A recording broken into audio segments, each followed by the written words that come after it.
a 15-year-old, right? And here's the issue. If the app wants to allow 15-year-olds and 13-year-olds to have little 13-year-old K-pop rooms, good for them, man. Let's make a space for everybody. But if you're a grown-ass fucking adult who's going to hang out in spaces with little 15-year-old boys, it's fucking weird, man. Why don't you take your complaints up with the app? Maybe they could put a notification somewhere to let people know the age of the people on the app, if you care so much.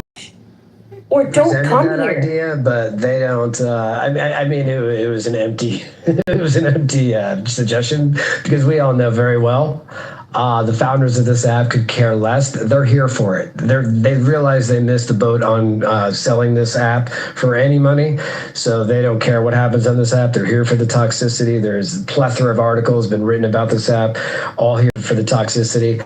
Unlike Nextdoor, where it had a lot of toxicity apparently, and the founders finally said, okay, enough's enough. We're going to require a valid government ID if you want to use Nextdoor. Clubhouse, not so much. Well, I guess Day and Cypher are okay with it, since they do have the app and use it every day.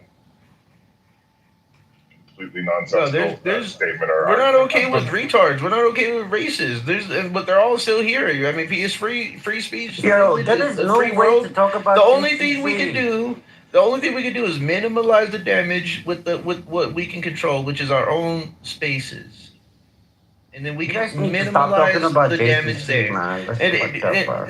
What you guys are arguing is like, hey, well, some people get away with killing, so let's just start killing. Who cares about killing? Like, you're just saying, well, it's not fully foolproof, so that's a retarded mentality. What I would appreciate from you, Day, no position. You'd have been like, oh no, I don't fuck with minors. I don't want to. What I would appreciate. That's what you would have been. But now you're on Steve's side. That's disgusting. What I would appreciate from you, Day, is to not jump in my back chat and make accusations to me, refuse to confront me about it, not in a non-public space, insist that I confront you about it in a public space, and then be silent to my questions, not answering my question to the accusation, and running around the bush and wasting my time and being childish. I don't appreciate the way you're treating me at all.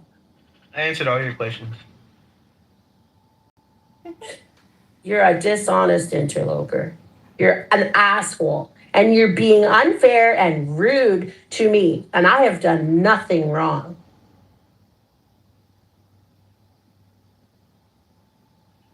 So we're going to put up some polls, Cypher? Some polls? We're going to put up some polls, some debates, right? I can put up some polls. Yeah. You want to post some lovely, dude. So let me ask you something, Dave. And, we're on a roundabout. We've got a couple exits. One of them, I actually think that one of the algorithms that they've implemented is around deprioritizing rooms where volume gets too loud or emotions get too loud. Like literally using algorithms so that they prioritize rooms where the volume and the tone is very regulated. Impossible. Over talking. You're over. Dude, I'm trying, bro. I'm looking at the data. We've had 3.6 effects. There are correlations. There are similarities. We need to unlock it. No. They're not. No, that's way too specific. The next exit, which correlates. They accidentally, in a particle accelerator, they accidentally turned lead into gold. Accidentally. after all these years. Does sound like a monkey. You're like, my bad. Last exit on the roundabout. I truly believe that when we unlock hyper-efficient energy conversion, it will be absurd to have to kill any living for our survival, be it plant, animal, anything. Why? Because it's barbaric. No, but what would that new tech allow us to do? Oh, like lab-grown meat, fucking lab-grown steaks, fucking lab-grown asparagus that's more delicious and plump and asparagus-y than any asparagus we have today. Wow. The most delicious lab-grown So Now you would listen, have to- you they're would not have to alive. clone- They're not alive. They're not alive. They're not alive. Then how are they growing? We just you know, think about like a okay, you know the Soylent Green. What? Like we create it. It's not alive. It's just going to be in the shape and texture of asparagus or steak, but it's not never going to be alive. It It just starts in we- its. Does it start we off skip like to the- in its? Does it start off in its infancy stage? No. It just starts off as the chemicals and atoms just- that are going to be injected and create the steak exactly how we want it, or the asparagus. So like And when nothing they will when be they alive. open up the device in their little creation thing, their jukebox, and they open it up, and all of a sudden they got like a full grown asparagus. Yeah, ready to eat. Yeah. Dude, we're on the verge of So it right now. it was never in its infancy stage. No, it was never alive. I'm not saying if it was alive. I'm saying was it like That's in the birth stage, like No. the early Nope. stage, like small, Nope. and then it grew, or did they No. create it? It was At printed. once, it was printed. Yeah. So that's more than just cloning. It's dude, bioprinting. They've done it. They did it this week, dude. They took a mosquito's stinger, and this is like, I'm doing it again, Dave. I'm gonna hand it over to you after this. 'Cause I'm doing it again. They took a mosquito's stinger. Okay, they stripped away the flesh around it. They took the tube. They sprayed it with like an ultraviolet kind of epoxy, so it became hard, and they used it as the world's smallest little 3D printer. And they were able to print like little biological materials with it at a smaller rate than any other kind of technology available on Earth today. So like you can use that to literally just. You don't think in 10 years we're gonna be able to make a little asparagus just perfect and crunchy and delicious with all the nutrients without having to kill a plant to do it? Wait, so you're saying they 3D printed their own created mosquito? No, they used a mosquito's stinger to create the world's smallest little needle injector for the world's smallest 3D printer. Oh, Because you know how 3D printers work. Yeah, but they used a mosquito's stinger as the tube to make the world's smallest one. So Size matters. where have they created any asparagus or anything that could relate to something that would make that argument valid, without going through a birth state? You know, like growing. So okay, so when we look at lab grown meat, right? You know about lab grown meat? Mm-hmm. Yeah, so lab grown meat is effectively what I'm talking about. I'm just saying at a large scale where nothing has to May die. I ask a first. question about that? So what materials do they use to grow lab-grown meat? Ooh, that's a great question. So like all the things that make us up, it's available. Like it's not a mystery, right? Like we're growing shit already, like embryos and stuff. Like it's really just making sure we inject all the shit that you need for a steak at the end of the day.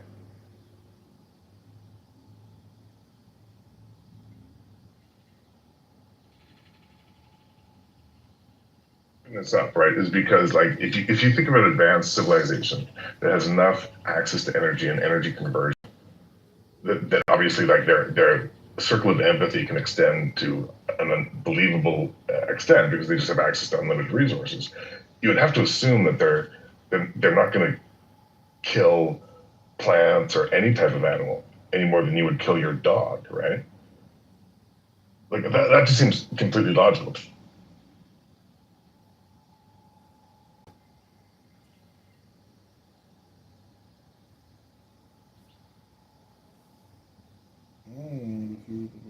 Here's the process. I checked it. So lab-grown meat, I would also eat called. lab-grown meat. Oh, I totally do. They had lab-grown bacon that tasted like a good bacon. Oh, fuck yeah. Lab-grown meat, also called cultivated meat, is made by taking a small sample of animal cells, growing them in tanks called bioreactors, and then scientists feed these cells nutrients like amino acids, glucose, so they multiply and ultimately turn into muscle and fat, creating real meat without needing to raise or slaughter animals. So you do that with vegetables and plants. Like, why wouldn't everybody? If that technology is good enough, why wouldn't everybody sustain themselves with that instead of eating bait?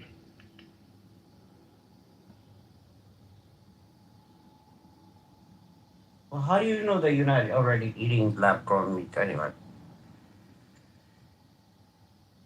It's really expensive right now, so the economics just don't allow it to happen.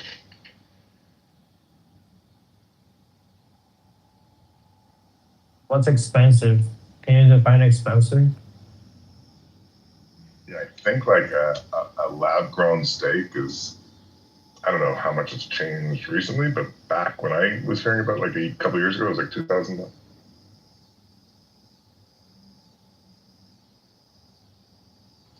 How do you know that real value is 2,000? It could be 3,000, or it could be subsidized, or it could be less than that, right?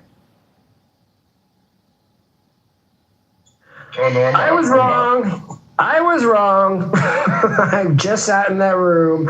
I was wrong. Wow. So I go up there and I'm putting in, they're talking guns. And he's saying, I was like, wow. I was like, hey, Christian, you mind if I ask how old are you? And he gets immediately defensive. And he's like, it's in my profile. I'm like, you have a Wikipedia in your profile about like all the great philosophers of all time and how smart you are. Can you just tell me? And he's like, I'm 16. I'm like, okay, cool. Like, you have a problem with that? I'm like, no, I just, I have a problem with 16-year-olds talking about guns with adults. And immediately his adolescence kicked in, of course, because he's 16. And he comes at me with, "Oh, you're getting your dick in a twist just because I have more experience than you and you're a grown man?" I'm like, no, my problem is grown men talking about guns when we have a major problem with mass shootings in this country. That's my problem. You're right. You do have far more experience. I'm not a gun guy. Proud of it. And Steve doubled down. You're talking about, they kept, instead of just saying, if someone else came on stage to also push back against modding this kid, and Steven just said, instead of just saying, well, let's, I'm very comfortable giving him the green button or green mod badge. He actually doubled down and said it's repeatedly, I love giving Christian the green butthole. And then they doubled down to say, you know what? It's actually legal to have sex with 16-year-olds in Europe. So yeah, I won't be going back in that room. And that's everything, right? Because listen, the majority of people are decent fucking people. But when you know that there are lots who aren't and are going to say shit like that, and like, dude, the fuck are you saying in front of? It sounded like Stevie, and I don't think this is a secret. It's like, Marshall, like there's some drinkers in this app. It sounds like Uncle Stevie's been, it's happy hour wherever Uncle Steve is in California. Welcome home, Moose. You're home now. Follow the house. Welcome to the Talking Apes. Crash out, formerly known as Taz, and I'm also taking over Taz's spot. Thank you, sir, for your hospitality. I appreciate it. I literally just unfollowed Steve after that conversation. I will not. I'm done. Like that was too much. Like, I get it. It's like, yeah, they're trying to go for shock value or something. But I don't know. You just got to go with your instinct, and it started feeling incredibly weird. So I bounced like a ball. And we don't need to kick a dead horse, but it's literally all this whole thing was just a day informing all someone this like, hey, happened. just, All this happened because I owe both of you guys an apology, because I did come in here hot before, because I didn't realize the extent of it. I thought it was just some kid that was hanging out in the chat, and I came in here, again, because I was in the room and I thought I was being a groomer by association. That's what you guys were implying, and I realized that wasn't the case. So I formally apologized to Day Day and Cyberpunk for actually remotely sticking up for what I thought was somewhat of a normal conversation. It's not at all. No, apologies accepted, but Crash out. I do have Day spot, not Taz spot, but it's just my opinion. No, yeah, I appreciate that, Sin. But being that Taz was never really an ape, he was actually a clown pretending to be an ape. I feel it's only fair that I came in here as Taz, right? And that I take his spot. That's all. I get that you're a clown, Crash, but I'm not sure about the other part. Wait, are you saying you just want to go back? You want to go back to the old name? Or? Yeah, I might go back to the old name since the other Taz left, and then I could just When I mentioned the name change of the Taz, you started thinking about it, huh? You like logged off the clubhouse and you were like, "Damn, maybe Day Day's right. Maybe I should go." You know, remember that I came in here chasing Uncle Ruckus, and then I seen that y'all had a Taz in here, so I was like, you know what, I'll be crash out. But Did, should never did change their really name. Steve say in front of the kid butthole? Or not butthole? Like, That's what he calls it. It's weird. why does he use the word? Like, yo, Steve be talking some highly sexual things sometimes, bro. Yeah, It's a it's bit weird. cringy. It's a bit cringy, but I like Steve. He's a good guy. I think Moose, you're a fucking degenerate. Where's Moose at? He's not even here for me to insult him. Fuck. Well, Jeremy, so how do you feel, man, about me coming back and running the show again? I'm just gonna be honest, Crash Out. You're irrelevant, but not just you. I mean everybody, but also you. Particularly you. He means that, everyone is, but you are more so irrelevant than most others. And I think that's what he's trying to say. It's not that I'm trying to talk for the Canadians. It's not like they can't talk for themselves, but they're a bit slow. I take that as a compliment, The actually. news, So. the NASA What's the nuance? announcement What's the about- nuance, though? The NASA announcement about Yeah. That's fascinating. Yeah. Now, It's actually interesting. Can you possibly teach me sometime, Professor? no. So be aka what's on the calendar, what are we doing from a goals and objective standpoint, what's in scope and what's out of the issue. So that's one of the things that we Work is done. The work is done. And the true state is impossible. I think well, you want one state or two states? You change your mind on me. You change. No, Buttercup. So I like the plan where they start with two states and it will eventually become one state. That would be the better plan because that way they the can. Emirates plan, right? With the because it could so people can because Live there's a lot apart of for a trauma. while. Yeah, there's a lot of trauma here. Yeah, makes sense. I agree. I like it. I think that's a good way, but the two state is dead. What happened in here? Something happened in here. I can feel it in the air. There's like energy. You scared everyone away. I see all the angry chats. Who was the angry chat? What did you do in here? Oh my God. You're like on a roll. Why are you so angry all the time? What am I angry, man? Oh my God. I didn't. Come on, man. They came in. People are busy with their lives. Yeah. Noop was having a good conversation with, and I think Edward was having it before, and then Noop. But some people, they'll come in, they'll become part of it, and then they'll get tired of some people, and then they'll open up their own rooms. They'll take away all the crowd from my room into their room for a few days, and then they'll do the same. Oh, I found it. Let there be drama. Okay, I'm gonna go tell you what they're doing in there. Okay. I found the other room. They didn't block you. Sam must be in there because I'm blocked. Okay. What part of Canada is that? Yeah, what part of Canada, brother? I'm from St. Catharines. St. Catharines Mall. Yeah, they have lovely disco pants. Now, the question I have for you is Gaza, is it a genocide? Yes or no? Yes. Okay. He's got a pass thus far. But see, I would ask Sam, because a lot of people in America and Canada don't really know what a genocide is. I would ask, what do you think of what happened in Gaza? Because somebody could tell you, well, no, it's not a genocide, but tell you, what Israel did was terrible and atrocious. Guys, and human rights violations were, If 3 years and they haven't figured out genocide. No, it's not about figuring it out. It's about they don't know what a genocide is. People were not exposed to this word until.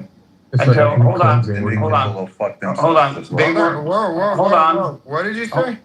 I don't know. He's telling me all these people could go. No, Edward, you could talk. No, who was talking back to Edward? No, that was Greg. It's fine. Oh no, Greg was not talking back to you. Zeron, were you saying something? Yeah, I was saying it's ethnic cleansing. Yeah. So, Also, I'm Afghan and Pakistani and Muslim, so I will always be on the right side of history, you know? So ethnic cleansing is separate from genocide. So, you know, which is fine to say ethnic cleansing. It was also ethnic cleansing. My point was to Sam, more than anyone else, that Sam, understand that most people do not know what genocide is, but most people know what happened in Gaza was terrible and unexcusable and atrocious. And so you have to lead in with those kinds of questions instead of just genocide, you know? No worries. And then argue about the genocide. No problem, no problem. Anon, don't you know I hate you, Buttercup? And keep recording me, bitch. See what's gonna happen. Okay, she's in Amir's room, remember? That's her burner account. Fucking whore. Alright, anyway. I don't consent to my voice being recorded or redistributed whatsoever. Oh, look, the fucking Jew bag Anna is back. Hey, fuck you, Buttercup. Buttercup 2.0 and Buttercup 3.0. Fuck the both of you. Hannah? Yeah, Hannah. Bitches. Yeah, Hannah switched up. She was, you know. Bro, you guys realize that you'll spend the next 24 hours doing the exact same thing. I know. That's fine. I don't care. Anons, you don't have the right to record me. Better not record me. You think this is all a game and you think it's fun. You know what? Just watch and see, you stupid fucking bitches. Watch and see. Holy shit, here we go. For anyone that's recording, I don't know who you are or what you want. If you're demanding money, I don't have any to offer. But I do have a very specific set of abilities. Abilities I've developed over many years. Those abilities make me extremely dangerous to people like you. If you stop recording now, this will be over, and you'll never hear from me again. But if you don't, I will find you. I will track you down. And when I do, I will make sure you regret what you've done. What is going on in here, you guys? Don is very talented, multi-talented, and Clubhouse resident actor. He's more on the artistic spectrum. yeah. Don is amazing, and I'm glad he's my friend. I will always artistically. So you guys are here bad mouthing the only democracy in the Middle East, and you don't expect anyone to record everything you say here? You know, you're absolutely right, Jindid. I hope all you Mossad, IDF, Zionist pieces of fucking shit, I hope you all eat shit and die, and I'm gonna pile up your motherfucking bodies, I'm gonna set it on fire. What's left over, I'm gonna feed to the pigs. And when they shit it out, I'm gonna take a piss on it. Fuck all three of you animals. Oh, shit. Damn. Okay, I definitely am sensing some anger issues. I would say, do you want to talk about it, Sam? But I'm afraid the answer might be yes, and I don't think I want to talk about it. Well, you get farther with the kind word in the chainsaw than you do just a kind word. Let's tackle each issue one step at a time. Now we got 3 motherfucking Anons in here. And how are you assholes friends with me, you two? Why? Why are you covering up? Why? Friends with the speakers, bro. It could be anybody, not only. Okay, go ahead, record me, motherfuckers. Don't worry, I'm already gonna find out who you are. I already found out who the one that bounced that fucking audio to Amir to make me a clown. It won't take me long to find you motherfuckers, trust me. Fucking goddamn pieces of shit. You're no friends of mine. Go fuck yourselves. Is there a way to set up the room in such a way where Inans can't? No. No. They pay $5 a month. Only a private. Yeah, only a private room, and you invite the people that you want. But it's they pay $5 a month to be able to come in anonymously. I gotta get me one of those suckers, Anon. Yeah, so is Amir's like $59 a year. So Amir's still in his room having coffee and crumpets with the fucking Zios. Anybody know? Ghost. Dawn. No. Yeah. Well, who's in Amir's room? How the fuck am I supposed to know? I'm here. Let me go see. No, you don't have to go see. Just go in the just what are you talking about? Ghost. Who's in Amir's room? I can't see it. What do you mean? It's not showing in the lobby. On the hallway.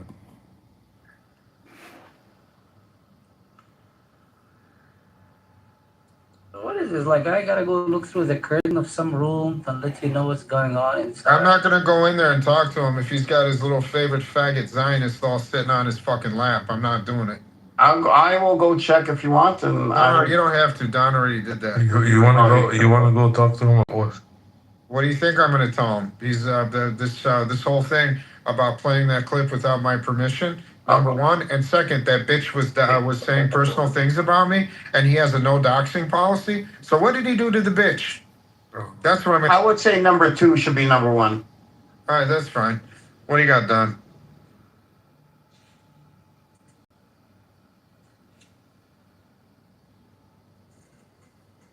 Don, Don? you have to click we're on the waiting on bottom Don. left-hand side of the screen. Yeah, left-hand bottom will unmute you, Don.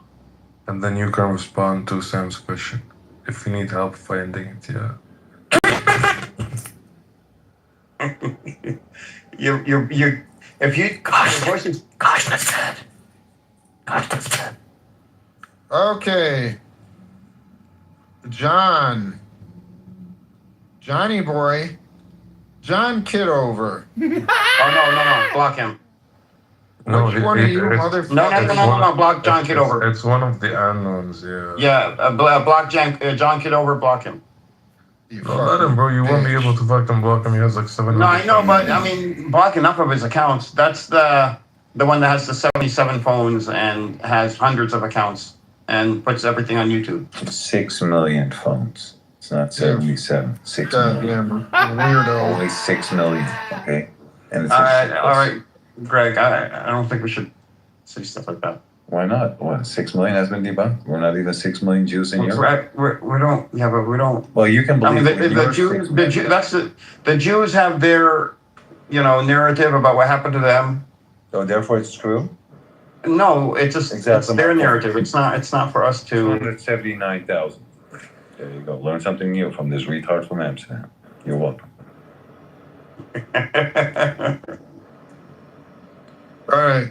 Greg, you should go back to your old name. I just feel like this Greg is just too plain for you. Your personality is too complex. Fucked up, bro. For What a fucked up name he chose, to be honest. I know, really. Fucking fucked up. It sounds like a name that you use on a porno.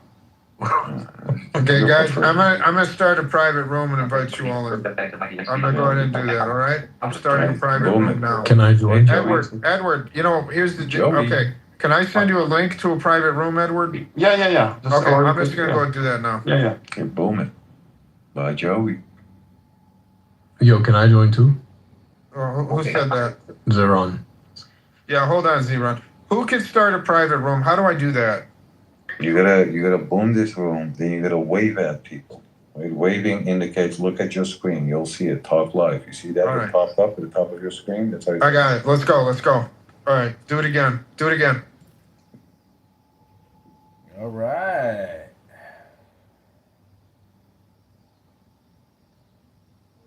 Bing. That she is. I agree. I appreciate that. I agree, Adi. Thank you for that. Yeah, I think you two guys are from You know what I've been thinking about for several months? What I really want to get into doing is mentoring young Black girls, especially young Black girls who are wanting arts and creative. I know about the Big Brother, Big Sister programs. I'm gonna be honest. I just don't know where to start. To be honest, maybe I should sign up to one of those programs. It might be easy. Perhaps I'm in my head too much. I'm making it more difficult, the starting process, than it needs to be. I'm sure it's quite easy. But that's something I would really like to get into before the end of the year. And then secondly, and what I'm about to say, I say respectfully, and I'm not trying to be funny, I wish that it was mandated that every Black person, well, every person in the country really, regardless of race, but since we're speaking about Black folk, I want every Black person to get, I wish it was mandated for every Black person to get mental health treatment. And I don't mean that disrespectfully or try to be funny, but I think mental health,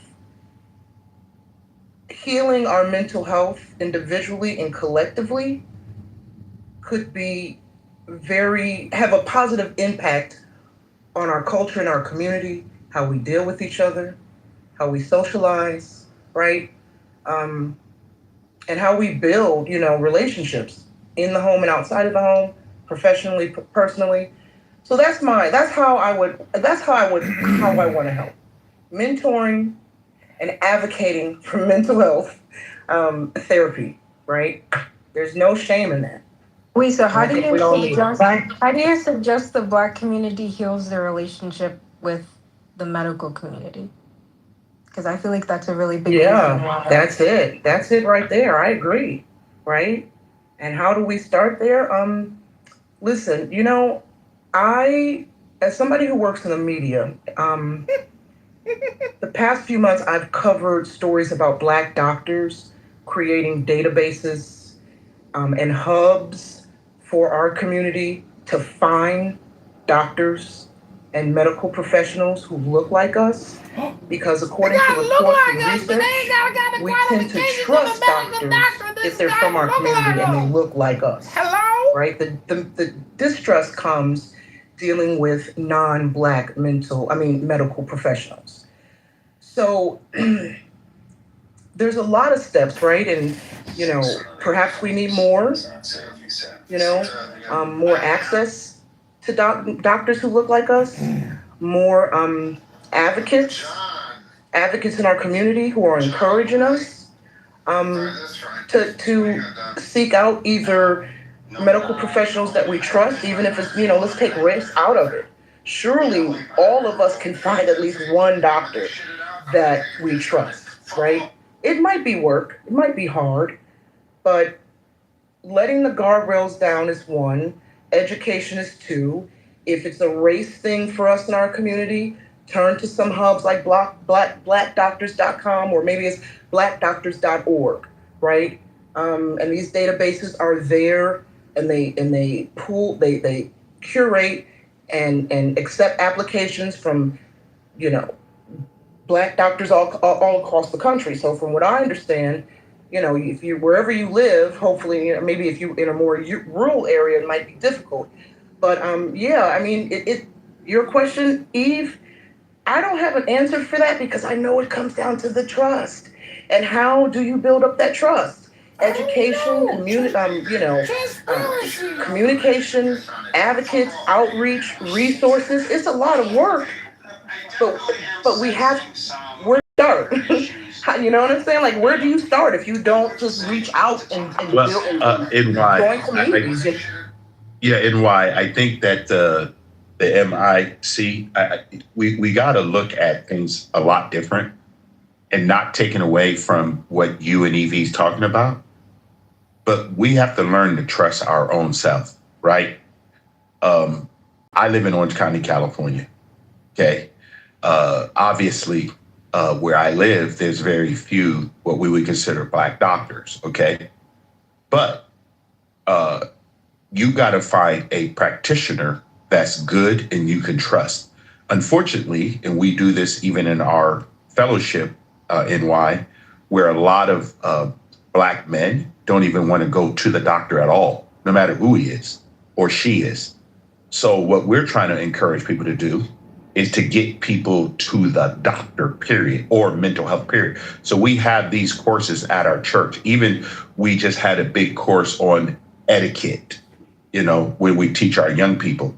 So I don't put it, and it's all different types of young people. They're not just Black. We have everyone, okay? Because everybody needs etiquette, how to speak to each other. So what I'm looking at, and I like the fact that you want to mentor young women. And one of the things I teach young men, because we have a fellowship once a month where we have 4,000 men come once a month here in Southern California. It's called BUDS, Building Up Disciples Spiritually, because we believe in that foundation. We get these men to come in, tell them to stay away from pornography, don't go to strip clubs, no substance, no abuse. So if you don't get hooked on something, you don't have to worry about it. So we're teaching principles where people can stand up, and these men want to be husbands, they want to be fathers, they want to be good men. But if we don't develop them in our homes, and we're not talking about ethnic group, we're talking about just being responsible citizens. This is the part that I want to make sure all of us do, is at the end of the day, These are our daughters, these are our sons, and they're gonna go and either enhance someone's life or destroy someone's life. I'm grateful to both my children. They're both married good people, and the good people they marry are treating them well. At the same time, how many of us put ourselves in harm's way because we don't know how to love ourselves? I think NY, that's a lot of mental health by itself. Too many of us come on these apps, and you know what we think about? Being black, not being kind, or being dependable, or being faithful, or being loyal. You know, to me, these are the things we need to be teaching. So that's what I want to try to do by helping the community, by saying, hey, it's okay to be good. There's nothing wrong with being good. It's okay. Listen, it's okay to ask the girl you've been with to marry you. It's okay to take care of your children. It's okay. And when you learn these things, then we really build community. Whoever else wants to speak, welcome Holly, welcome King, welcome everybody else. Thank you for joining. Hey, everybody. Sort of AI tutor for kids, basically. Teaches them about STEM, tries to gamify things, right? But I don't know. I would love to help. Literally, this would look amazing. So, from a selfish perspective, I would love to help. Does that make sense? Oh, it makes great sense. We just need to figure out how we're going to do that, right? So just hit me up on the back channel, because again, I think there's enough people on Clubhouse that have children right now that may be struggling in something. And I think we have enough tools that we can help them. I mean, we all have something we can give them. I'm trying to get people to mortuary college. Why? It's a 2-year program. And it gives them, listen, I'm going to tell people this all the time. I've been doing it 38 years. It gives them a career for life. Okay? A life. And it's a good environment. It's a good career. And it's something that every one of our communities have, whether you like it or not. The 5th highest paid position in America is death care, whether you're doing cemetery or funeral arrangements. That most people don't even know that. And you know what? We're not going to be replaced by AI, I promise you. Yeah, not for a while. I think as a white woman, the way I can help Holly, are you white, Holly? We would have never known that. is by just doing nothing. They don't want my help. I don't believe in helping people that haven't asked for your help. And I treat them just as good or bad on any given day, whatever mood I'm in, as I treat everybody else. And that's the best way I can help them, by treating them exactly as if they were just like me. So that's what I'm going to do. Holly, I wish that was a little different. I think that people would assist and want your help regardless. Because, listen, like I share with people, we've been all around the world. I live around a lot of people that do not look like me. And I've learned something, okay? They got bills. I got bills. They got mortgages. We have mortgages. They have car notes. We have car notes. And one thing I've learned in death care, and I want everybody to listen to me loud and clear, we pick everybody up in the same truck. When you expire, I don't care who you think you are, the great equalizer in life is death. So there's no favorite trucks of anybody. I don't care if you live in Malibu, Palos Verdes, whatever, or you live in 4th and 5th Street in Los Angeles. We pick everybody up in the same truck. The most important thing I want everybody to do, and NY said it very well, have a checkup from the neck up every day. Remember, there's only one of you on planet Earth, only one of you. That's why I created this space, so that we don't have to come and yell at each other, argue with each other, call each other our name. We don't have to do that, guys. We can come and actually have a meaningful conversation to where we can all grow. Hold on. King. You want me to? Okay. King. I just want to say something simply. You cannot say anything right now. You know why? Why? Because I'm not black? No, I'm not black? All Don't right. be racist, I think, man. Don't be racist, man. Do you see what I'm saying? Mental health. Everyone needs a mental health mandatory. No, I listen. NY, Kevin, King. 1 second. So NY, you understand? Is very unfortunate because people behind avatars don't understand life. Okay, it's really sad because people do not walk into a crowd of people in any location and start just talking. Okay, we all know that, but on the internet, people can do that. Go ahead, King. Yes, I have a unique one because I work in the GovCon space and also in the small business space, and I always thought that we should encourage more Black business owners and teach them more how to set up a business, the business skills that are there. And in fact, I do this for all people, so it doesn't matter race, but I actually I'm at a conference now in San Diego, and I'm sitting down with people teaching them how to set up like a woman-owned business, how to get a service-disabled business. Like, how much do you charge? I'm like, free. And they're like, oh, okay. I should eventually start charging, but because there's too many people now. But and I'm helping them take advantage of loans that are available and all these different things, and how to do different kinds of businesses and all that kind of stuff. And I think when you teach people to do this kind of stuff, you're actually teaching them how to fish, right? And they don't actually want, like, you're teaching them, instead of teaching just feeding them fish, you're actually teaching them how to do it and how to take care of themselves and how to learn to fail. And it's the first thing I tell them is, like, I'm going to teach you how to try to bid on a couple of contracts, and you're going to lose them. And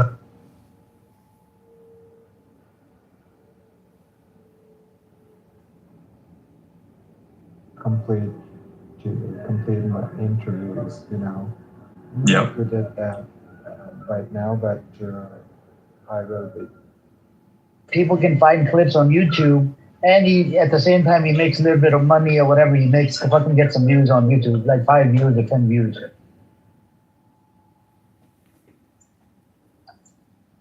what I'm saying? You make That's what it make is. money off of the streaming it. But nowadays YouTube, you got to get about 5,000, 10,000 views to be able to make any money. I don't even think he's got 10,000 subscribers. Mm.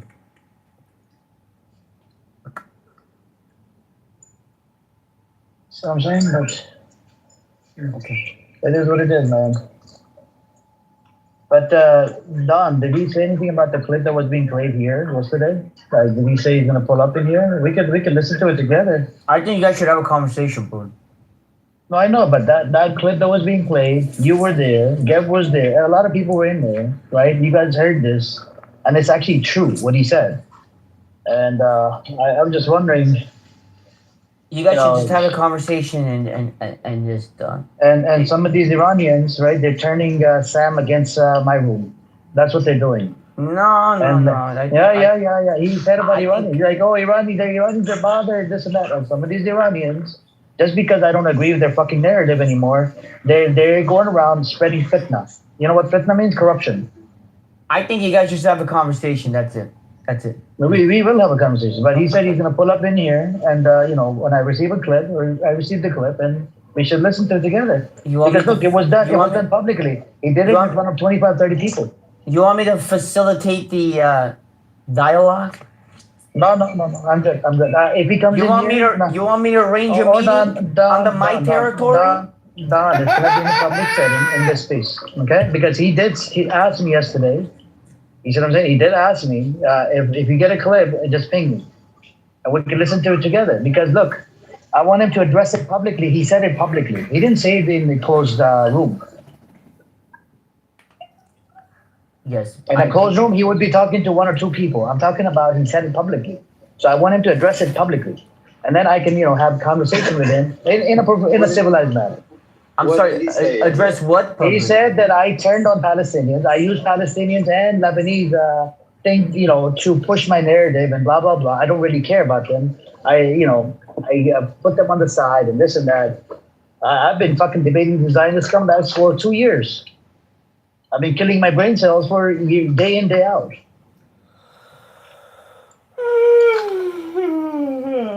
you guys need to have a conversation, bro. Yeah, that's fine. That's fine. We're gonna listen to it in a public setting.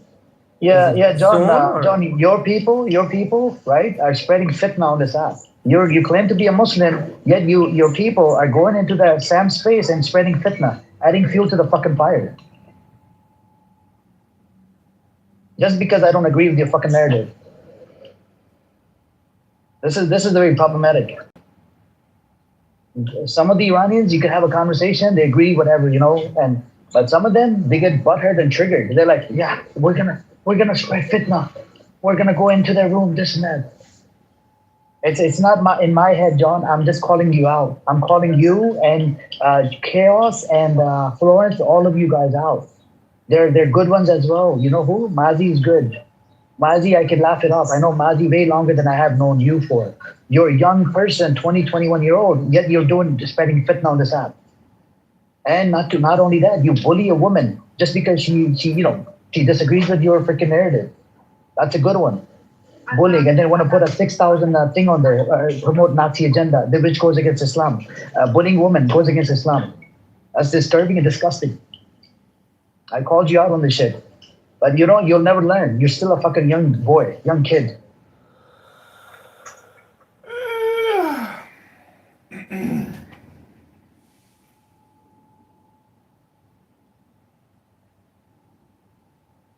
I don't know, man. I think maybe it might be time to deactivate the account if things are falling apart. The alliance is shifting, shit like that. I can't keep up with it.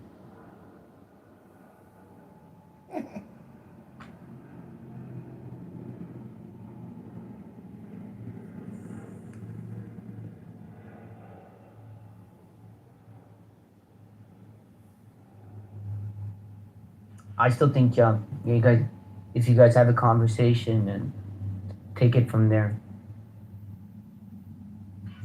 Make amends, right, Don? I don't know if it would be make amends, but definitely have dialogue and conversation. You think Sammy would be up for making amends, okay, or having a dialogue with? I think he's ashamed of what he said about Amir and Amir finding out. I think he'll speak for himself. Well, I think he's ashamed. I mean, I don't understand what you're doing. Well, he's not gonna be willing to. What I'm trying to say, he's not gonna be willing. What is it? What is it to you though? I don't get it. That's the part I'm not understanding. I'm just saying. What is all of this to you? It's nothing to me. I'm just commenting on. I don't think he's gonna want to have a conversation with Amir because. Well, we will let him speak for himself. We will. We will see. Okay. Let the man speak for himself. No need to add anything to it.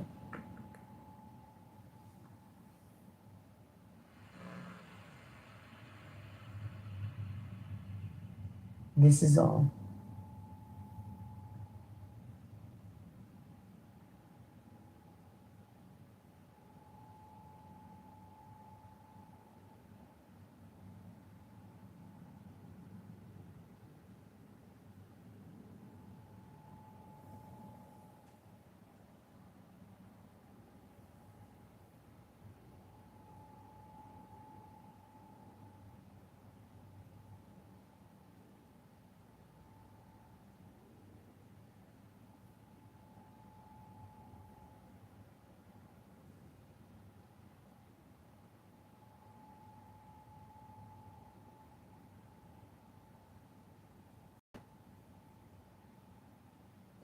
Anyways, that's what it is. Hey, what's up, everybody in the audience?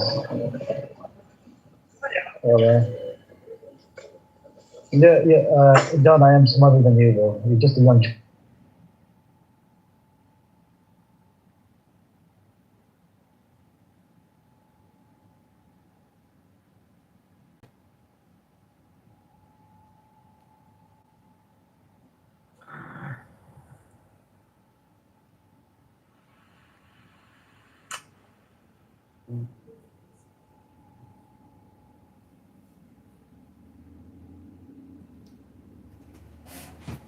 Buttercup.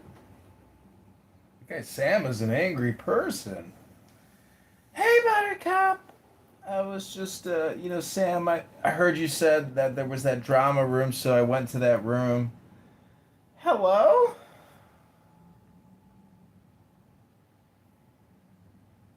Yeah. So, things like that. What's going on, Gib? So, Against terms and conditions. Yeah, you know the story. Well, I can't message Sawyer. Sorry, are you blocking me? I'm not blocking you. Yeah, so I can't message He's a him. minor.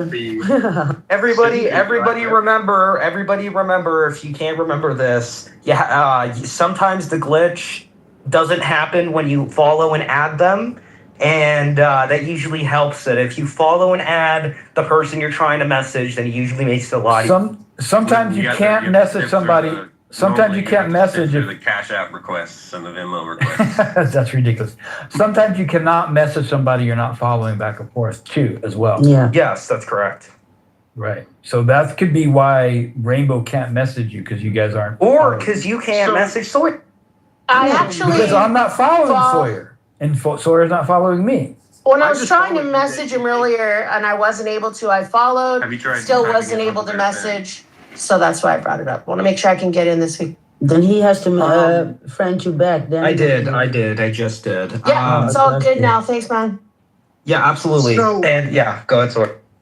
So Myrna thinks you're actually 14. Oh God! Oh Lord, That's not possible. I'm And sorry. she was talking shit about. And she was talking shit about level 1 autism. As Yeah, well. Here's what I'll do. If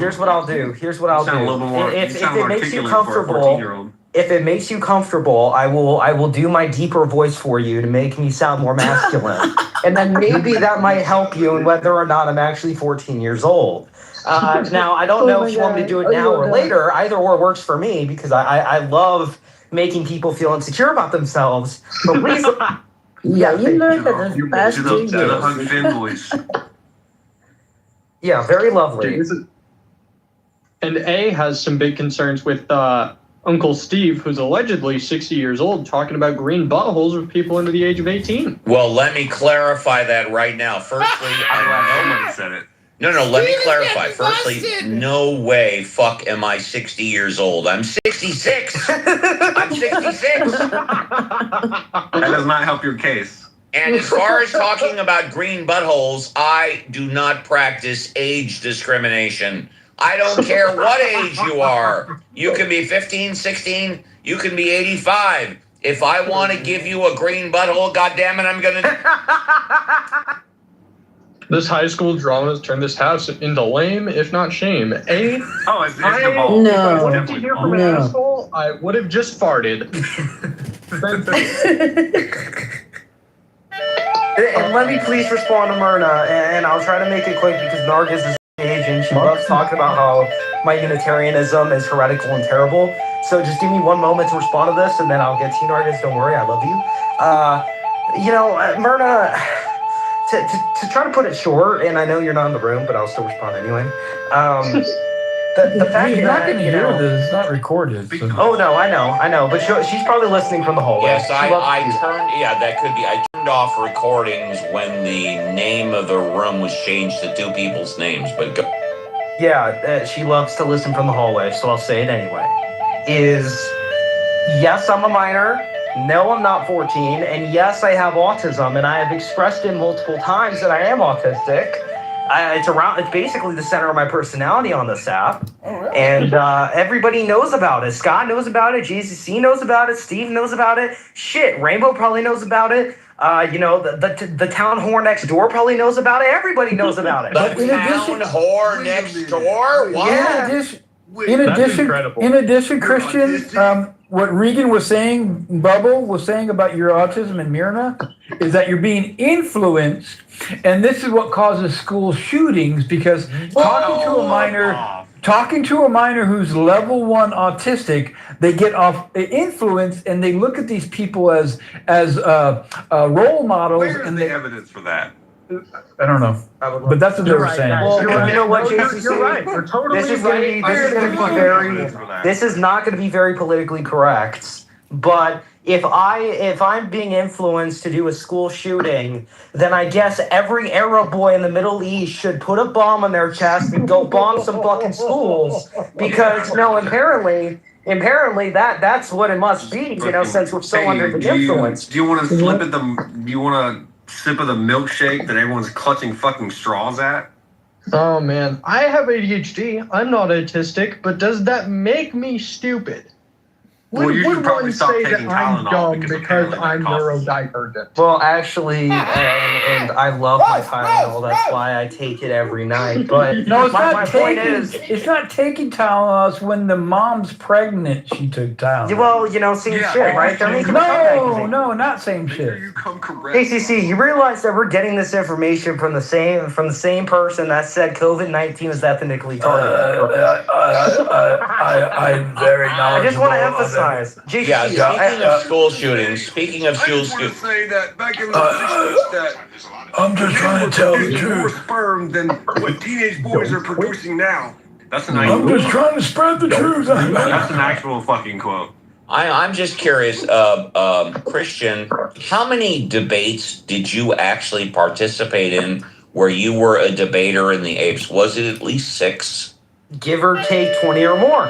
20 or more. And how many debates did you participate in the atheism house? None. None. 0. Okay, so let's just replay. The apes, knowing Christian was 14 or 15 at the time, put him not only listening but in debates 20 times. We in the atheism house put him in debates 0, and they're claiming that we are the ones that are the problem. Think about. Yeah, that's why I brought that up. That's why I called Day out and his bullshit. Yeah, it's Day lied. I can't believe it. Day lied. Massively lied. I know, and that's what. And Sawyer, one moment, and I'm sorry, but Steve, this is exactly why I hate the. Here you go. Go ahead. I'm seeing that the votes on whether or not I should get honorary green bean this weekend are a little bit more skewed. I'm sorry, did you say cream bean? No, I did not. Yeah, you said green bean. What is the vote? What is the vote? My eyesight sucks. What is the vote? It is 75% saying yes, 25% saying no. I thought that there was a guy named Ryan. Okay. Actually, it changed to 86 to 15, but please continue. Oh, an ape must have slipped under the door. We're watching live factors right here, folks. We're seeing the polls come in. We're watching it live right now. There's this guy Brian here, like literally earlier, he voted no. I said in the chat, I was like, Brian, I'm curious. Why do you think I shouldn't have green bean? And then he promptly, as any grand scholar would do, disappeared into thin air.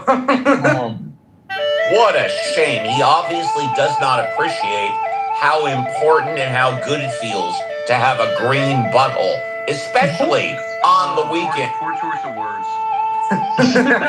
I like it. Well, you know what? Not at all. Let me address Nargis, because I said I would get to her and I didn't yet because I'm too worried about how popular I am on the app. Nargis, I'm sorry for my comment earlier. You're a good kid. Christian, I have heard you speak. You're highly intelligent. I just want to tell you something. And I know you're young. I'm not saying this because I'm old. I have Peter Pan syndrome myself. So consider this like as a friendly advice. 2 months ago, a couple of kids walked in to an institute. I think it was like Islamic Center or something, a few minutes away from my home, and just comfortably just killed the watchman and the guy inside was Rest in peace. Right, and they were part of some sort of online chat group, which kind of encouraged a particular group of people, or looked down upon a particular group of people that they never knew anything about. And so I'd suggest like you look at the world a little differently, people, perhaps ideologies that make people assholes wouldn't be it's particular people who become like that. Yeah, I think So not all Arabs, or all Persians, or all Middle East. Hold on, let Nargis finish. Continue. Yeah, not all the Middle East is like that, right? So not all Arabs are like that. No, So I know, I'm not and I saying know that. there is, and I'm not Arab, believe me. But polemically, like I know these arguments are run against, like, and it's fun, right? But because you're young and now there's contention for your age, and No, there's a lot of drama going on, right? I'm just saying, like, You're completely right. You are completely right, and I will Don't get explain stuck in an why. echo chamber. I will explain. Why. Is Go ahead. because number one, I know exactly which vow. I'm not particularly, very involved in this type of area, but I know that it was from an anti-Islamist chat group that despised anybody practically from the Middle East. As a matter of fact, they made many, many, many different types of threats that were outside of just, unfortunately, the attack that happened at that said location. And number two, the difference between me and those kids is that I don't have a hatred for people that are out of the Middle East. I'm not out there saying, let's kill them all. But what I am doing is that I'm absolutely advocating for those who can't speak for themselves, for those who want to speak, for those who should speak, and for those who in the future will speak. And that is the only thing that we can do as people, because we can't be focused necessarily on the bad all the time. We have to be focused on reality. And what reality is that shit will happen and good will happen. And that is what life is. But we have to focus on the shit that actually benefits us. I can guarantee you what has benefited me is being in this room. What has benefited me is meeting people like you, Nargis. What has benefited me, Intelligent. what's benefiting me is talking to people like Scott who want to, convert me from my Unitarianism. But, really, generally speaking, there's not much I can do by myself, but there's power in numbers and there's power in those who can use a mic to say what they want to say. And I'm glad that we have another person like that on stage, which is Sawyer. So that's how I'll cap it off. Thank you, Nargis. May I respond on you? May I respond on you, Christian? If Nargis doesn't have anything to respond with. Oh, sorry. Yeah, of course, Nargis. Sorry. Yeah, I think you're There's a very power in smart the Chaos kid. Emeralds. I wish you well, honey. There's power in the I think Infinity you're a very Stones. smart kid. I just think you're a very smart kid. Use it to love, yeah, not to hate. Love All right, is now the, I know. love is Go the ahead and engine finish. of survival. Everyone, love is the engine of survival. This is my freaking message to all. Thank you very much. Love is the answer, said Einstein. Thank you. You're welcome. Now everybody hold up because Millith wants to speak. Go ahead, Millith. The stage is yours. Millith, Thank you, Steve. Yes, go ahead. I just wanted to say hello, everyone. What are we debating today? We're not. Well, right now we're not debating it. But what do you want to debate? What do you want to debate? Before you talk to Millet, you should know that he's a Jew. And Deepak, before you interrupt me, you should shut the fuck up. Absolutely, Thank you. Steve. Absolutely. Okay, hold on. I want to give Millith the chance to speak. Is there anything else you want to say before we move on?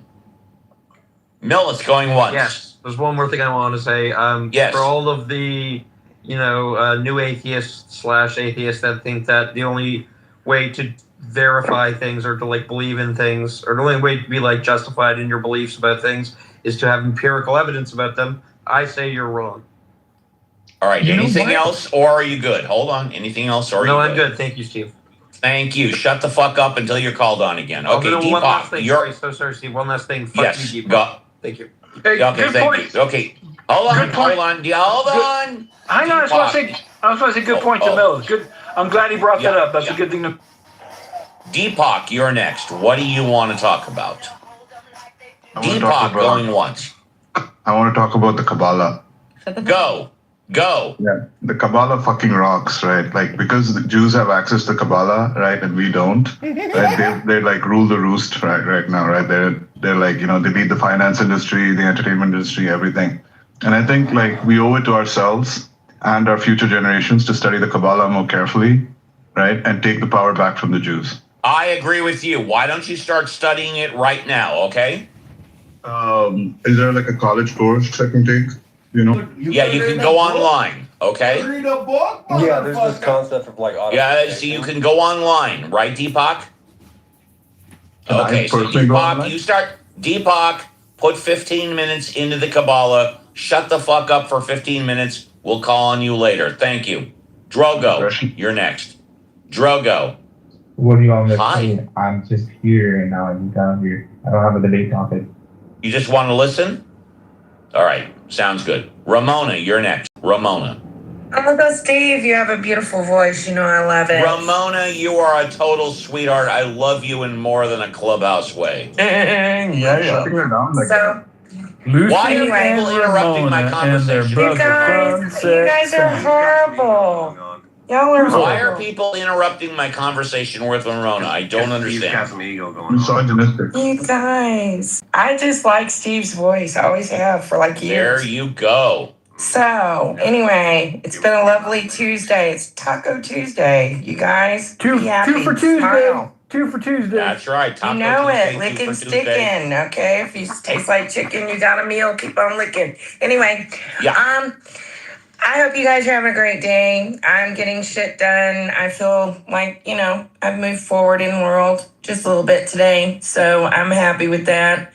I'm kind of confused by a lot of the shit that's going on, out in the world. My godson is a warrant officer on the Abraham Lincoln. And so my hearts are with him. My heart and thoughts are with him too. Yeah, and so it's really kind of a effed up situation right now where we might get forced into something we really don't want to do. And Yep. so that's how I feel about that. And that ain't got a damn thing to do with God. So yeah, I'm in the right room. And I hope you guys are having a great day. Ramona, you are a total sweetheart. Thank you so much. Love you. Whoop whoop. Whoop whoop. All right. Lucy and Ramona and their brother Sunset Sam. There you go. Back to popcorn. Just do your best one at a time, not to argue with I each want other. to talk on Yeah, go ahead and Christian. talk. Yeah. Yeah, can I do that? Okay, thank you. Christian, I know you like 2 years ago when you came in the room, and I know why people were upset later when they found out how old you were. It was because Clubhouse didn't allow people under a certain age to go on in the rooms or were not allowed, and you were in there, and therefore there were a lot of people saying, hey, that's not right, because there was also a lot talking about pedophilia and all that kind of things, and then they didn't want to debate you or didn't want to talk to you because they didn't want to get involved in that if Clubhouse found out. And then now I hear it's like, how old? 13. 13. 13. So now it should be good. And I want to say, then you were very fanatic and very anxious to learn, and you did. And that was also why the others were like, hey, what is this dude doing, talking over me? You were just go with the flow with us. And then later, I didn't see you anymore. But when I hear other people, like older people, they really talk childish, less than you. You are like like an adult, and I don't mind the age. I'm not looking at the age. I look at what you say, how intelligent you answer or not answer, whatever. But yeah, you're good, and I'm very proud that you grew this way. And I think Uncle Steve gave you that chance, right in the beginning. And everybody was against it. But and Reverend Scott. Don't forget about Reverend Scott. Yeah, I didn't know Reverend Scott then, but Reverend Scott, you too. So I want to say that. So Christian, welcome back. Thank you, and let me respond, and then I will go on mute. And Sawyer, I know you're anxious to get off the mic. I always am too. Don't worry, you're in the same position. I came on this app. And this is going to give a little backstory of why I came on the app, and a lot of people do not know this, and I've said it way too many times to count. I have been vigorously and without any regard for human well-being, terribly bullied for the majority of my life by neurodivergence, and also for a lot of other factors, which is a really sad thing to say. And it has happened my entire life. And when I got on this app, it almost felt like a place where I could speak without, being bashed on. And despite, what people, say, every time I get on this app and talk to people, it's like the best part of my day. It makes me feel so great to be able to talk to people without them, having the prejudices and criticisms that people have had towards me for the majority of my life. And I all the credit goes, to a lot of the people in this room, Scott, Steve, JCC, the list, even though we have our ups and downs, JCC.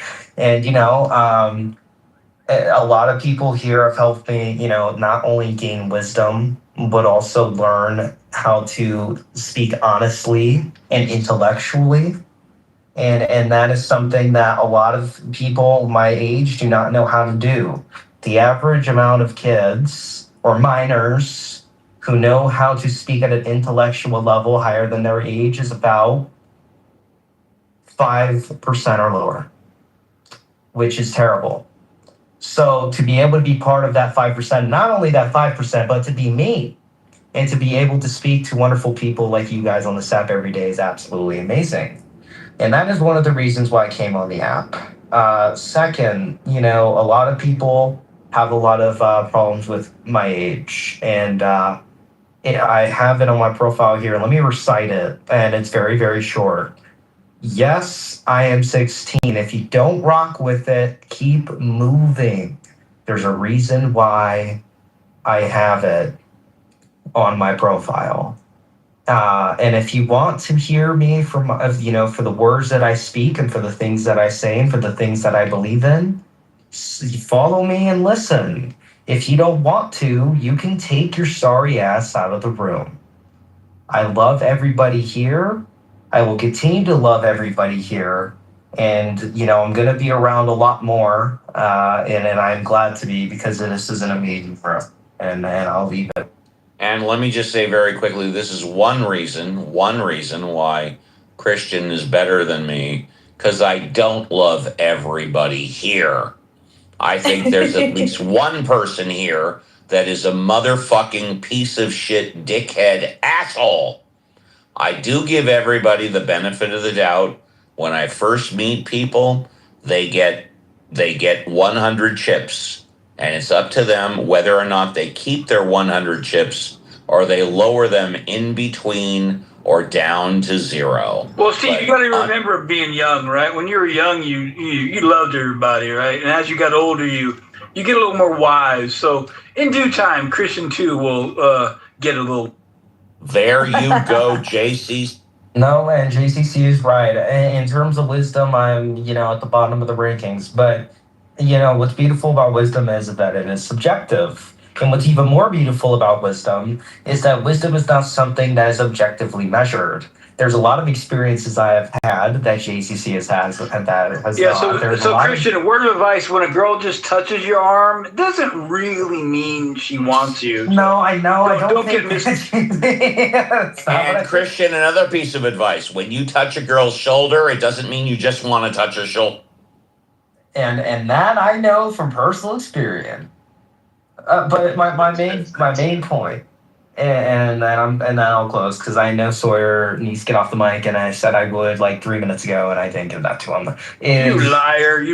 I know, I'm terrible, aren't I? Your pants are on fire, baby. I know they are. I know. I'm sorry, guys. I'll redeem myself. People should not be judged based off of the qualities that are bestowed upon them that have not yet changed. People should not be judged by their age when they probably have more intellect than the adults that claim they have more knowledge. And when people learn that, like they have in a lot of European countries, this is why I love Europe so much, then there will be this sense of peace knowing that not only can knowledge be shared to everybody, knowledge can also be something that is not defined and measured by somebody's qualities or by somebody's age, to be a lot more specific. We see this in Europe all the time. We see that, they literally have government positions for minors to go abroad and be able to help their government on significant levels, based off of their knowledge and intellect and based off of their experience and based off of their ideologies. And not a lot of countries do that, including America. So I'll keep it at that. I know DC, I'm sorry, but Sawyer, please get me off the mic. Thank you for. It's okay, Christian. I'll buy you some new pants, you lion. Yeah, thank you. I mean, I'll kind of just piggyback off of everything everyone else has been saying. Everyone deserves a chance to be heard. And that is something that I have absolutely had a lot of experience not doing throughout a good portion of my life, is being heard. For 2 years, I was on the speech and debate team. I don't know if you guys know anybody who's been on the speech and debate team, but it's a huge thing. Everyone comes together, goes around the country, talking about important topics that need to be talked about. But in that sense, a lot of people get offended over other people having certain ideals or being different, like Deepak earlier, who was like, "Oh, just so you know, such and such is a Jew," and I was genuinely so dumbfounded at how easily he was able to just be like, "Well, you know, this guy's this and that means he's less, or he knows less, or his opinion is worth less." But that's not true. Everyone's opinion is worth the same amount, and that's fucking nothing. But the reason that we say it to each other is because we want to relate to each other. Humans are a very social species, okay? And it's important that we maintain that. Otherwise, we're all gonna die, okay? And anybody who's been paying attention a lot to politics lately knows that simply not agreeing on something means that you're going to get blown to smithereens. Okay, I think everyone should be able to be heard without being offended that someone else has a different opinion than them. I know a lot of people on this app are religious. I'm not religious. I'm an atheist, okay? And I'm not embarrassed of it. Why should I be? But it's the same thing for people who are religious. They shouldn't have to have a reason to be embarrassed of that. Nobody should be embarrassed of any of that. I was in a lot of chats. I know some of you probably know, like Andrew. I've been in a lot of his chats lately, and any discussion I participated in, at least once per person, I was called a total fucking moron, and I had no idea what I was talking about. But you know what? Maybe I didn't. I'm not the smartest guy in the universe. I'm willing to admit that. But that doesn't make me an idiot. It just means that I'm a little less informed than everyone else. But I don't think that means that my thoughts and my opinions should not be heard just because I might know a little less on the topic than someone else.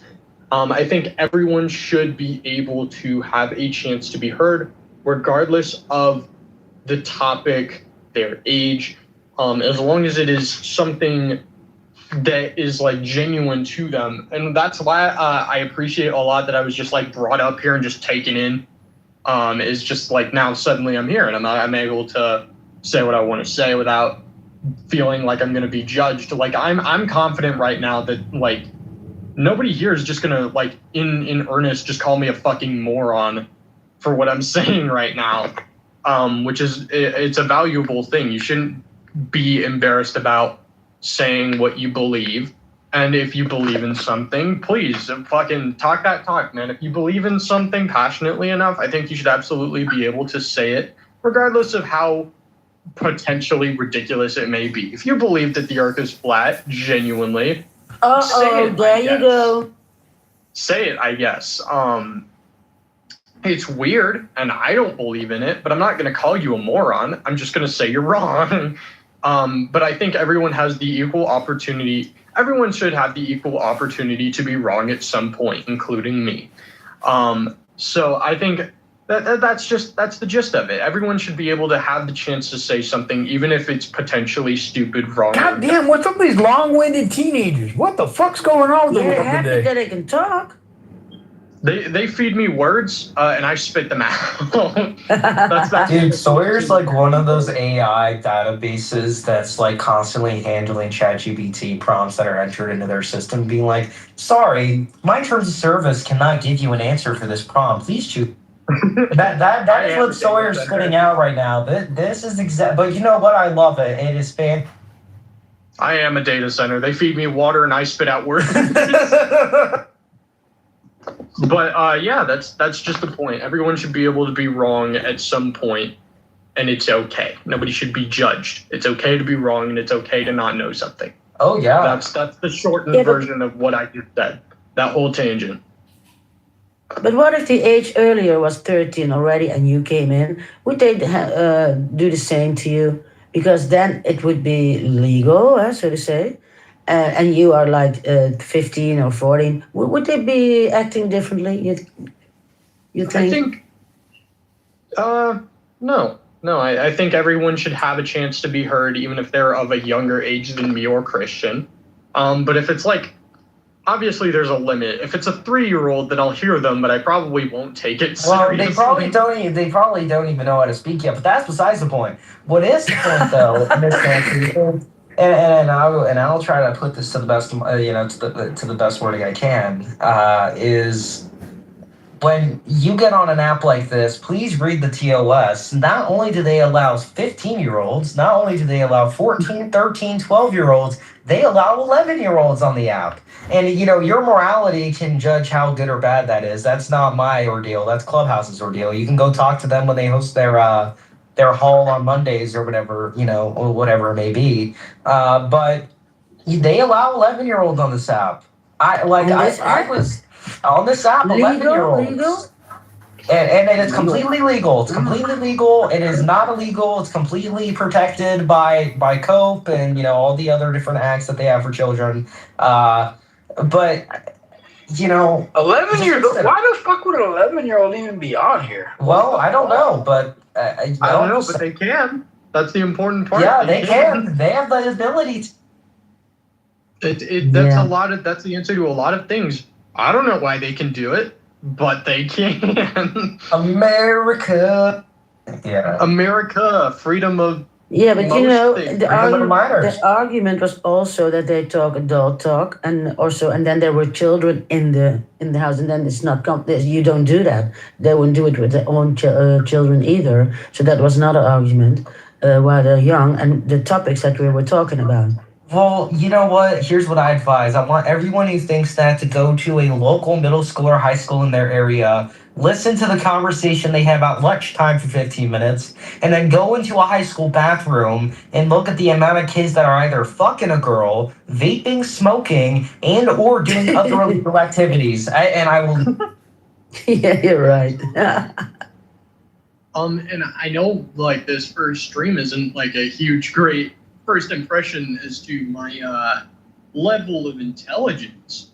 But I like to think that I'm relatively well knowledged and well versed in a good handful of topics, which is why I think it's very stupid for someone to just assume like, oh, you're 17, you don't know. Yeah, that's really stupid. Well, I remember high school, and I don't remember girls getting fucked in the bathroom. Oh no, that's a common thing now. You never knew.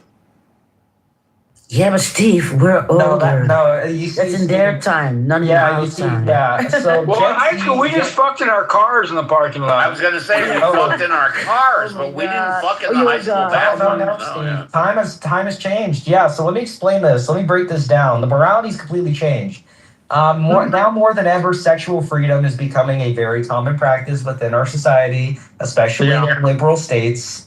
And yeah, clearly. We're not denying sexual freedom. We just said we didn't use the bathroom when we used our cars. Hold on, JCC. You didn't let me finish, though. You didn't let me finish. Not only is that also a primary reason for why they're doing this, but they also are so desperate they apparently need to, get their boner down in a school bathroom. And listen, that's not for me to judge because I haven't done that and I probably never will because I find it disgusting. But if you really need to go fuck a girl in a bathroom, then that is all your choice. Do it at home, man. Hey, in a bed. But yeah, were you 14 now, we wouldn't have this talk with you, Christian. I did have sex in a nice bathroom at a nice restaurant, though. That's That's nice, JCC. Anyways, nice info, I think it's important to have the birds and the bees talk with your kids. Sawyer, hold on. Have you seen students having sex in the high school bathroom? I've seen students do worse. You'd be surprised. So does that mean, yes, you've seen them having sex in the high school bathroom? I've had some encounters. It's not even just in the bathrooms. Oh, you've had sex in the high school bathroom? No, I'm a He virgin. walked in on him. Oh, okay, all right. I'm a chud. No woman would further, touch me with a virgin? 10-foot pole. So here's what I can attend to this, and maybe Sawyer can because I don't know how it is wherever Sawyer lives. I have most definitely encountered people getting down in the bathrooms, or to be less politically correct, fuck in the bathrooms. Now I'm not saying it's good or bad. I'm just saying. Yes. Sawyer, that's a good question. Do you feel comfortable saying what state you're in, Sawyer? Oh yeah. Yeah, I live in Idaho. It's a Sawyer, do you feel comfortable saying what city in Idaho? I will not go any further than that. If not, it's okay. Sawyer, do you feel comfortable sharing your address with Steve, Sawyer? Yeah, I don't want your address. I just want to know if you're comfortable with the city. If not, it's Sawyer, okay. can I have your email? Do you feel comfortable sharing your email, Sawyer? You know what? Let's just leave it in Idaho. I don't want to know the city you're in. Never. Sawyer, do you mind sharing your size and weight, Sawyer? Oh my gosh. I have for some context to say the region I'm in. I live in southern Idaho. All right, that works. I don't want to know anything more. JCC will go crazy. I'm just fucking having fun. That's hilarious. Ramona, you and your sister Lisa and your brother Sam, don't get all upset. No. I just want to make a really quick PSA announcement for the young people in the room. Pull-up method doesn't work, and double up with your rap. I've pulled out for 45 years. I don't care. I want the young people, the people who matter, who will know that it doesn't work, and don't do it, and double rap. That's all I'm going to say. That's all I'm going to say. And you can all forget the American pie because the Idaho Spud is Absolutely. That's where What? are you talking about the Spuds candy bars? It is, yeah. I was just Those making a bad joke. They really do have candy bars called Spuds, but anyway. Ramona, Yeah, they let are. me give you a quick I know those Spuds are response. really good. On behalf of the entire Gen Z generation that me and Sawyer represent, please let me say this with open arms. Half of the population of Gen Z will not listen to you. The other half might. And me and Sawyer probably, I presume that Sawyer would want to. I'm most Dude, I'm a definitely living going example to. of why that doesn't And work. what's the vote? What's the Sawyer vote right now? How many people have voted, and what's the vote? So the current It votes, hasn't changed. it did change. It did change. So the current votes, so it was previously 86 to 15%. Now it's at 75 to 25, and the vote is yes for Sawyer. How many people have voted? 8 people so far. What's the vote? Help the blind bitch in the room. I see 100%. Look to the top of the I'm top blind. of your screen. Just help me. Don't play with me. I'm 100% blind. green is yes. Ramona, there's a poll. I don't know how you can use your app to find it. Okay, well, I'm just asking what it is, honey. What it is. It's a poll to vote for allowing Sawyer to How be much? a guest room mod in the weekend room. And the reason is because he is a minor. He's 17. I'm assuming this to be, and Christian's also a young gentleman as well. I'm a year younger than Sawyer is. Well, Christian's a mod. He's a mod now. So. Well, if you feel comfortable making him one, why does it matter? Sorry. I don't know. I thought it'd be funny to see other people. The reason why it matters is because the reason why it matters is because the apes have gone ape shit. Feed him a banana. It's also being an That's honorary. right. Give him a banana. That's right. Good. I like that, Roma. It's not just being a mod in the room; it's being a guest mod as a mod squatter in the weekend room. That's what it is. The Ask the Atheist room on Sunday. Yes, that's correct. Jason And let me is correct. make a primary distinction. Let me make a very important distinction. I am not part of the mod squad on the weekend rooms. Steve has never made me actually one time, but that was an honorary guest mod. That is right. He was an honorary guest mod one time, and he's never been a mod after that. That is correct. And I'm going to emphasize yet again, I've never been a mod in those rooms. I'm only a mod in the pop-up rooms that Steve hosts. And how did you comport yourself when you were moderated in those rooms? Pardon? How did you comport? The same way he's comporting himself now. Then I don't have a problem with it. Well, yeah. So yeah, it's not a big deal. Yeah, and I'm going to emphasize this. If Sawyer becomes a mod this weekend, if the votes stay the same, which I really, really hope it does, then he will be the second ever miner to hold the green bean or the green butthole on the weekend room. Second place is first loser. Second place is first loser. That's all I gotta say. Yeah. Okay. The second place is the first loser. It's beautiful.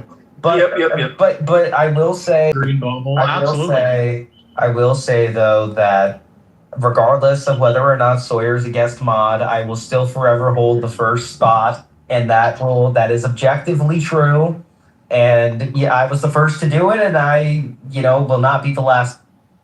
And Ramona, just for the record, very quickly, you are witnessing history live as right now because we in the Atheism House have 2 miners with green buttholes that are on stage.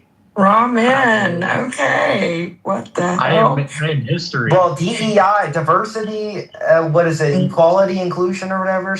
You guys have had green buttholes more than me, and I've been on here since it was a beta. So go you. Well, Ramona, if you want some special treatment with a green butthole, let me know when you're coming out to LA.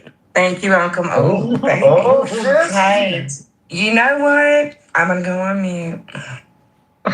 Hey, listen, people don't know this, but I'm going to pull a little Gen Z term out real quick.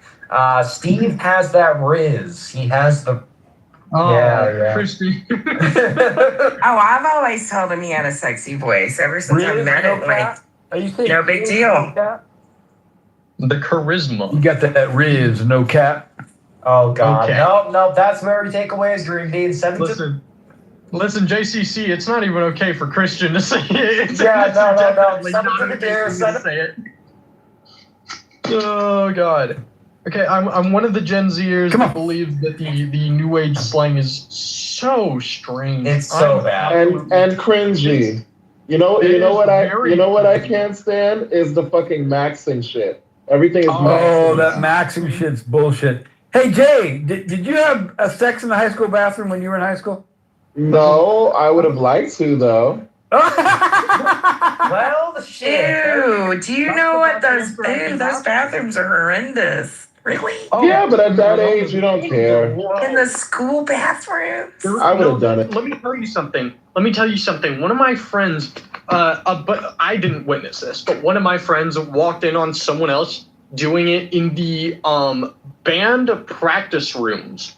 And that's better than the bathroom. That's way better than the bathroom. I think the band room might be cleaner. Yeah, way cleaner. Worse than the bathroom. Like that one time at That would be one time at band camp when they stuck a flute up my vagina. Like that one time at band camp. Oh. That is criminal. One time at band camp, I should have flued up my pussy. As a band kid, that's fucking that's miserable. Ouch. Let me, I really don't want to hop off this conversation because it's just really making me laugh and giggle. But me and Jay have unfinished business from what? Yeah, me and Jay some unfinished business. Not in a gay or homosexual way, JCC. Don't worry. From where? I forgot. Jay, welcome to the room. I am your wonderful heretic Christian. If you want to speak, please do. If you don't have to speak to me, but speak to someone who will talk to you. And do we argue? Oh, we've argued multiple times. Yeah, we argued. What? Barbie could probably. No, you said it. You and Jay was it about? Barbie is not happy. Was it about was it about trans shit? No. I love trans people. Which sounds really wrong now that I say it that way.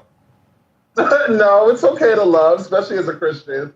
It's supposed to be God is love, right? Let's all love. Let's love a lot. But what's the issue, Christian? Tell him. I think me and Jay got into it about like Hebrew wording of something in the Bible. Oh, the gay stuff. Well, yeah, of course. Hello. Well, no. Listen, Jay, I am an LGBTQ affirming Christian, unlike the majority, which is, a lot of people will find contradictory. But, the Bible doesn't forbid being gay, which, a lot of people don't understand. It really doesn't.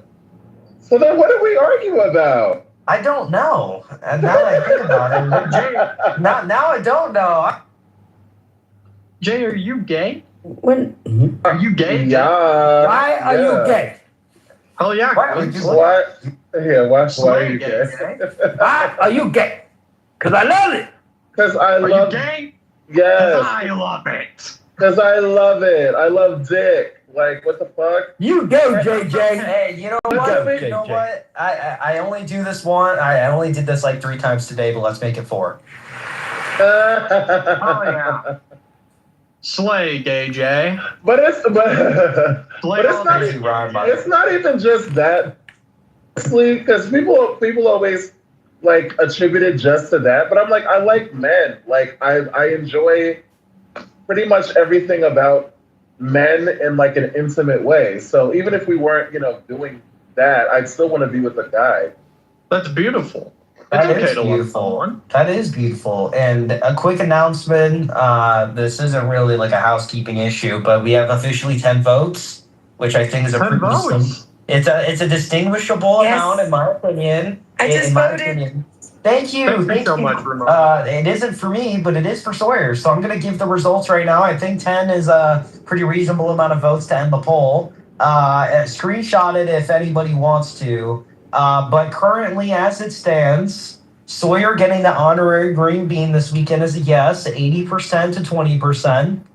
And Steve, if we're good with 10 votes, then he is going to be an honorary mod this. I would say that the voting is closed. If he comes in, he's got the honorary green butthole, and it's my pleasure to give it to him. I'm honored. Round of applause. Thank you. I want to thank my mom and my dad and everyone who supported. Don't forget about God, you motherfucker. Yeah, God. And I'll thank Christian's God. And don't forget the blind bitch that gave you your 10th vote. Anyway. And I'll thank the blind bitch that gave me my 10th vote. You're Thank welcome. You, You're such a sweet lady.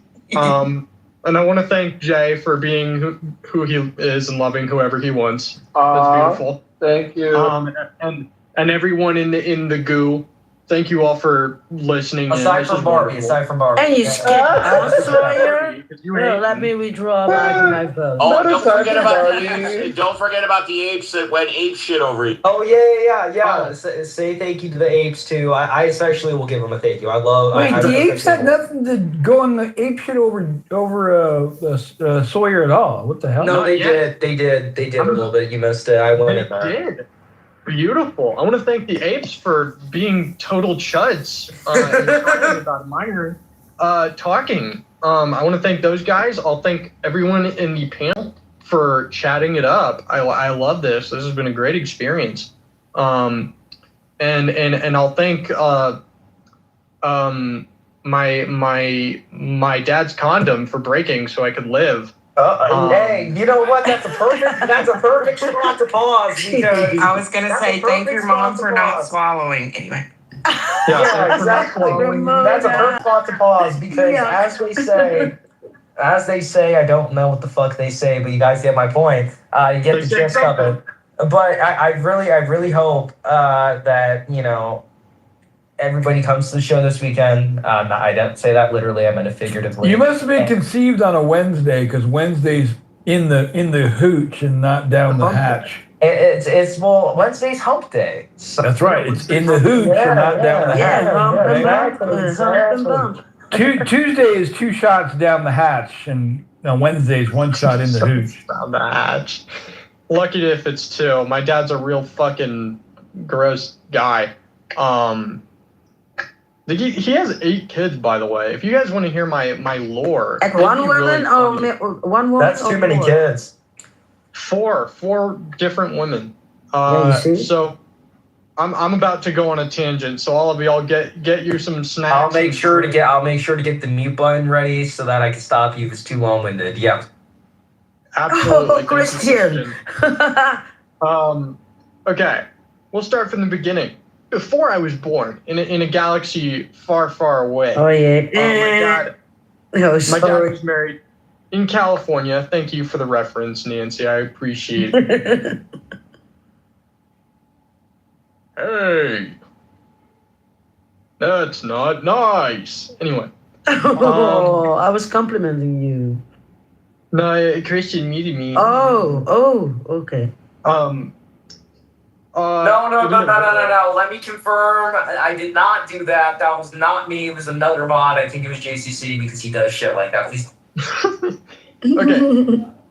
So, my dad was married to this woman in California. He had 3 kids with her. Okay. My mom was 19, not 19. She was 18. Mind you, my dad was 29. And he had an affair with my mom on his wife. Mind you, my mom had no idea. So she was not just like totally compliant with this whole situation. She had no fucking clue. Okay? He had 3 kids with my mom. And I was born when she was 19, so she was like fresh out the oven. She had only been an adult for like 6 months by the time my dad got her pregnant. Okay. Then he left my mom and got another woman pregnant. Never married her, by the way. Freaking whore.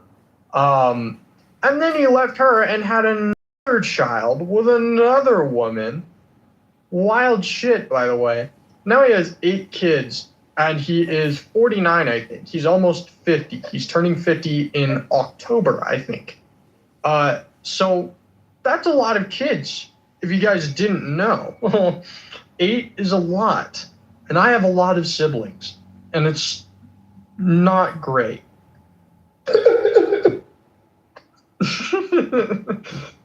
So you're the 4th? I am the 4th, yeah. I'm the oldest May of the my 4th mom's be with you. I am the 4th, and I'm with y'all. Yeah. And I'm the oldest of my mom's kids and the middle child of my dad's kids. His oldest is 27. So yeah, 10 years old. Yeah, a whole decade older than me. So my dad, not the best influence when it comes to lessons on not impregnating women, in case y'all didn't know. So, like Ramona said, double layer. The pull-out method doesn't work, so wear a condom. And if she's not taking birth control, probably not a good idea to do it anyway.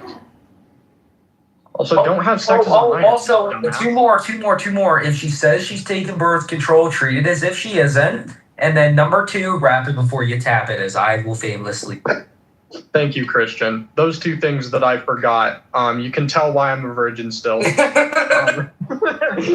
So, do all those things. Don't end up like my dad. Otherwise, I'm going to treat you the same. And I don't like that guy. Don't have 8 kids. You really don't want to do that. He doesn't talk to any of them. Not in this economy. Not in this economy. You cannot afford to have 8 kids, let alone 1. Okay, so don't have any kids for the one of us that isn't me. Forever. That's a minor. For the minors, aka legit just me and Christian. So. But you see, that's the thing I wanted to ask, because I'm just thinking about this, right? Like here, and hopefully it's not like a weird thing, but the age of consent, I live in New York. The age of consent, what you said, you too? So what did you say? I said, oh, that's beautiful. Sorry for interrupting. Yeah. Oh, yeah. No, it's okay. But I was just thinking, I'm like, age of consent for like sex and things like that is 17 here. Like, and it's totally okay. Like, I was like, why is it that 18 is considered an adult, but 17 is considered a minor? Mind you, I was advanced when I was younger. I like skipped a grade, and I went to college at 17. And I'm like, and then depending on like your, so I was like a year early. But even when I went to college as a freshman, like, depending on where your birthday falls, you oftentimes can go, like if you have a later birthday, you can be in college at 17 as well. So I'm just like, my point being is, should 18 really be considered an adult when literally you can pretty much do everything as an adult legally at 17? I don't know. It's very weird.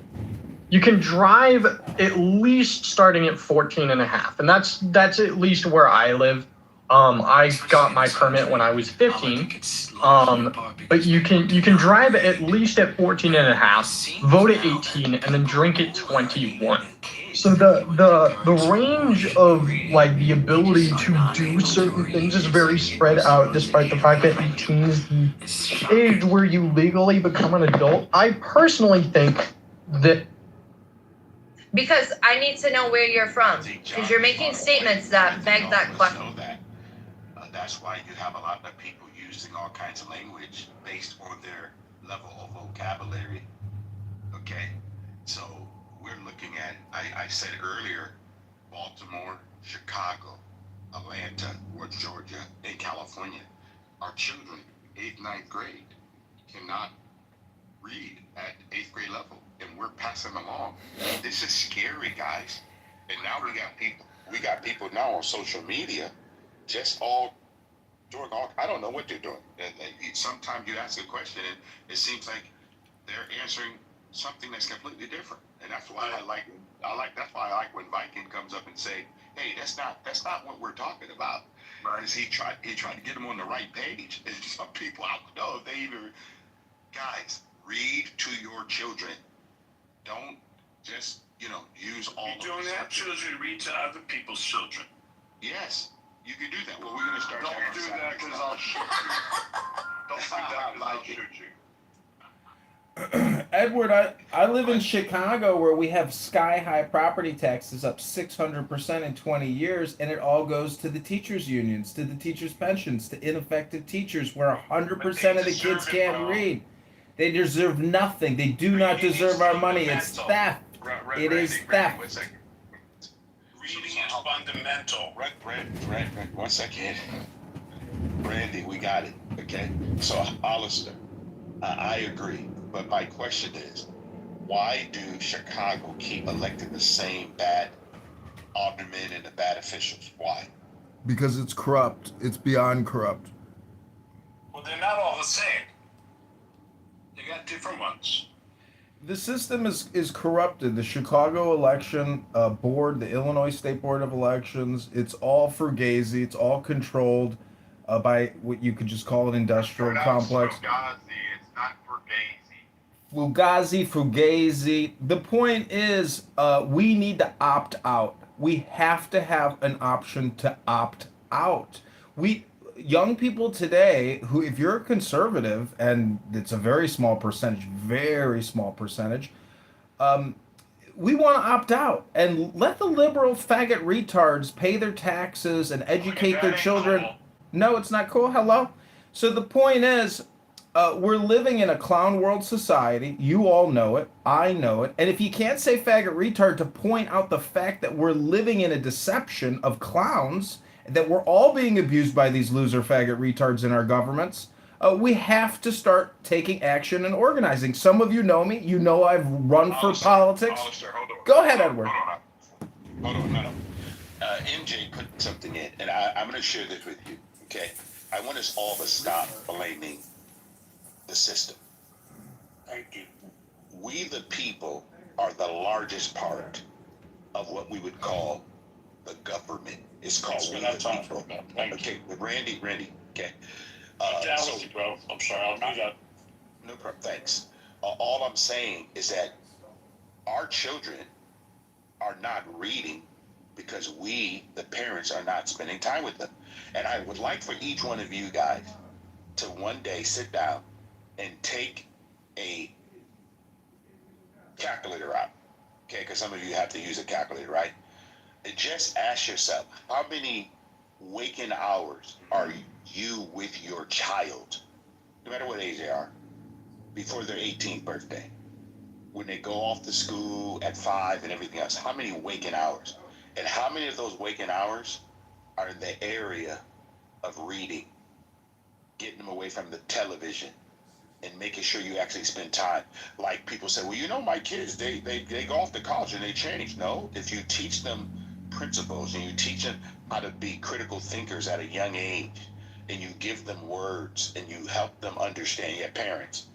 But right now, I got it, James, they use devices. I'm saying We know what works. We just don't want to work it because you know why? It takes a lot more. This is what you have to do. Okay? And I always say, and my wife and I said this a long time ago, we rather downside to make sure our kids could be more productive in life versus trying to have everything. I know some of you have heard of the Joneses. You never met them, but people want to be like the Joneses. Everybody heard of Uncle Sam, but at the end of the day, Uncle Sam don't show up. Guys, at the end of the day, the only person you can rely on is yourself.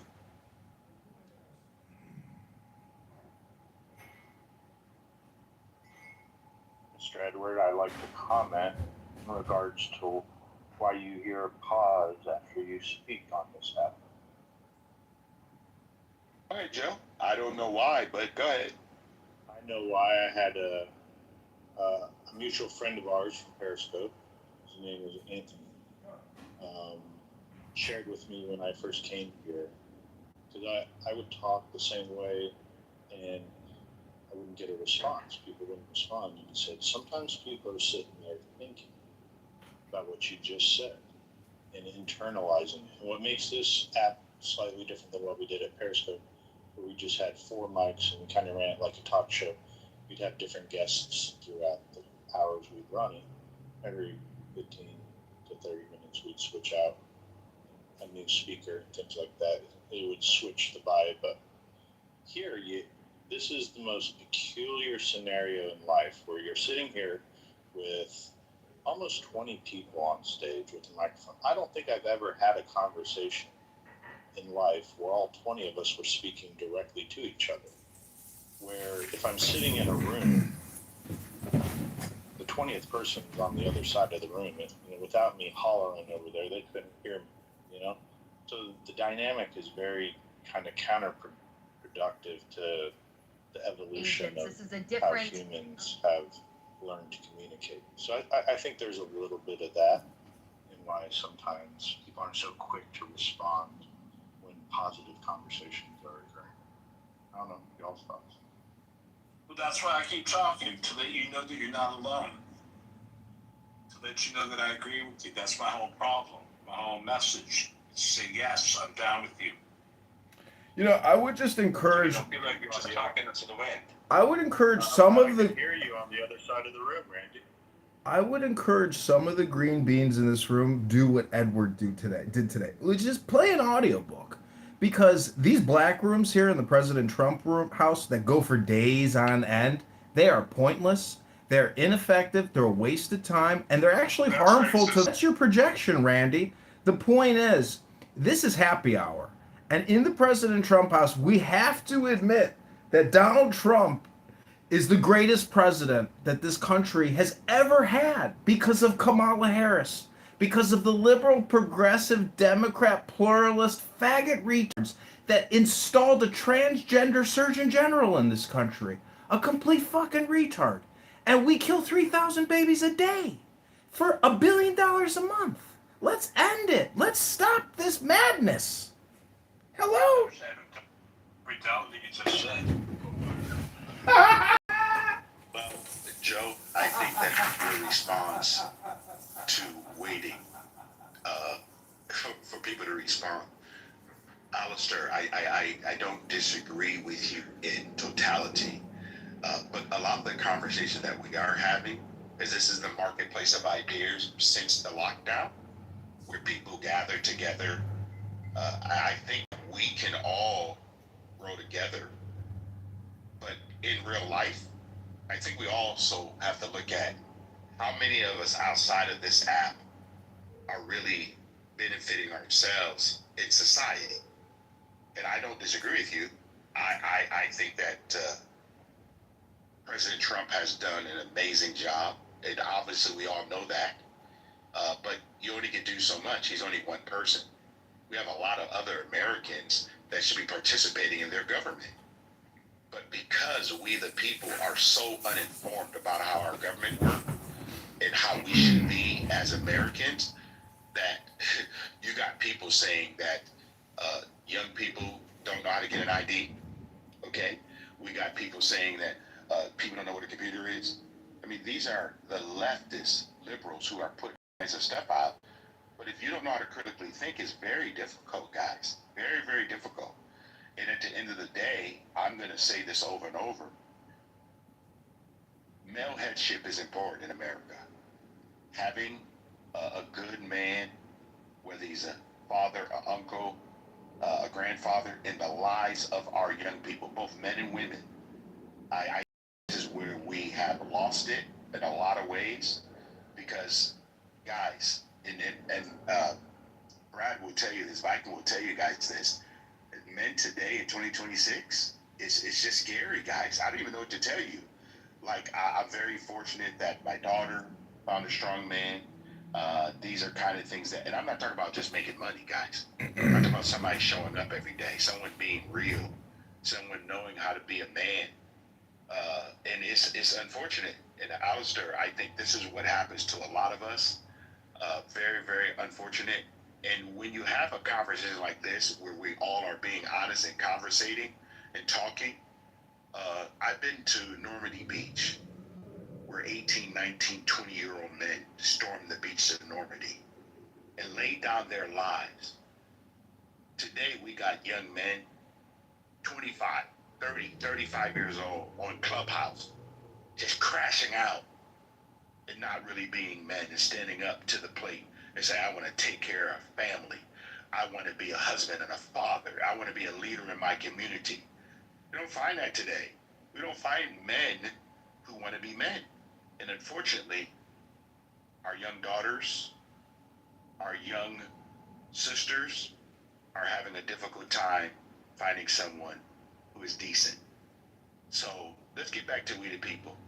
Blake, it's been a minute, man. I haven't heard you, Blake, but it's good to see you, brother.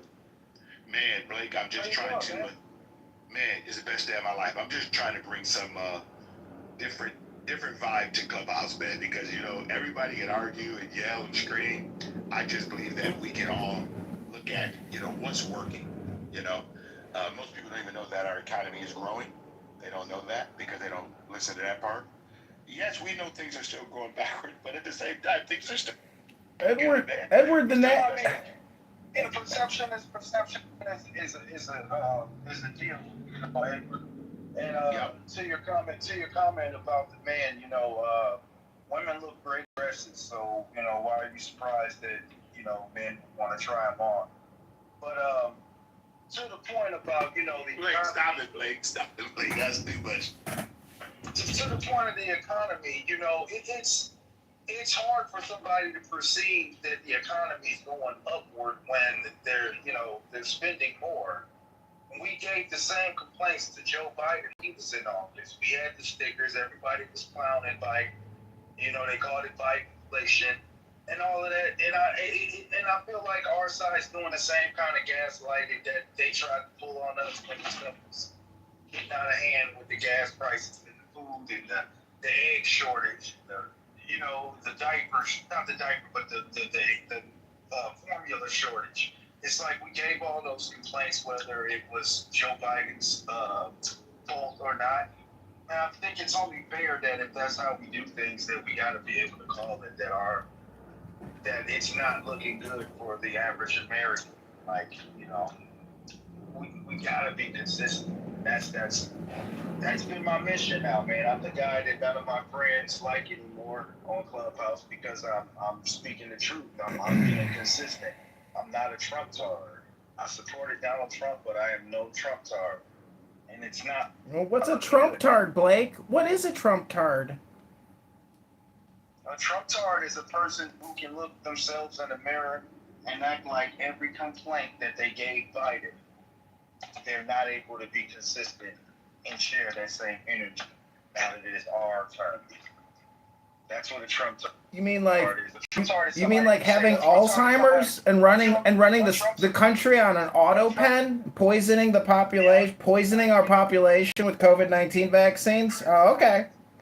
We got to start from, first of all, criticizing my current president has nothing to do with my criticisms of the former president.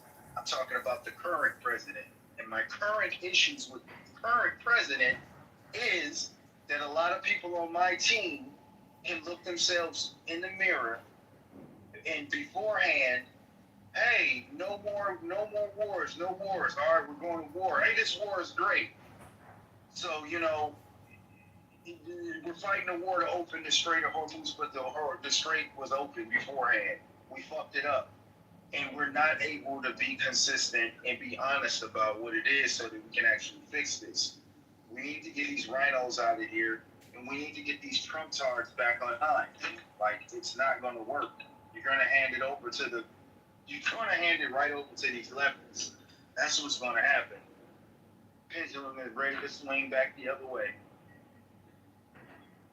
Blake, I hear you, and I am going to criticize Trump in a lot of different areas too, but at the same time, he has done some things that I don't think he gets enough credit for, which I think is really sad. And the reason why is because people want to look more at the federal government versus the local government, their own personal responsibility. If you look at our governors in our states, no one's criticizing those people, okay? Trump's one person in America. Okay? He happens to be the president of the United States. But at the same time, I think, and correct me if I'm wrong, Blake, I think that him closing down our borders and trying to do the best to protect the American people is something that we all should celebrate in some form or fashion, whether you like the way he did it or not. I just think that a lot of us miss out on the fact that he's done some things well. This is the big part. No one talks about this. I don't know why we don't talk about this. How many lawfare did they do to try to keep the man from running a second time? Do we ever look at this, guys, and talk about the reality of one American wanting to run for this job? I would never want to run for president of the United States. Horrible. At the same time, the man he still gets up every day and try to do his very best. I can't criticize that. For me, I can say that there's a lot of things I would not do based on it, but I don't have enough information, right? But at the same time, because I'm not in the situation room, I know we all like the quarterback from the back end. But at the end of the day, I'm still going to say he has decided to put America first the best way he can. And I think that the war in Iran, and Brad, you could probably speak to this, I think he's doing a lot of stuff to stop China, guys. And I don't think a lot of us really understand this.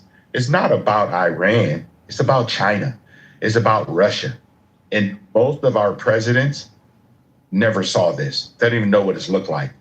What he's done in Venezuela. He has what he's done in the Panama Canal. Very few people speak to the issue of what this president actually has done to fortify America and change a lot of stuff that we didn't have a lot of strength. So go ahead, Blake. Yeah, and that's the problem. I hear you, man, and you always speak eloquent. You're fair for the most part, man. I just think that we're eating around the fact that going to Iran is not an America First agenda. It's not helping America. It's not going to help America just as much as the Iraq war helped America. Now, we'll grant you that we're definitely not in the situation room, and we don't know what the ins and outs are. Why do you think it won't help America? Like, I'm curious. Why do you? Nobody has ever sold it to me. Why? To be fair, Brad, nobody's ever sold it to us why it is a good idea. We've been. Assalamu alaikum. Hey, everybody. Hello. Hamid Salami, welcome. I'm so happy to be here. What's kissing wood, praying to the plaster, veneration is a loophole? What does that mean? Talking about the Catholic Church. Oh, you just don't like the way that people play games? What? Are you a Catholic? Yes, I am a confirmed, devout, and holy brother of the Catholic Order. Well, maybe you're the right person to have a conversation with. Actually, I would just like to defer the conversation to the great Megatron, aka Barth, who is absolutely 100% far more educated in Catholic matters than me. Let me see if I can ping him. Who are you talking about, Megatron? Yeah. Megatron's in a crash out like last time. Oh, Megatron is crazy, man. I bet I can get a concession in 5 minutes. You know, he's the one that said that he had to go because he had to help his wife, but never left the state. Yeah. The coward? You mean? See, if you claim though that Catholicism is a loophole, I just don't think you actually understand the deep. He's not claiming that Catholicism is a loophole, brother. He's claiming that the practice of venerating icons is a loophole. I claim that the Catholic Church can't be the one true church based on its own standards. Wait, why do you think iconography is, I guess, what's another term for a loophole? Redundant? Shortcut?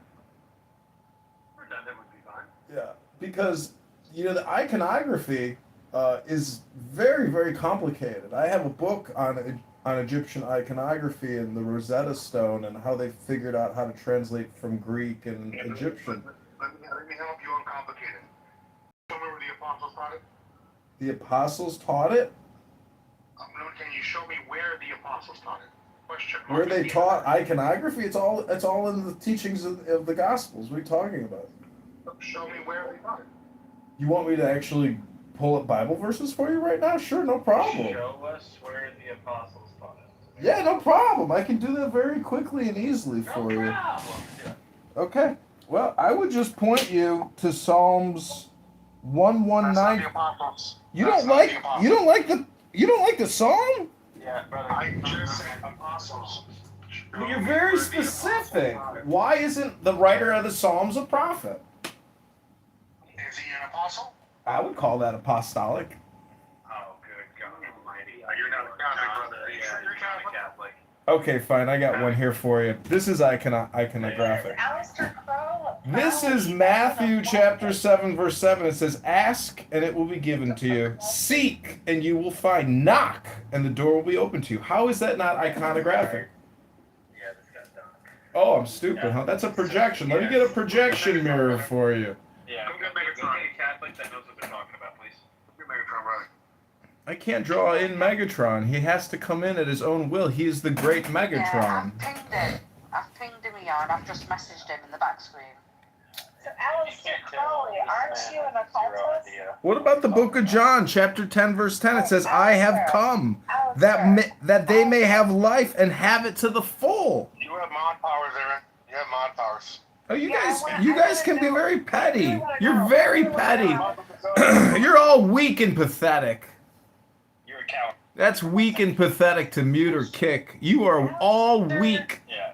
You're all weak and pathetic. Weak and pathetic. Weak and pathetic. Weak and pathetic. Hello? Do you believe in Aleister Crowley's occultism? Oh, it's some of the greatest writings ever created by man. It's unbelievable. You're an occultist. Okay. Yeah, I'm an occultist. I like books, iconography. Unlike these dumb fucks here who say, "Tell me the apostolic iconography. It's a loophole. I want to complain all night long to Megatron to make myself more."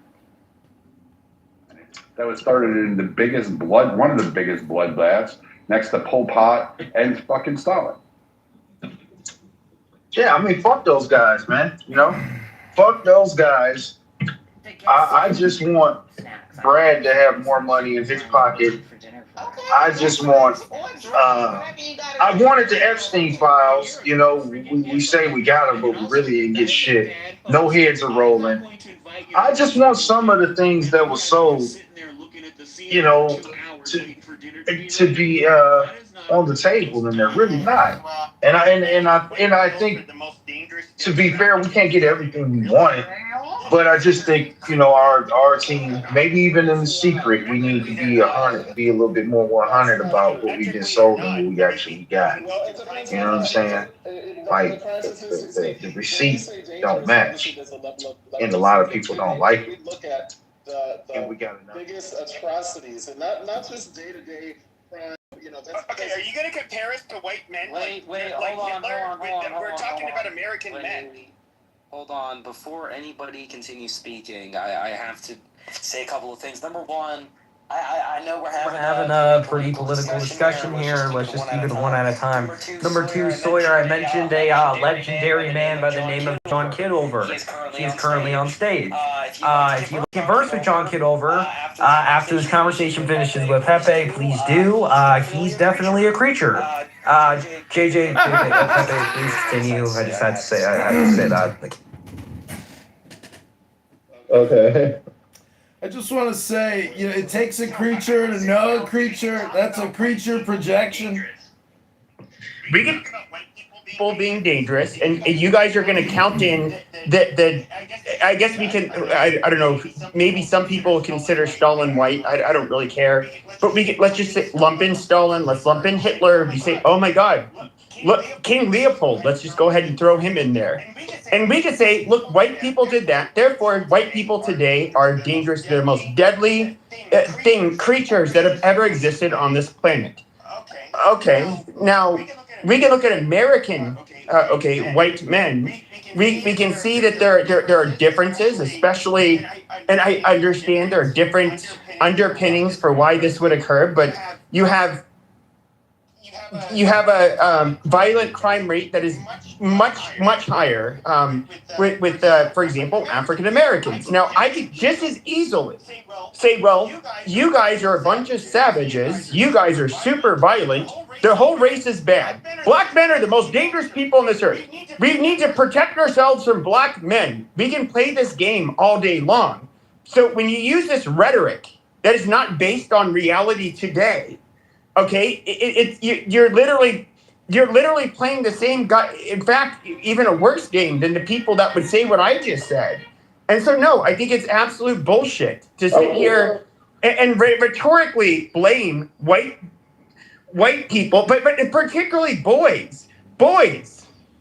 We had to go throughout, our whole fucking history is boys and girls, men and women.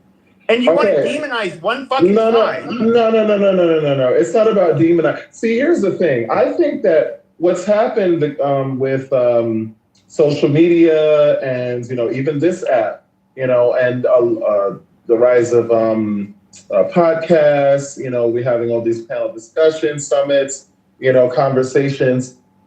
What you call demonization, other people call accountability. We're talking about things that are going on in life. You're using a word, but what I would say, but I can use the exact same word. When I see, and this is an actual reality, the violent crime rate amongst African Americans, there needs to be accountability. The black people need to have a record. Okay, but it's no different. It's really no different. You're setting these arbitrary. What you say is a reckoning for what happened in the past. That is a value judgment that you're making. It's not like it's something that you can actually define as true or false. If that is an opinion you made, and you believe that it is fair for men or whites or whoever else for there to be prejudice against them, and I think that's bullshit. And two sides can play, and I think like what you see after Woke 1.0 is that now people like me, who I was a lot of an extremist like 6-7 years ago, you see people that the shit that I would say is mainstream now. Okay, like you woke up that reaction out of everybody, and I'm somebody who at least I predicted that was inevitable because people fight back. So how is this do you want a peaceful solution, or do you want your grievances to be addressed and to persecute and punish the people that you think are bad, which are the non-LGBTQ, the non-white, or the whites, and the boys? I mean, I don't think that's a rational thing to do. So you are generalizing on both sides, okay? Nobody's saying that all white men or all straight men or all Christians are bad. As a white straight man, okay? As a white straight man, so that you can understand that I'm not being biased here. Nobody has ever said that to me. That I'm a bad person because I'm white, straight, or a guy. Nobody has ever said that to me in my entire life. You're generalizing that people are saying that, and you're also generalizing that people just. You're generalizing a lot of things here. You're moving through a lot of assumptions. Generalizing. I'm saying what a minority of people say, and the reality is the majority of people are not political activists. They're not.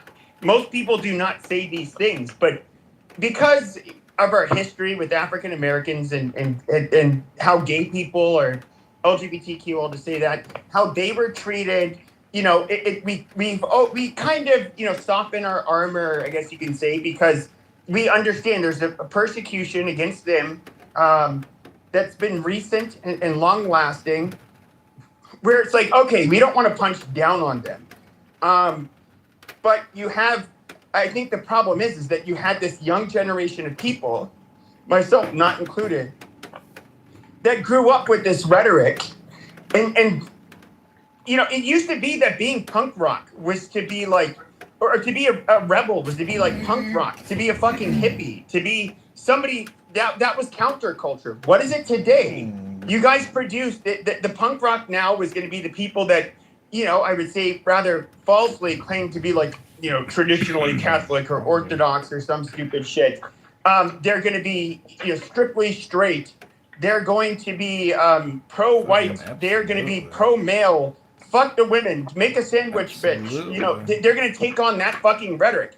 Ultimately, that is rebelling. And you piss these young men off. Text me your high. Yeah, here's my thing. Nobody's pissed me off. Yeah, and thank you for saying that, Sawyer, because there's a couple of things. First and foremost, what Sawyer just said. There's a lot of people who disagree with that. But second of all, let's speak about the people who do identify as being pissed off. Cry me a fucking river. And here's why. You want me to name all the names of people that are pissed off? One at a time. Yeah, cry me a fucking river. Shout out to Justin Timberlake. It's important for those people to get a grip. Literally, before let's rewind the clock. Tick tick tick tick tick. Rewind before woke one. You have Black people that have continued not because I keep hearing this thing about was and used to and like history. No, let's talk about now. There has been modern day mandated that every Black person, or every person in the country really, regardless of race, since we're speaking about Black folk, I want every Black person to get, I want it to be, I wish it was mandated for every Black person to get this treatment. And I don't mean that disrespectfully or try to be funny. Of young black males, and men when they could literally be like 12 or 13, they committed. I went to show you whether the way my godmother is. I thought you didn't believe in God. When I thought you didn't believe in God, well, I showed you how my proves God exists, bro. I showed you that, bro. Yes, the Fibonacci code, the Fibonacci frequency, the code in the math, numbers. Well, you are left. Because the math is designed for a specific code in it that is objective and absolute. It's just a system of symbols associated with the divine. In order for that code and law to exist, using the police as their personal grievance, advocates, and wasting tax dollars, and they don't get treated with the same outrage because of the majority of ownership and culture being more catered to white people. So I think what you're actually witnessing now, and what you're saying as his people are, I think is people actually having real conversations and vocalizing their frustration with racism, with homophobia. Literally, we just had gay marriage pass. That was recent. You know what I mean? Mm-hmm. Before that, you have literally there have been couples who have been together since like the the World War II and stuff who've been together who couldn't even be married. And we forget that marriage, because people like to say it's like a religious thing. Marriage is a governmental contract, and it has actual tangible benefits. You have people who can't even go to the hospital. This is religion.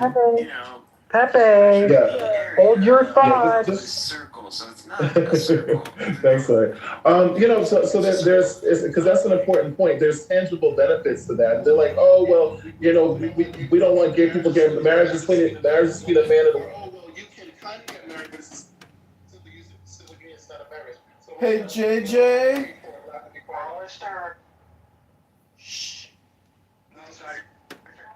I'm sorry, I'm just wondering, like, how long is this gonna go on? Because you guys don't know how long Pepe can go. He can go for hours.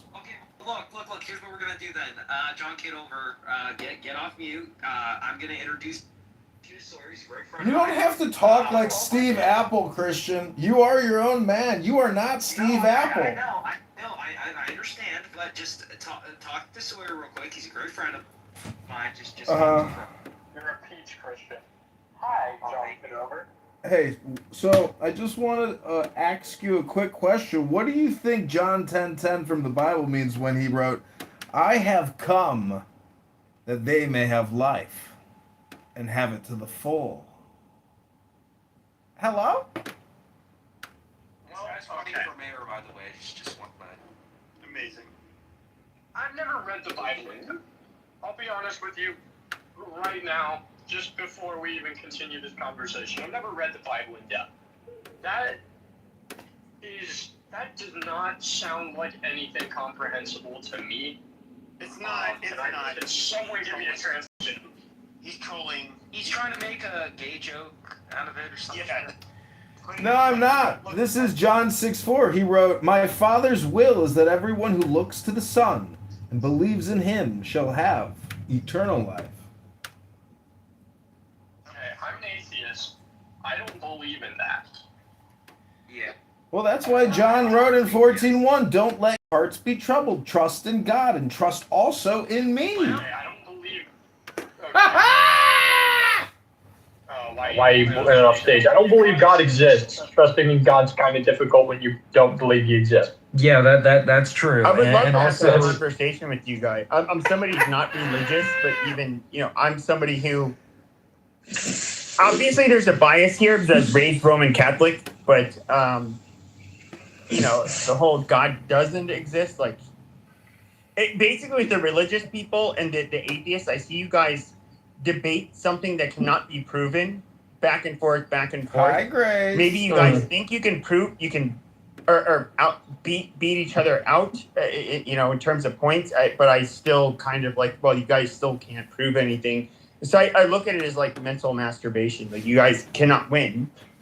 Nobody can, and that includes the atheist and the theist. Like they cannot prove, like subjectively prove that God does or doesn't exist. It's not about winning. Nobody. I mean, I'm not going to say nobody because I can't read minds. But anybody who goes into a conversation about religion and expects to win an argument or change someone's mind is a fucking moron. That's not something you can just do. I would say that's a good chunk of you guys. You guys are trying to win the.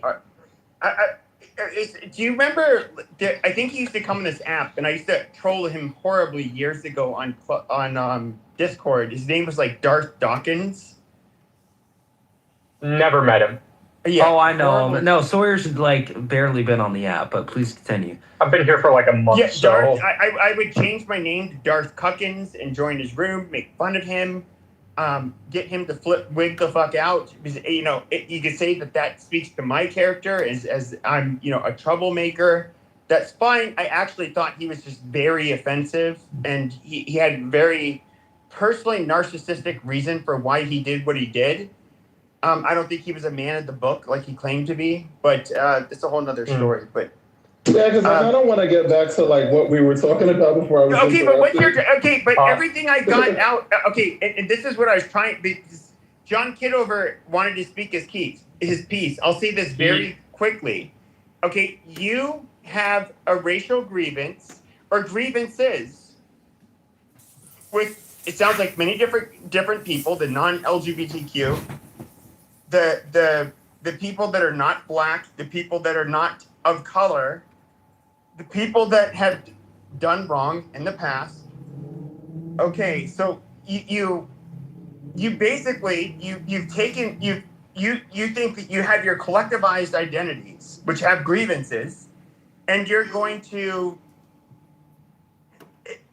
in a sense, basically make all of us that are a part of these other identities, we should all suffer the wrath of what non LGBTQ people, non-people of color people, and so forth have caused in the past. Faggotrons! And I would say that, like, you're just asking for people to basically react to that. And men, especially young men, would say probably the most dangerous demographic, they will react to that. And it's not going to be to your liking. Yeah, I think it's a really Are you justifying? It's a really stupid war to fight. What are you justifying here? I can tell you're trying to justify something. I think you're trying to explain away, like, men getting angry over being chastised for hating on people that aren't like them. No. What I'm justifying is that when you mistreat a group or collectively blame a group of people for something, they're going to become angry and resentful, whether that's boys, non-LGBTQ, people that are not of color, or people of color. They can be of any ethnic group, sexual identity, doesn't matter. When a group has when they are basically reduced to like, hey, we're going to do collective punishment to this group, okay, or have rhetoric against this group, that group will fight back. And so that doesn't depend on the fucking race or the religion. Pepe. See, the problem is with what you're saying is you are taking what is very, very kind of surface, and what really should be more of a, like, the intention of it is to actually get people to open their eyes to systemic injustices, and but you're naming things that occurred before these white people were born. Wait. Oh my God, Pepe, relax. Yeah. So what I'm saying is that this has always been a thing. Every single civil rights movement, whether it was with black people, black civil rights, women's suffrage, gay civil rights. It was about, like, with the anger that you're speaking of, is all those minorities had that. Well, actually, women aren't even a minority, but all of those oppressed groups, they had that anger. The reason that we needed a movement, just.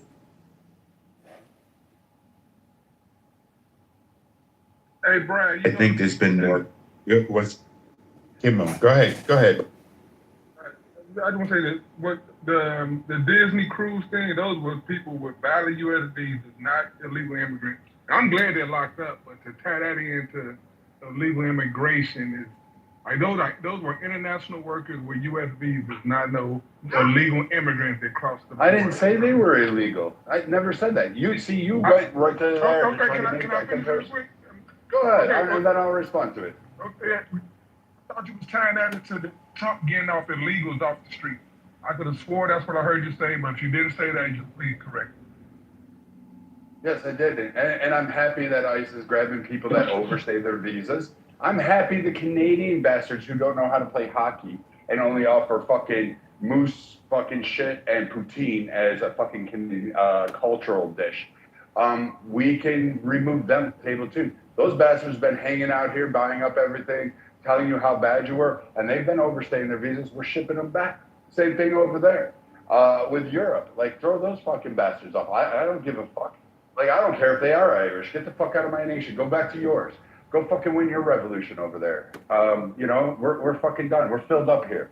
I don't need you here. You want to come visit, have a great time. You want to drink a shit ton of beer, watch the game, Absolutely. Drop your money, make my Americans happy, helping Tom will sing along fucking grand old time.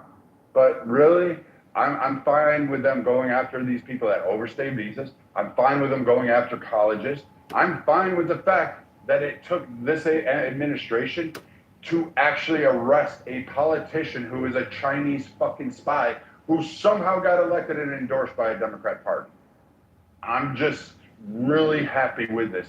Blake, when you say it's worth the squeeze, I'm pretty good with it. I'm absolutely like okay with it. And what the other politicians need to do is realize interfering with federal police officers' investigations, their searches, their seizures, and those activities, when you have nothing to do with the crime and you think you're going to be fucking Wonder Woman, I'm just going to tell you, you're going to stand a chance of going down, and you're retarded. And when common sense leaves your body because you think it's so great, virtuous, instead of actually art where it is or where it makes the difference or where it makes sense, instead do it there and think somehow you're a hero, I look at you as a fucking idiot, and I'm kind of grateful you're no longer walking the earth. I don't have empathy. I don't have sympathy. I don't give a fuck about kids. The same treats all men and women as straw dogs. You gave up your kid to go do a fucking protest to save against a fucking, where they were after a sex, I think the guy actually was part of like some sex trafficking shit, to go and save that guy. Like, I'm sorry, I just have the empathy for people that do that. I know it sounds cruel.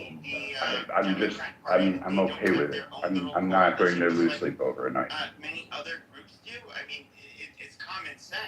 Such a wild. Same thing with Disney Cruise. I would have fucking torpedoed the shit out of that, leaving all 30 of them on there and let them sink to the bottom of the ocean and let them fucking have to fight sharks. And then I would have gave popcorn and had betting odds, and we would have said, all right, which one's going to survive? Let's do the pool. I would have done all and watched it.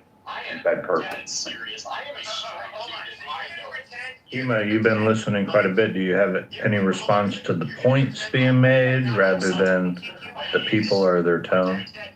No, I didn't come. I addressed the direct point that Brad made, but I mean, you gave an opinion about the 212, and you think the Senate they're gonna hold the Senate. Those are opinions, so I give my opinion that I would disagree with your opinion, but that's not a factual statement.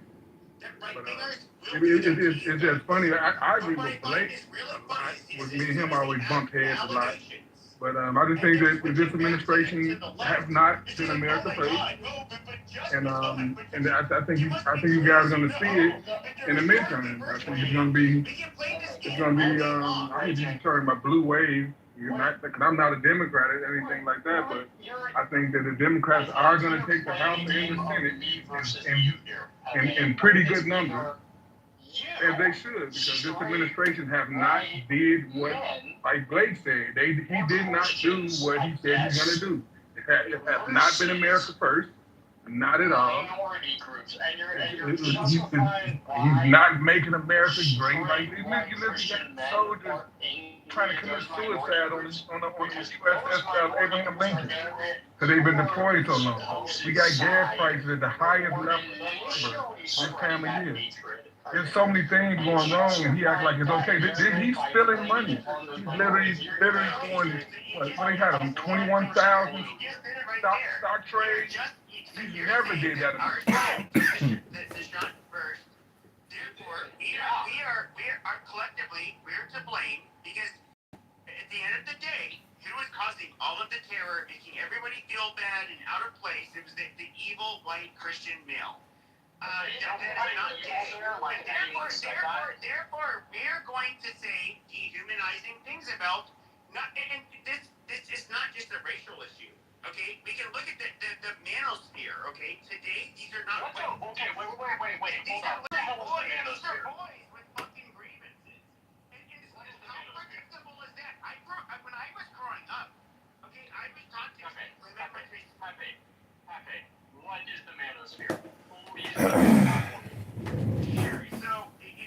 I would say that it's men that basically, it's male grievance politics. For the most part.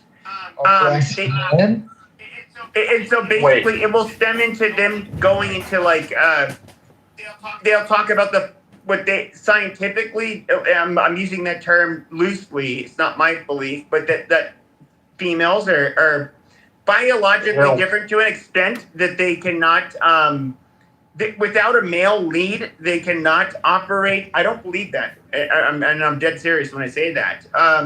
They believe that, at the end of the day, you cannot allow women to have power because they are going to ruin everything, basically. And the reason why relationships often fail is they're going to blame it on the women. That is literally the manosphere. Okay, and why does that have to do anything of what you're talking about? Because I was literally talking about how when you start going after men, non-gays, whites, whatever, nobody's going after you're any gonna of those get stereotypes. pushback, and you got the goddamn pushback. But what's really funny is because these people are not white, and and or Christian. Okay, these very loud voices. It's kind of like, oh my god, what do I do with these monsters that I fucking created? And you can't really do much. My rendition is still making a bunch of money, hating on women and dehumanizing women, basically. Jay, or not Jay. Were you saying something, Emmanuel? Yes. Yes, I would like to say something, Sire. First of all, hello guys. Thank you for having me here. So first and foremost, I would like to ask Pepe, what do you really mean when you keep repeating by collective punishment? And the second question is also for you, Pep. Like the amount of grace that you now is giving to this quote unquote oppressed man, you don't give to the actually historical oppressed minorities. The amount of grace that you give to the grievances of these men, of these kids of the manosphere, for example, is not the grace that you give to the people that you claim that are collectively punishing these other non-LGBTQ, non-white, non-black folks. So thank you. To answer the first part of your question, I'd say kind of like what you see the left doing now, and even people on the right. It's if I'm being fair, it's like collectively holding, for example, what's happening in Israel and Gaza. It's collectively holding every Jew responsible for what happened there. Now, I personally am not, I'm not going to mistreat Jews because of what's happening in Israel. That's just not who I am. But there are people that I feel like that are on the left that are willing to collectively punish people that were the historical oppressors of their people. And once again, my whole point is that this will lead to nowhere, except for they are going to end up fighting back. And this will go back and forth, back and forth, back and forth. That's my whole fucking premise. Are you justifying it or diagnosing it? That is my question. I'm not justifying it. I'm diagnosing. I don't care whether or not you're gay or trans.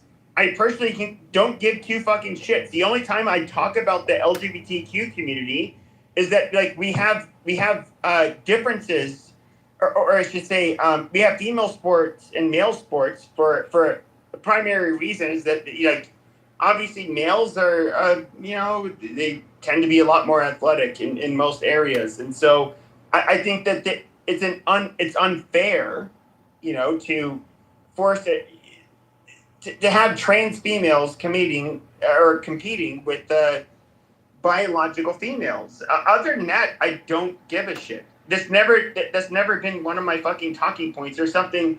I think it's one of the most worthless of the culture war debates. Can I comment? Absolutely. Yeah. So I think there's oftentimes that's the talking point. Like, we don't care. We don't really care. What you do in your bedroom is your business.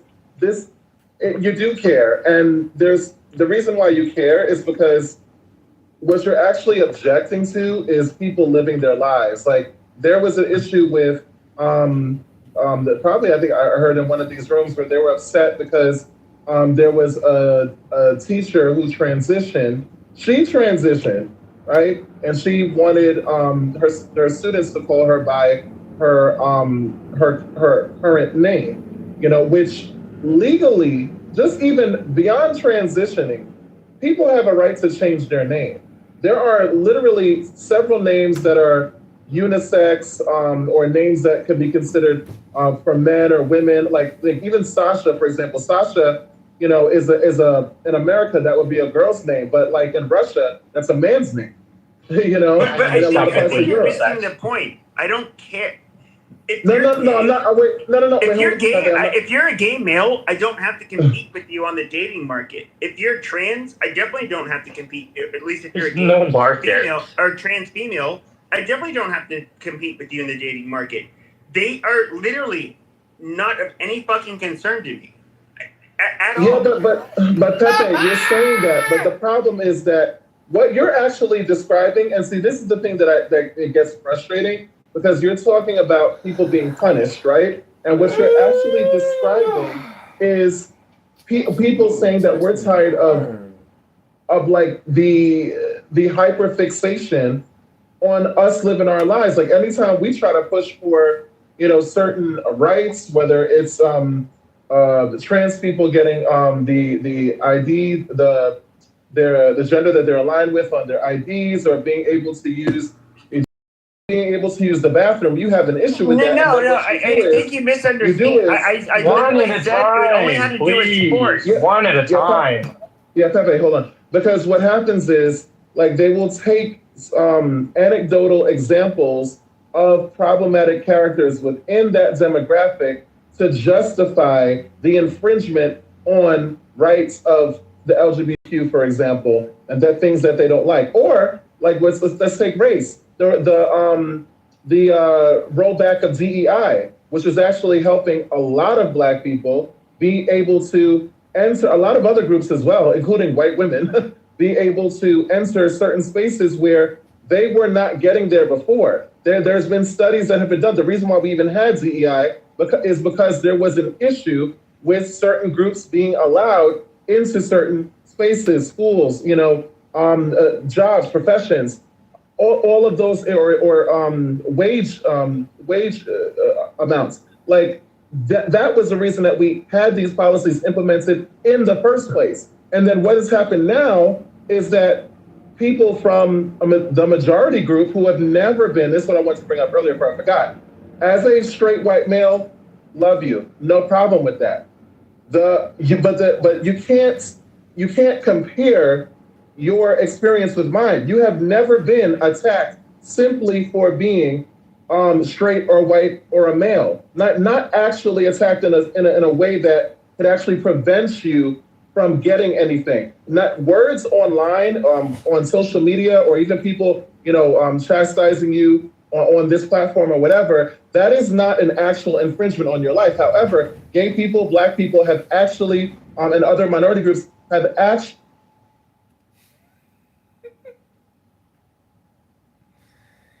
I'm special. I've been abused worse than you. It's my special privilege now. Biden, at one point in his presidency, lost his mind. He wasn't all there. And I'd rather vote for a Republican Party than a Democrat Party, a party that says it's okay for children to mutilate their bodies. It's okay for grown-ass adults to teach children about sexuality in elementary and middle school. So what kind of shit is that? What kind of political party sits there and says that's okay to do just to get votes on their party? I'd rather not vote for that. That is corruption. That is just them squeezing and pandering as many votes as they can for their party without even realizing the consequences to their actions until it's too late. and I'm not signing up for no political party that just doesn't give a rat's ass about the American people. What the American people say. We say we want to jump. They say, oh, I'm going to sit down. We give them a reason to jump, and they still sit down. Mr. E, you sound racist. You sound sexist. You sound bigoted, Mr. E. How do I sound racist? How do I sound bigoted? Well, that's what you will be accused. That's what you will be accused of if you oppose the 60% of the population. Thank God we have a republic and not a democracy. Hello? I'm looking at the pros in the room. Go ahead. Yeah, I mean, you can go to any room on this app right now and you can hear He's not wrong. You He'd be a troll, but he's still fucking right. Yeah, I am retarded. I'm not trolling nobody. I'm just saying, why would I vote for a party that says it's okay for a child to say, oh, I don't feel like let's take this as an example. A boy, he says, I don't feel like I'm a boy. I feel like I'm a girl, and I want to mutilate my body just because I'm mentally ill. What politicians running on that? Let me know which one. Chemo, they all run on it. Don't you live outside of Chicago? The future mayor, Alexei Giannopoulos, a criminal, murderer. The next mayor of Chicago is a confirmed murderer, a confirmed career criminal. Stole $400 million. Yeah, he stole $400 million. He had to settle with the FDIC for $5 million, and he runs on a pro LGBTQ, IA, trans, etc. The guy is fully woke.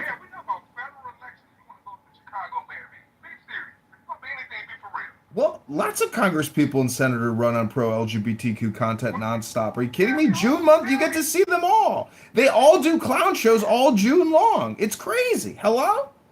That's my point exactly. There's that shit all month. And it's not even just 1 month. It's like every single month they have to bring it up. It's like, it's to the point where, like, good God, I want to go a whole month without hearing or seeing anything about the LGBTQ. I haven't saw not one politician bring up LGBT, mutilate your body. I haven't seen one.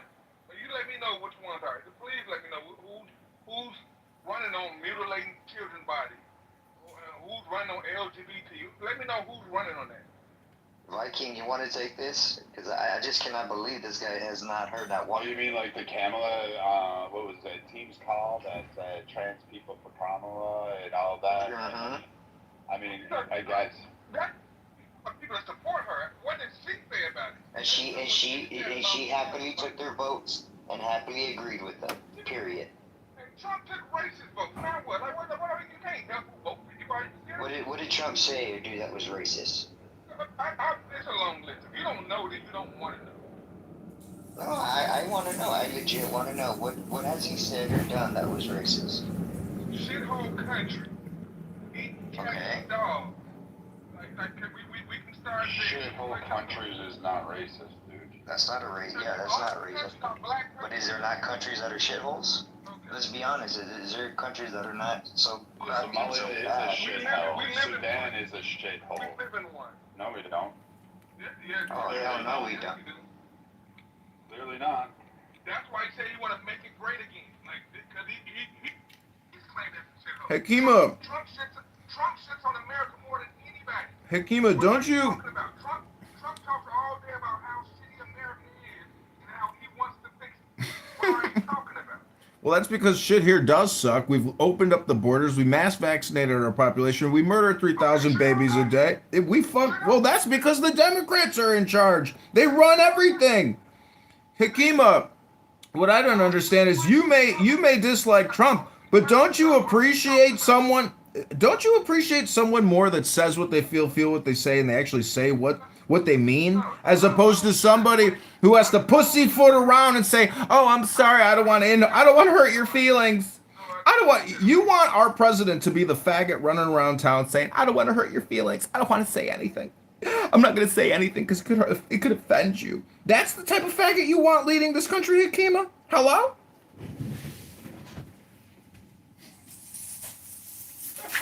Yeah, I don't want a president like that. I want a president who's willing to stand behind his people, behind his country, keep his country number one, keep moving the country in a positive forward place, not going backwards, or not moving at all. It's like, because a country that doesn't move, or lets it progress, and one that progresses, or sorry, not progress, digresses back, is a country that's destined to fail. I don't want this country to fail. I never want to see this country fail. Lord forbid this country fail, because if it fails, the rest of the world goes to shit. Period. Hey, do y'all care about Trump spending money with all the stock trade he doing, with the insider trade? Do y'all care about that? Do y'all care about You guys never cared before. Now you care. Nancy Pelosi and all of them. Yeah, you've been doing this shit.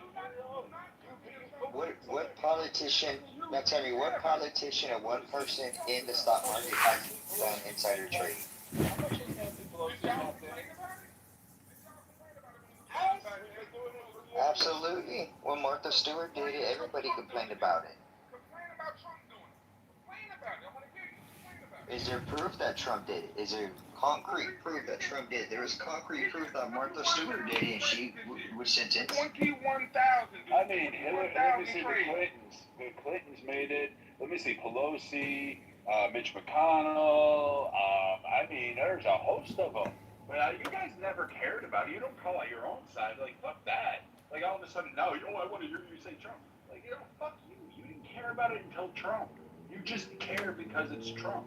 That's all it is. That's why people say you have TDS. Because you don't really stand for shit. You lie.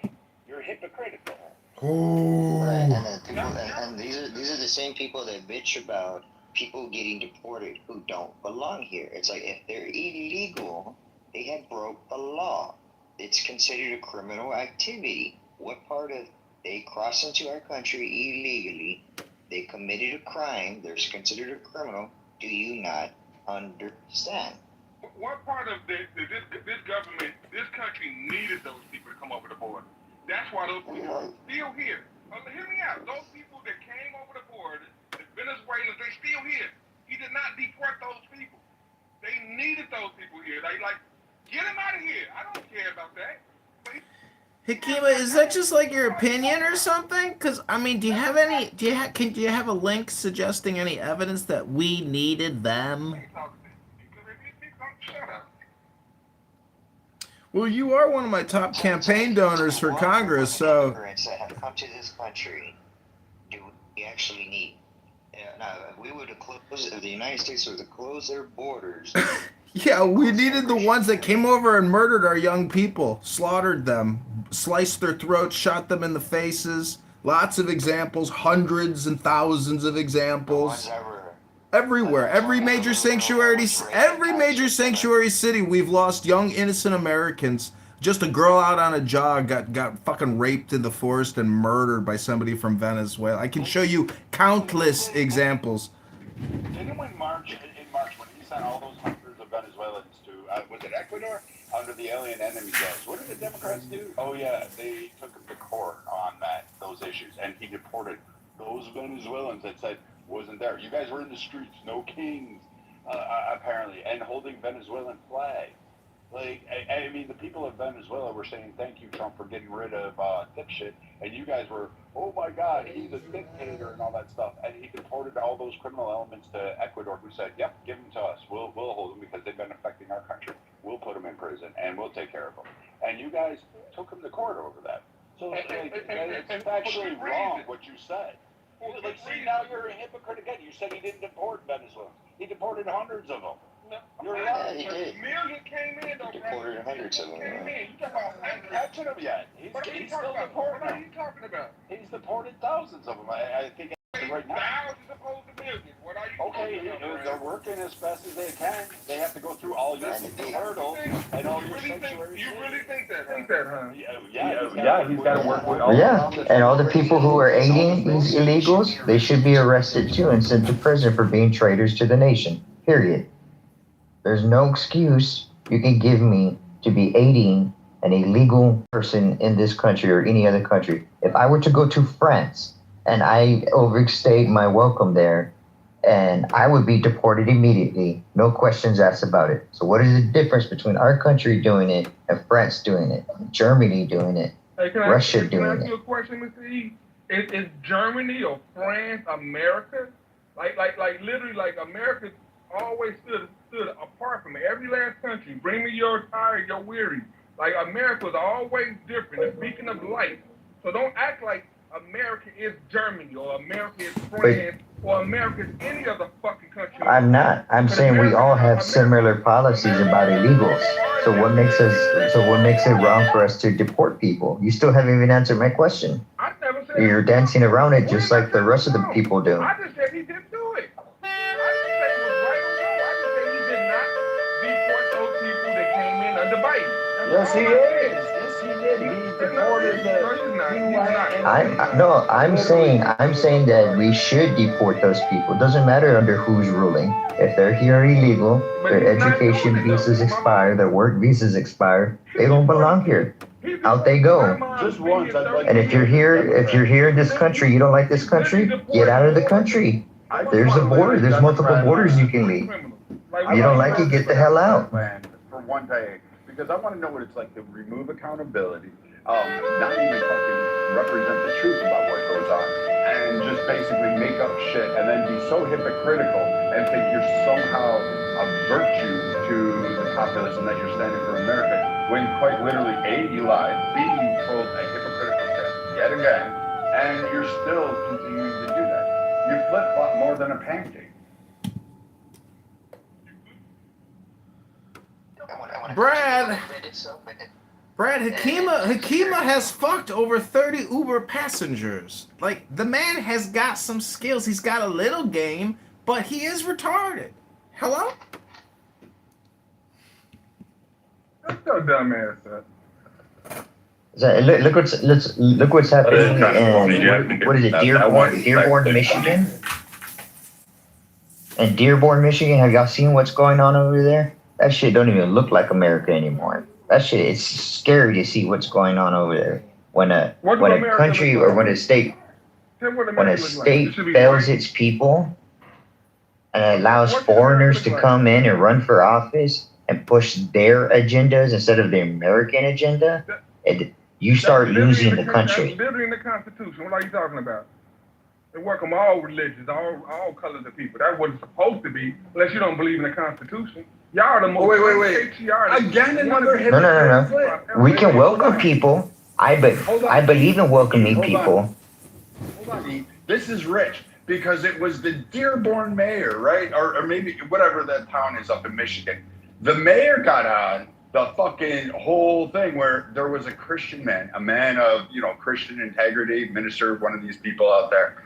And he sat there and went to a town council meeting. And the mayor was actually filmed. It was AI. It wasn't made up. It was actually this quote where he said, "It will be fixed. We will hold a parade when we get all of you Christians." He said Christians, by the way, and get all you people out of here, out of their town, because he was elected in. And what's funny is the guy that went to complain about him against the hostilities against that Christians were facing in the town was one of his supporters. He went there and gave campaign funds and then turned around and told them, "Well, we want you out of here. We're going to push you out of here." So that rich, again, another hypocrisy that you didn't even fucking acknowledge. And yes, I think those idiots that are sitting there saying to people, similar to what happened in St. Paul, Minnesota, to particularly black neighborhoods, because Waltz was really concerned with people minorities, so he dumped a whole bunch of refugees smack dab, you guessed it, in that black neighborhood that had prominence, that had homes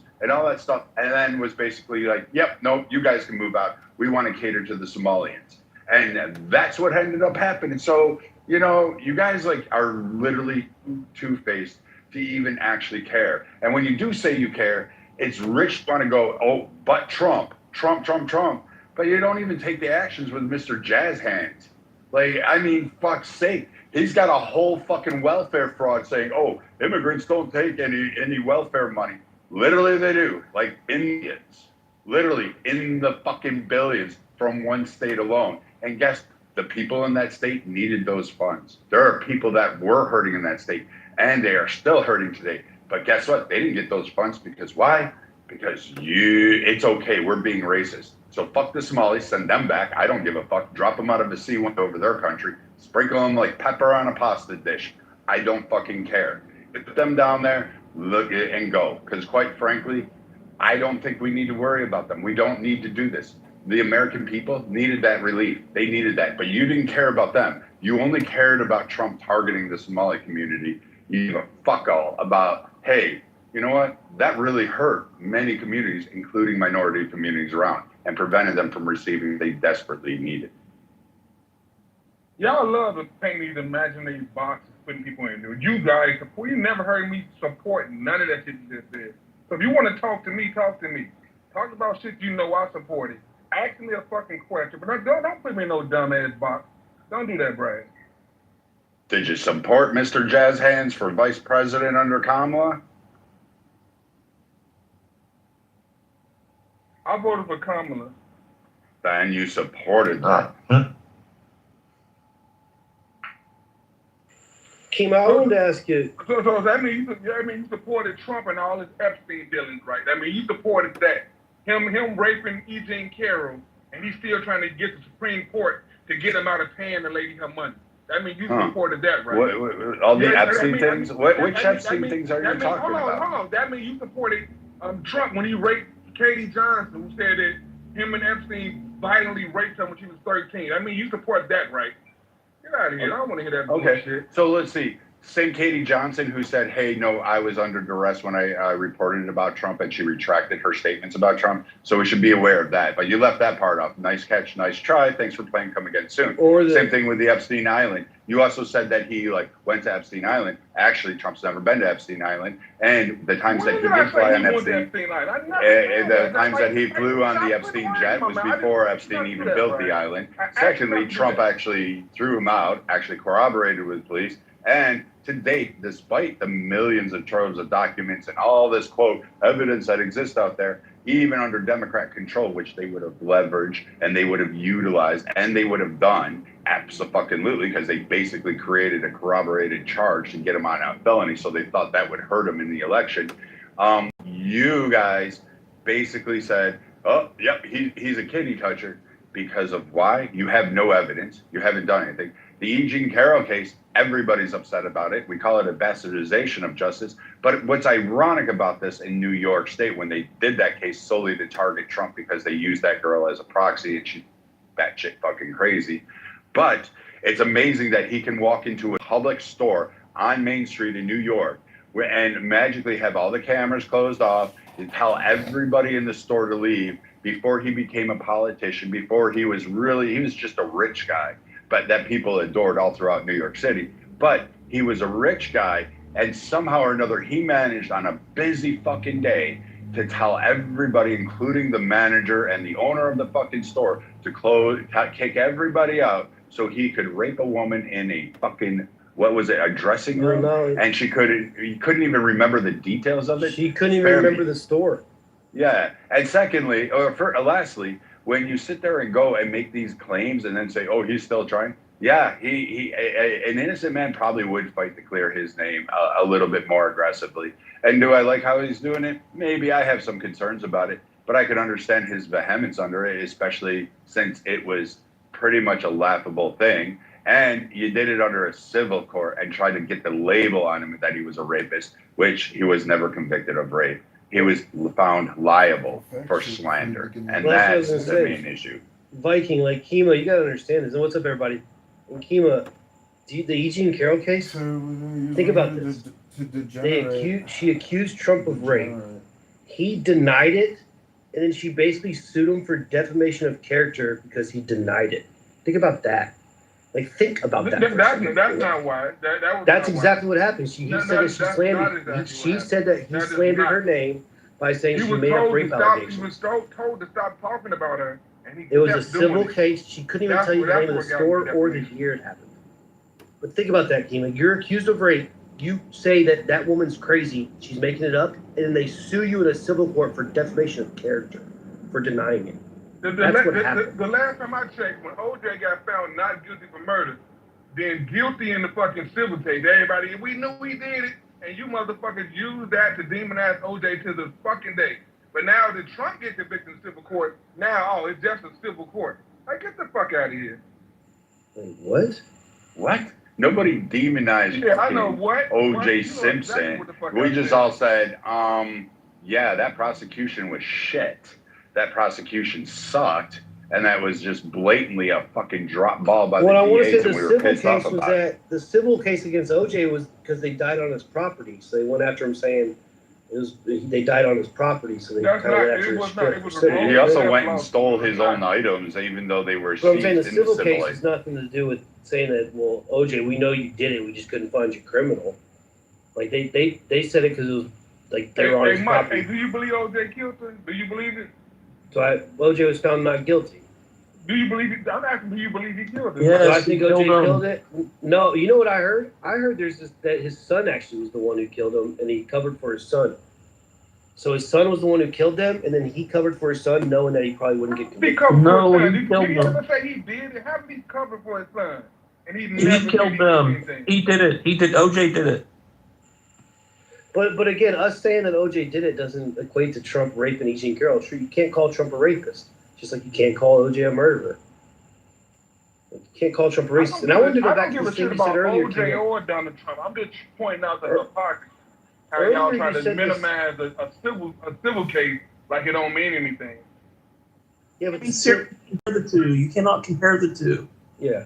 But earlier, OJ did. There was plenty of evidence. I mean, there was overwhelming evidence. There was not evidence that he raped her. She couldn't even remember the name of the store or the year. And you bring up the Epstein files. He's mentioned over 4,000 times. Well, if he's mentioned over 4,000 times, it should be pretty easy for you guys to find something. You guys have nothing on that. I don't know if you. People that actually did the bad acts, but they won't fucking go after and call those people out. And wait till it probably comes out that Trump's the reason we even found out about Epstein. Well, yeah, he's one of the reasons. But I'd like to point out that I saw on X today there was a non-reported disclosure in the Epstein files that Epstein set up a World Health Organization a pre-pandemic meeting with Gates. It's so explicit, meaning that like Epstein and Gates are actually probably the maybe one of the prima causa sources of the entire COVID-19 experiment. And anyways, the one thing I wanted to say was, Hakima, just imagine if Donald Trump was black. Hey, you're my campaign contributor. I'm talking to you.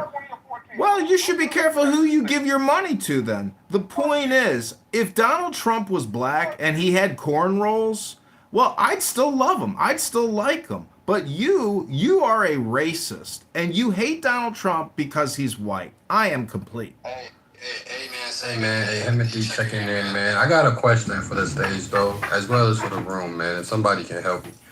I might be a little slow. But what does it mean if you can't see the room on your homepage? What does that mean? Someone has you blocked in the room. Somebody in the room. Somebody on the stage has me blocked. Wow. What did Timothy do to y'all? Can somebody let me know? Yeah, I don't have you blocked. I don't know what that's all about. Wow, bro. Do you have anybody blocked yourself? Nah, I don't have nobody blocked myself, but yeah, I blocked Timothy because he called me a nigga, and so I blocked him because he's got a potty mouth. He's a juvenile. He's a low IQ delinquent. I appreciate the honesty, gang. So, Keem, I wanted to talk earlier. You mentioned something. I was trying to get up here earlier, but I finally got here.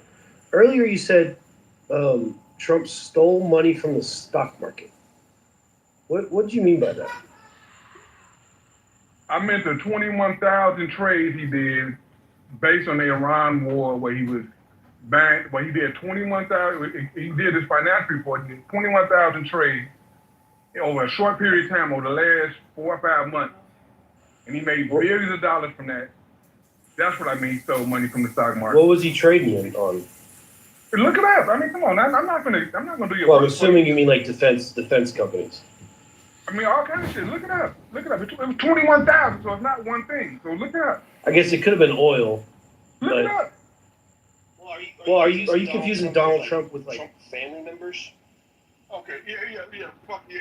Because a lot of people say like the Trump organization is getting rich. Of course he didn't do it. Of course. No, I'm saying a lot of people are saying that. None of them never did any of them trades prior to this. they trade all the fucking. Yeah, Ro Khanna made $200 million doing automated trading with his wife. I mean, I don't want to do one about business. I'm not going to try to do that to you. I'm saying, like, because a lot of people do this. They're like, unprecedented. Like that's something that him or his family has never done until here. yeah, I'm gonna go look. Yeah, I'm definitely gonna go look into them. But a lot of people confuse like the Trump family with Trump, right? Like, so the Trump organization or the Trump Foundation or the old Trump, like the family business is the Trump organization, right? Like you go on the website, Trump whatever, it's the Trump name. The kids are involved, everyone's involved. Just because like family members of Donald Trump make money doesn't mean Trump is the one making money. Does that make sense? Why does everybody here have to constantly just ask questions? Don't you realize that if Trump wasn't our president and if Kamala was our president, the country would be defeated. It would have imploded, eroded, degraded, retarded. We should make Trump a king and make him the richest man on the fucking planet. His family saved America, you fucking idiot. It goes even more further than this. So in 2026 in July, the bill that restricted some stock options, it has a lot of loopholes, but it had some stock options in there. Do you want to know who made sure that there was an exemption for the presidency on that one? Because believe it or not, in the actual bill, it exempts the presidency. Do you want to know who is the biggest champion for that overwhelmingly? Take a guess. I'll give you. Their party begins with a D.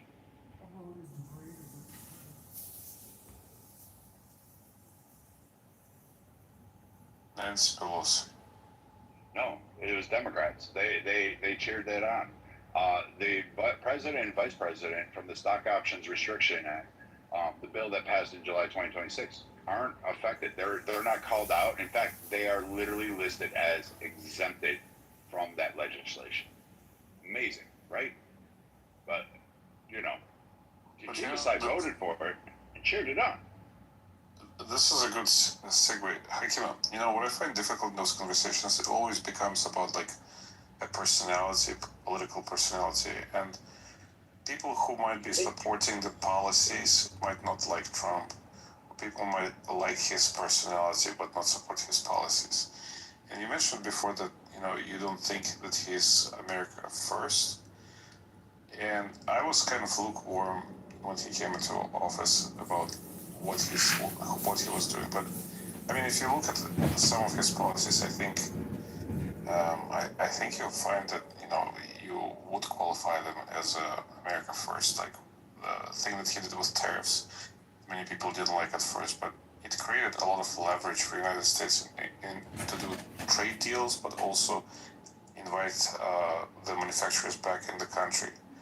Or something like, what else did he do in his latest? Oh, the NATO, scaling down to 5% and forcing Europe to take care of itself, under the threat of, Russian expansion. That's a positive thing, and positive thing for the United States, and actually a positive thing for Europe as well, because they're finally going to be more self-sufficient militarily. What else? Let's see, he only saved your fucking country. He saved your fucking country, Ukraine. You could thank him for saving your fucking country, Ukraine. He saved it single-handedly. I mean, Who's that lady yelling? I'm trying to hold on, thank you. I'm just gonna list a couple more. So it's not just two off. The prescription drug policy, that made it more affordable for people and compelled to other nations to, afford prescription drugs, or like energy policies that focused on oil and natural gas also benefits America. So I mean, tightening southern border, I think that's also a good thing. So there's plenty of things that you could qualify as America First policies. And, I don't like him as a person. He's bombastic. He's, he might be not a preferred speaker, but, if you look at the policies, there are some that America First policy. No, I would strongly disagree. Like, at first you said tariffs, not America First. Like, it did not create these fabulous trade deals. Actually, I believe Supreme Court shot the shit down that he didn't have the power to do it.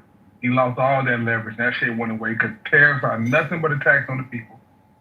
And that's not a very accurate analysis of it.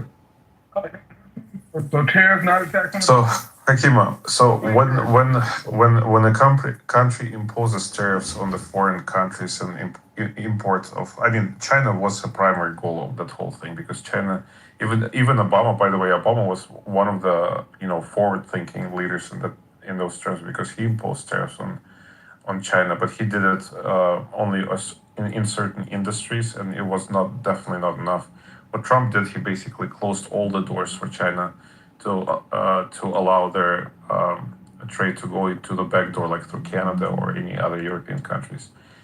And how is that bad? I mean, it doesn't allow our strategic enemy to infiltrate our markets and flood them with cheap goods. For one, it's bad because it was illegal. He did not have the power to do what he was attempting to do.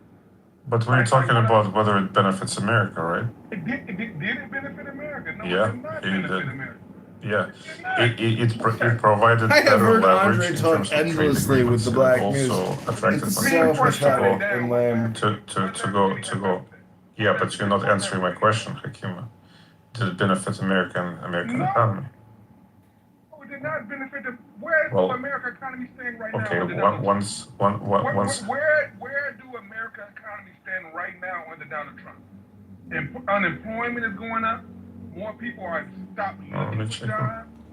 I heard Andre talk with Elon Musk like they eating and dipping, and those combos are also super boring. Unemployment's fairly low. It's less than you heard of. Hundreds of thousands of people have stopped looking for jobs.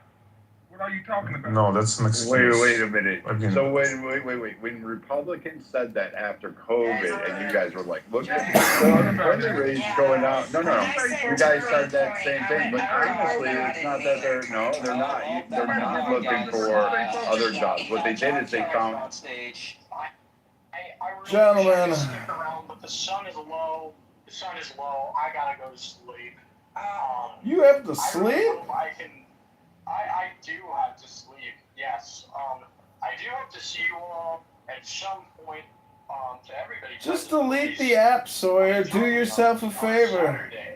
Just don't do it. Don't.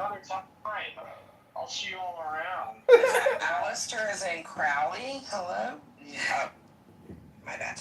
Yeah. So, third quarter 2025, 4.3%. Fourth quarter 2025, 4.4%. But then in the first quarter and the second quarter of 2026, it goes down to 4.33% and 4.27%. No, but you just finding an excuse to explain. You said yourself. Hold on. You said yourself. Yes, I do. But you said yourself that unemployment went up. I mean, we have statistics that tell us the opposite. And when I said, Hello, I've come to participate in the Tuesday evening debate.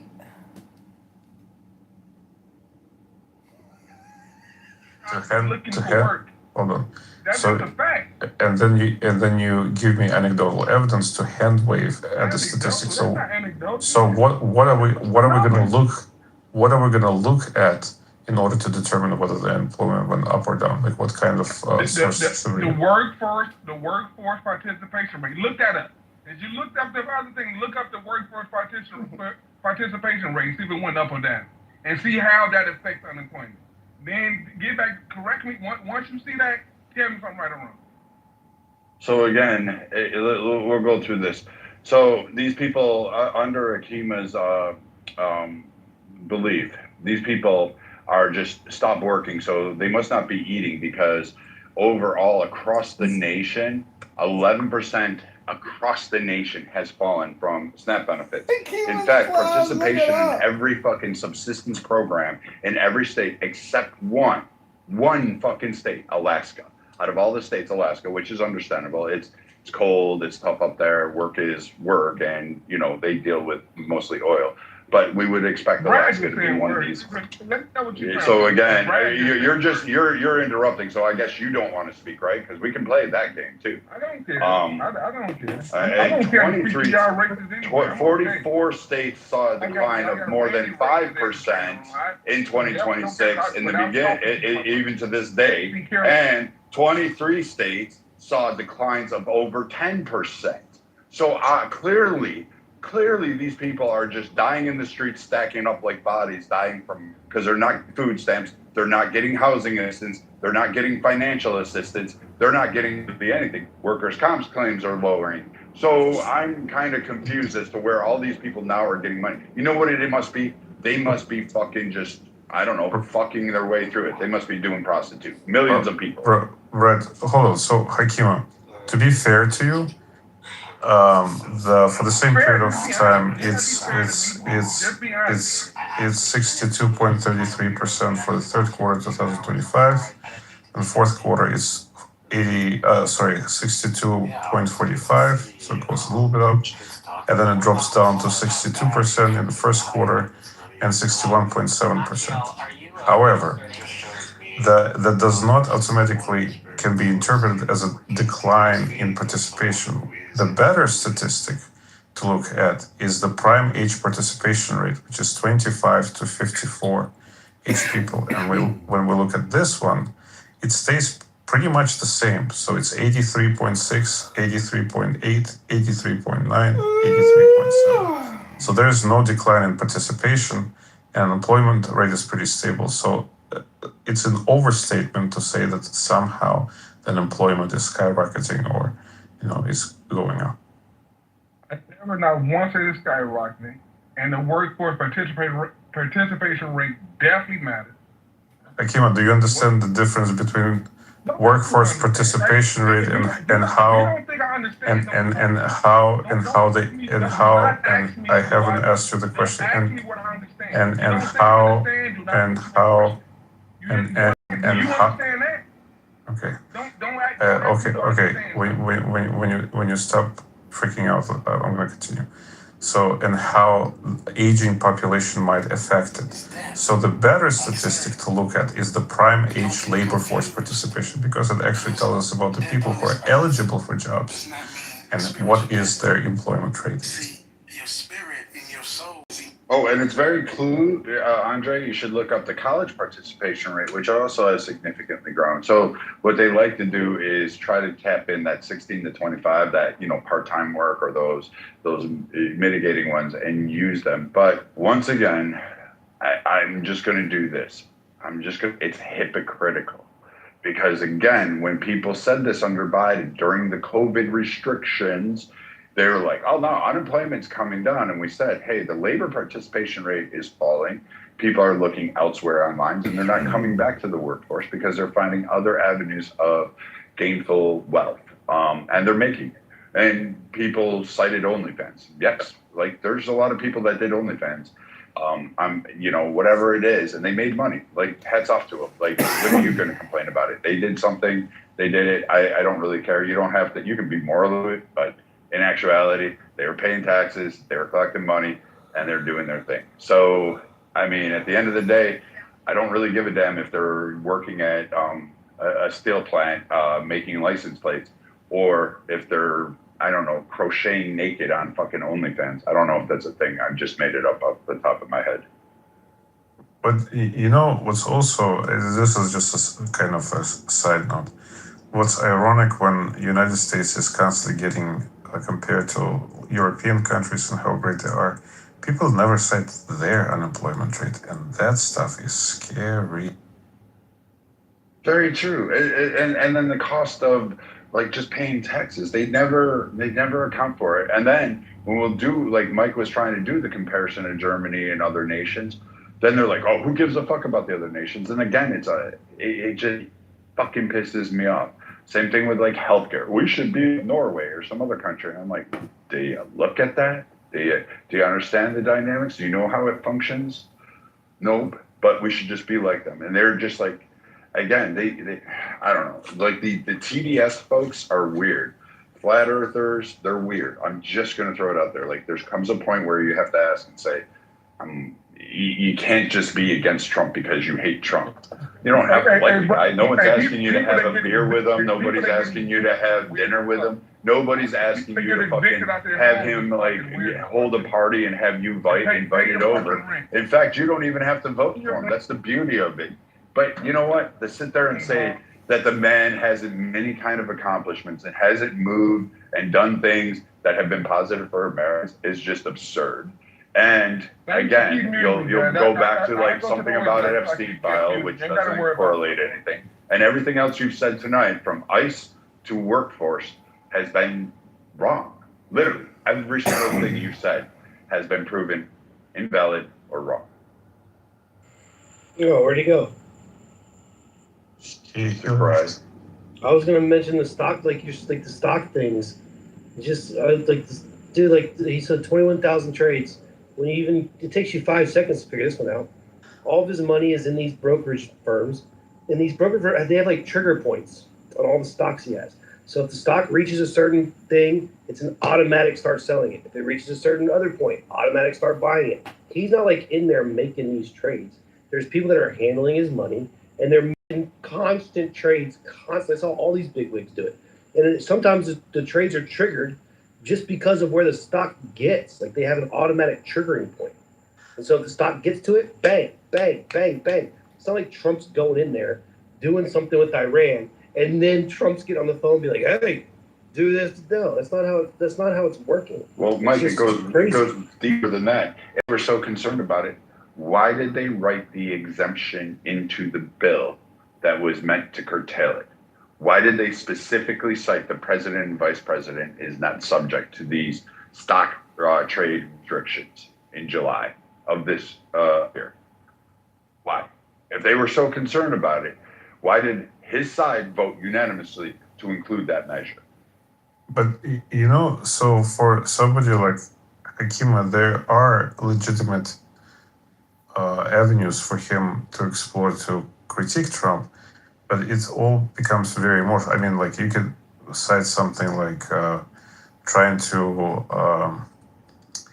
try to eliminate birthright citizenship, or you can talk about I don't know, something like expansion of executive power, which is always bad, and all the presidents have tried to do it.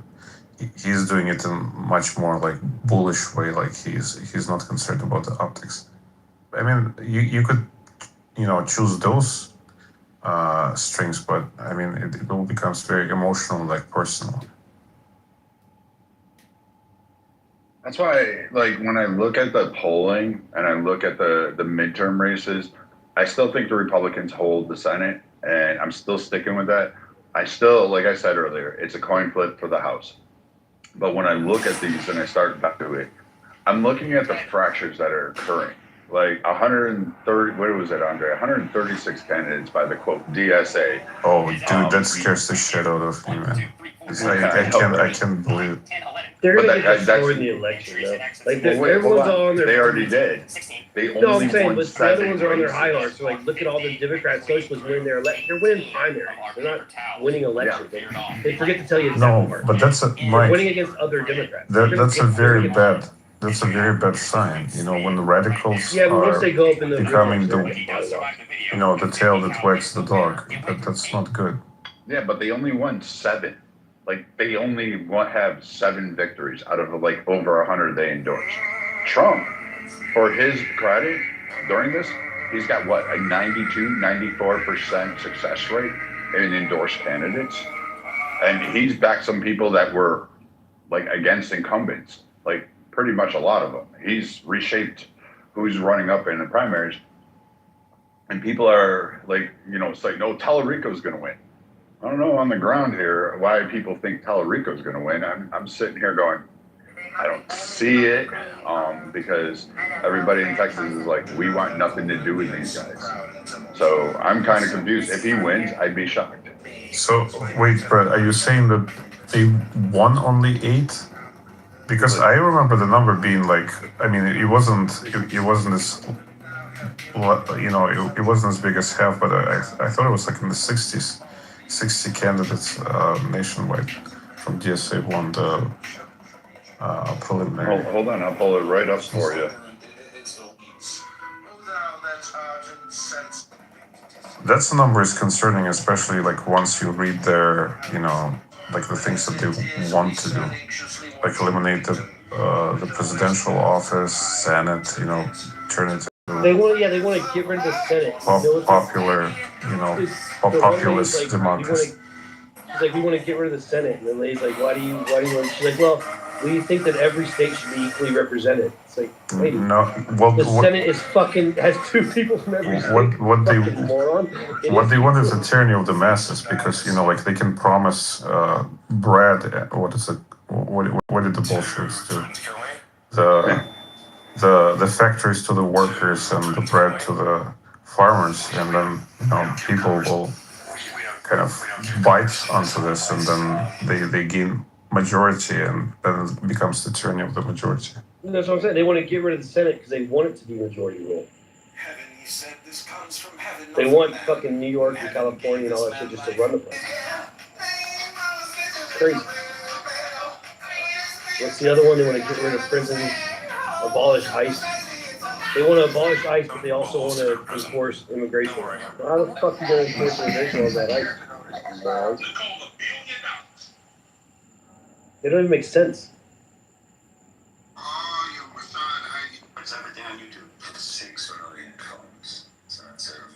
But I'll go ahead and agree with you there, Andre. Like the socialism, democratic things, democratic socialism, they're probably for the Democratic Party, 100%. Well, it's a Fabian tactic, right? When you infiltrate the system and you change it from within, slowly but surely, and then you take over. Okay, I apologize, Andre. I was a little bit off. It's 16 wins, 29 losses, and 106 still running. They have about a 35. Is it including local? No, it's not local. This is nationally. Okay. Yeah, I don't care about local. That's still a scary number. I mean, when it's double digits, it's not good. I'm not too concerned about it because here's what's going to happen. They're going to split the vote. And what's going to end up happening is this is where the DSA is really ridiculously retarded, and people like Hikima are retarded for backing this. Here's what's really going to happen. Those Democrats, part of the DNC, the ones that would back the other candidate, they're not voting for these idiots. They don't want them. Hence, the main reason is they were very vocal about their opposition. So, and they're all close races. So one of 2 things are going to happen. Some of them are going to actually trickle over and vote for the Republican candidate because they're going to be opposed. We know that's going to happen. Maybe 1 or 2 of these guys will be able to pull some small percentage over, but the majority will stay home. And we can see this in a pattern. And the DSA has split those tickets, and they'll lose against a Republican, a mediocre Republican, my guess. And that's really what's going to happen is a lot of these Democrats are going to be like, you know what, I don't want to vote for either of these guys. Similar to Kamala, we're going to stay home. We're just going to not vote today. They're just not going to vote. Exactly. Well, I mean, the Democratic Party is due for some sort of lustration. But, Mike, you also mentioned enforcing. I don't think they want to enforce the borders. I'm pretty sure they want, like, legalized migration of some sort, like open borders. Maybe. You're probably right there. I just know that all of them have been interviewed because the interviewer naturally asked them, like, well, so what are we going to do about, like, illegal immigrants or immigration control? Like, deport no one? And they're always like, well, no. We still think there needs to be immigration enforcement. Like, we have to do something about it. And they're like, well, then how the fuck are you going to do it? And they don't answer. They're like, it's something we need to talk about. You might be right, though, Andre. I wonder, because I remember reading somewhere that the official stance is open borders or some sort of legalized migration policy. Like, not immigration, but migration policy. I see what you're saying. Like mass amnesty, some kind of shit. Yeah. Maybe. But yeah, it's just get rid of everything. Get rid of everything, we'll figure it out later. It's like, guys, it's insane. I don't get it. Like, as annoying as Kitover is, sometimes it's like, Yeah, like guys, like why do y'all not understand like this whole experiment we call the United States, like this republic, what's it, a democratic republic or whatever the fuck they call it? Like it's ingenious. Like I don't know why people just can't fucking understand it. Because It's fucking ingenious. because they think they have a better answer, and in order to actualize their vision, they need to destroy the current system, and then rise like a phoenix from the pile of It's because we're the burned down building. There's a couple of things, Mike, you're not understanding. First and foremost, we're a very wealthy nation. We're so supremely wealthy. So all these socialist types, they always come to a wealthy nation. Russia was heck wealthy at the time. It had some issues, but it was wealthy enough. It had chilling. It was going, and the socialists love the idea of spending other people's money. They put their benchmark on successful nations. Cuba is a case in point. Prior to Castro's change, Cuba was a haven. Like it was beautiful. You should read some of Hemingway's works on Cuba and some of his statements of it. Look at the photographs and look at movies even made there. However, the socialists come in and they're like, "Oh, we have a vision," and they basically deplete and they take all the money. They hoard it because again, they think they're the elite, and what we want is power, and what they view is that they should be the ones in control. And so they don't want to recognize the system, and they can only exist off of the backs of an already established wealthy nation. And it's a cancer, it's a tumor. And we should excise Cancer, bitch. Yeah, okay. You can do that. Make me a sandwich before you come back up. I want like no fucking mayo. I want that ground mustard, that hard yellow stuff, the fucking shit you can't swallow. I want that, turkey, lettuce, tomato, pickle, throw it all on there. That's what I want. And just because I'm an asshole, I want it on white bread. But back to what I was saying. The socialist dogma is literally a leech. Venezuela was fucking going to be the richest fucking place in the Caribbean. It was going to be unparalleled. And by proxy, it would have made a ton of associated other countries with proxy. They decided, I wanted to be a socialist, and I want to do all this. And they made a lot of promises, but then what people got were, in reality, was breadlines, impoverishment, using their own currency as toilet paper because it was actually worth more as asswipe rather than actual spending it for food. So when you realize that these idiots are literally people we should never listen to, then you should probably say, yeah, this is the tumors, and we do need to excise these from time to time. And plenty of people have written books about this, and they only exist in wealthy nations. You don't see them doing a bang-up job in Guyana. They're not over in South Sudan doing great, are they? You never see them in a poor nation doing fucking well. In fact, they'll take what modicum of wealth and prestige and progression that a nation's making and actually put it back to a third world because they're a plague. Well, I mean, it's sort of within their mythology because they see it as a next step after capitalism. So they need a nation that has a well-developed capitalistic system to transition into the socialism and communism. I mean, that part makes sense. But the problem I think that the theorists encountered, especially was like developed by the Frankfurters in mid 20th century, that the capitalistic society is very well when it's has it's free and open society. It finds compromise. Like there is no conflict between proletariat and bourgeoisie as they described it, because people want to cooperate, so they find some sort of compromise in order to move forward. And the workers, if they have an opportunity to move up the ladder, they don't really want to revolt. They don't want a violent revolution.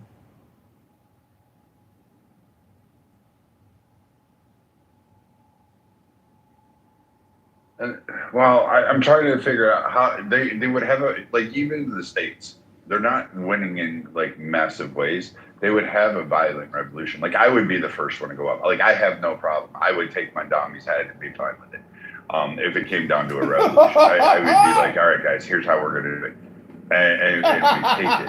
And honestly, there would be, and to be fair, it is starting to get dicey out there. Like I mean, I'm in Houston, Andre, and I drove through one part of Houston, and there was like this little protest. It wasn't really little, but it was like maybe a 100 or so people, maybe a couple hundred, and they're all like holding their little, you know, we're Muslim, we're proud, kind of thing. And I'm sitting there watching that, and everybody's kind of just watching with side eyes. And I'm like, this is the wrong fucking state out of all the fucking states. The only other one worse would probably be Florida, because DeSantis doesn't put up with that shit. But the people of Texas aren't like really thrilled with this. In fact, they purposely go to town halls where these groups try to get a foothold and build a community. They push back on mosques being built, and they're absolutely fundamentally 100% against it. And by contrast, they're even trying to get Abbott to oversee all the importation of people from India and saying, hey, we want them out. But Elon Musk and others are getting them in because, you know, as the Texas needs a shit ton of engineers, especially in Beck. But I mean, there's a big concerted push to get to them and massively change it, because nobody likes it. And that includes the Hispanics here. Like, they're absolutely against them. And they're not even, they're angry about it, because they're like, hold on a moment. No. This doesn't happen. Well, their value system is very close to, you know, like the conservative paradigm. Out of curiosity, was it like U of H area, or was it downtown? Yes, it was the I knew it. Viking, I lived in Houston for 7 years, and I know Houston. Oh, you did? You did too? Do you guys know where? I went to school in Houston. Oh. Do you know where Greenwood Village is? No, I was an owl.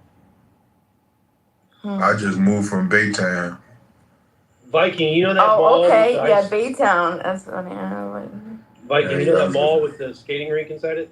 Yes, there's That's a mall where with the skating rink. It's the Galleria. Yeah, there's a my mall brother with a lives, like, skating rink. down the street from that, kind of, on the Target side. Dude, Houston That traffic. area that got flooded during the hurricane, they had water up to like they're like, the houses are kind of built up a little bit of hill, but up to like double the curve. It was crazy. They had water damage there forever, bro. You know what? You know what Humble is at, or Humble, whatever they call it. Yep. Yeah, my brother still live out there, because some nice houses in Humble. You know, the lower poverty areas is kind of all through like little Baytown, Houston. Then you got the nicer neighborhoods, but I didn't see no poverty neighborhoods in Humble. I fucking hate Houston. It's like one big traffic jam. Yeah, But even what Baytown- they have to say, Houston traffic still sucks. I would say Baytown has a small pocket of like, I would say it has a small corner of impoverished. I've driven through there too. I was actually looking there because I was like, oh, Galveston, and then someone said, oh, maybe you like Baytown and Seabrook and some of these other areas to move into. I went to Baytown. I didn't like the smell because of all the refineries and the Yeah, plants Baytown there. is trash. There's too many factories in Baytown. Yeah. Brett, I didn't know that you're in H-Town. Next time I'm in town, I'm going to give you a buck. Yeah, we'll go out. We'll hit one of the places around here. I'll take you out for a night of bourbons. I mean, of course, you're probably going to order a fucking Dude, steak. So Chinatown is my jam, dude. Chinatown is my jam. Viking, is you The gonna fact- come the fuck fact with that me in we the had to ward? drive Yeah, all I'll the come way to to the ward. Louisiana to go to a casino was crazy. Right? There's people that We don't have gambling in Texas, man. It is what it is.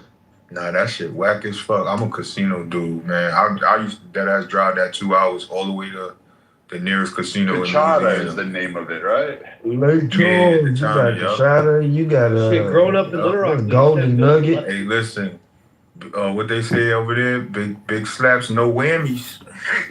I grew up in Arkansas. We had to go to Biloxi. Everybody would go down to Biloxi. For anyone in Houston that has an animal, it's called Affordable Health Clinic. It's on Little. I always want to say like Little York. Yes, Little York Road. You know which one I'm West talking about? Little York. Yeah. That is insane. Well, I don't know the spot, but I mean, I know it's probably on that West Little York Yes, side. Little York Road. That's exactly where it is. They are insanely affordable.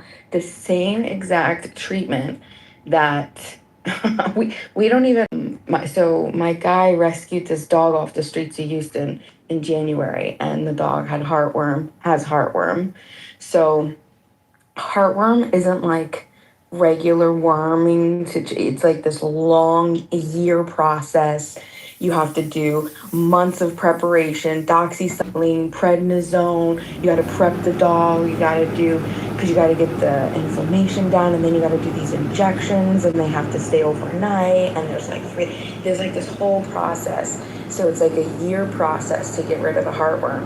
And in where I'm in New York, the quotes that I get from my general area is anywhere from $6,000 to $8,000. Down there, it is insane. Office visit, $25. I mean, and they're not. It's the same exact thing. Like you're not getting anything different. They're not doing anything special. It's literally a test positive. Okay, this is what the heartworm surgeon says. I mean, and it's the same exact thing. The office visit's $25. The injections are insanely, like it's so good for anybody that is, rescuing a dog or sees it, I'm just affordable health clinic. God bless.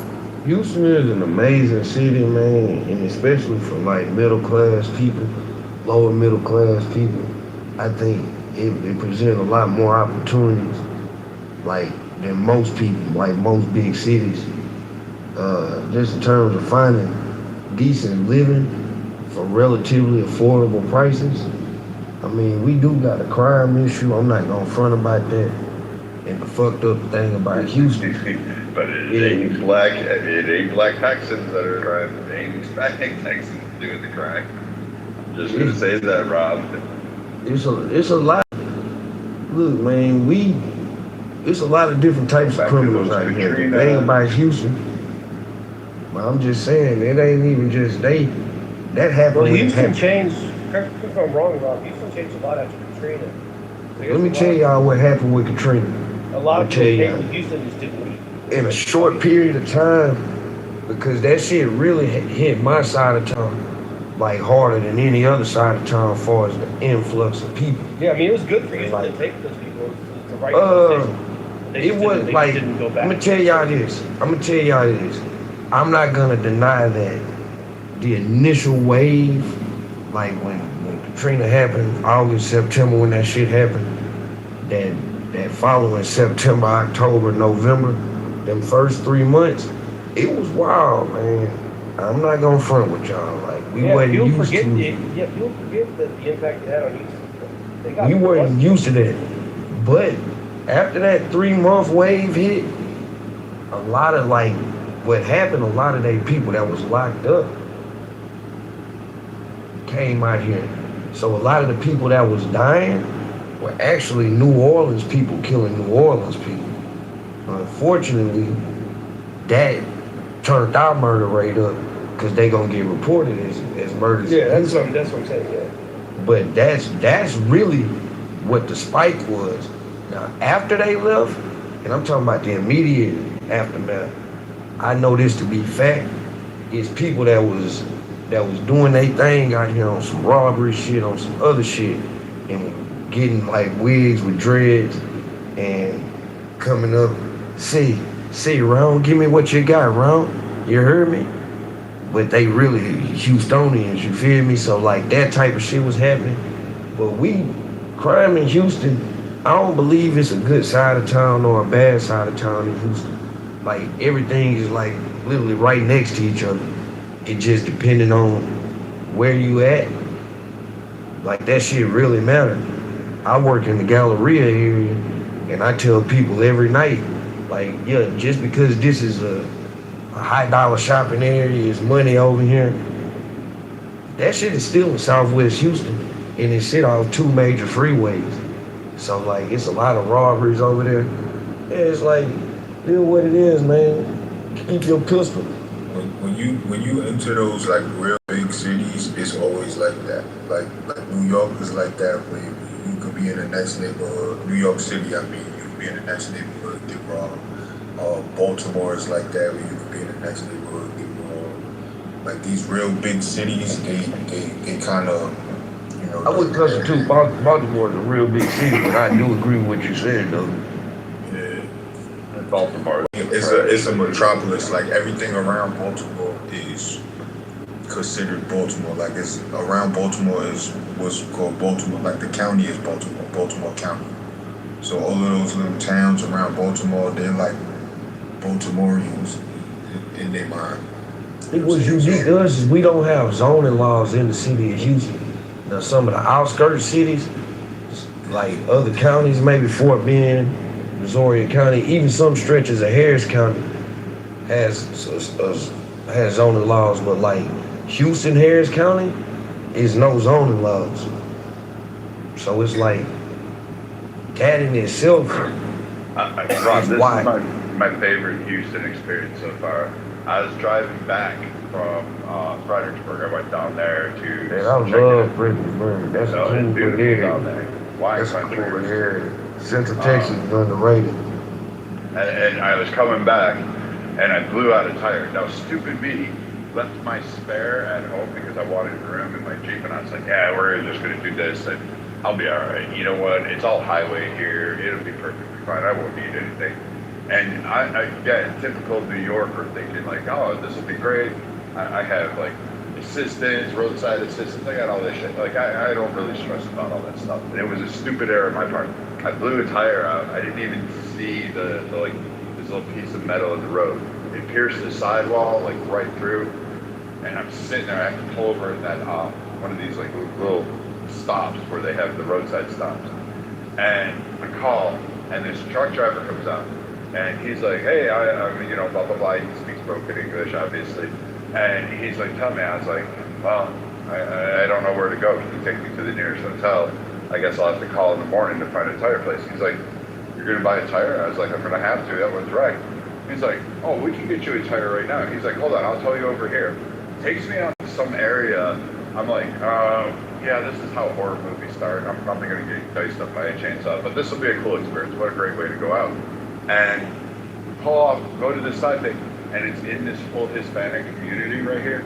The guy comes over, he comes with his truck, he's like, I just need the size of the tire. He's like, oh, those are big ones. He's like, I'll get you one.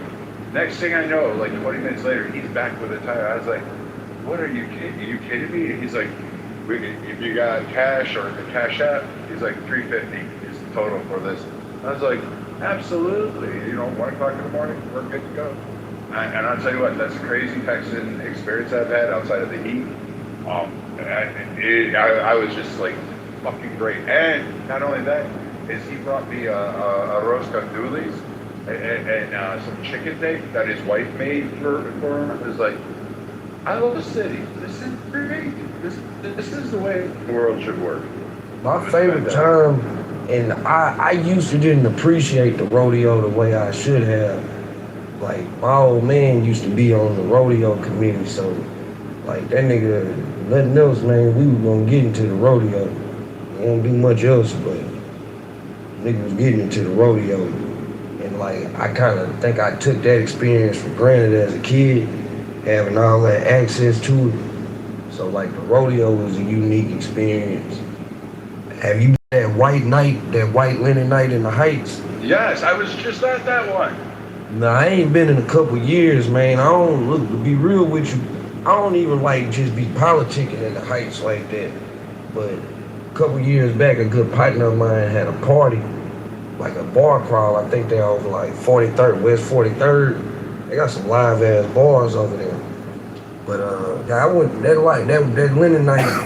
I like that. I like the Heights setup, man. If I ever lived on the north side of Houston, that's probably where I could live. I'll tell you what, it took a couple coworkers. One of my first apartments that I was looking at, I was like looking for various places and before I settled up this townhome. And I was like, all right, well, take me this one. She takes me to this like backside, and it's in Montrose. And Brad ain't living in Montrose. I looked around for about 3 seconds. I was like, this ain't for me. And she's like, well, it's really beautiful inside. I was like, yeah, I'm just going to tell you, I appreciate the arts, love people, it's great. I don't really give a damn. But I'm going to tell you what, I'm going to go nuts with this because, A, there's a clubs over here, right here, and all this stuff. And I'm looking at it, and I'm like, way too many rainbow bridges. I used to work at this. It's Montrose in Texas. Yeah, it's a Montrose Street. It's the street is called Montrose, but the area in that part of it, that's the gay area. Now, I used to work at this hostel. Like, if you on Westheimer in Montrose, like going up Westheimer towards downtown, you know, to the left side, that's where all that's where Brad was about to move to. To the right side. Until someone gave me it and said, you want to live there.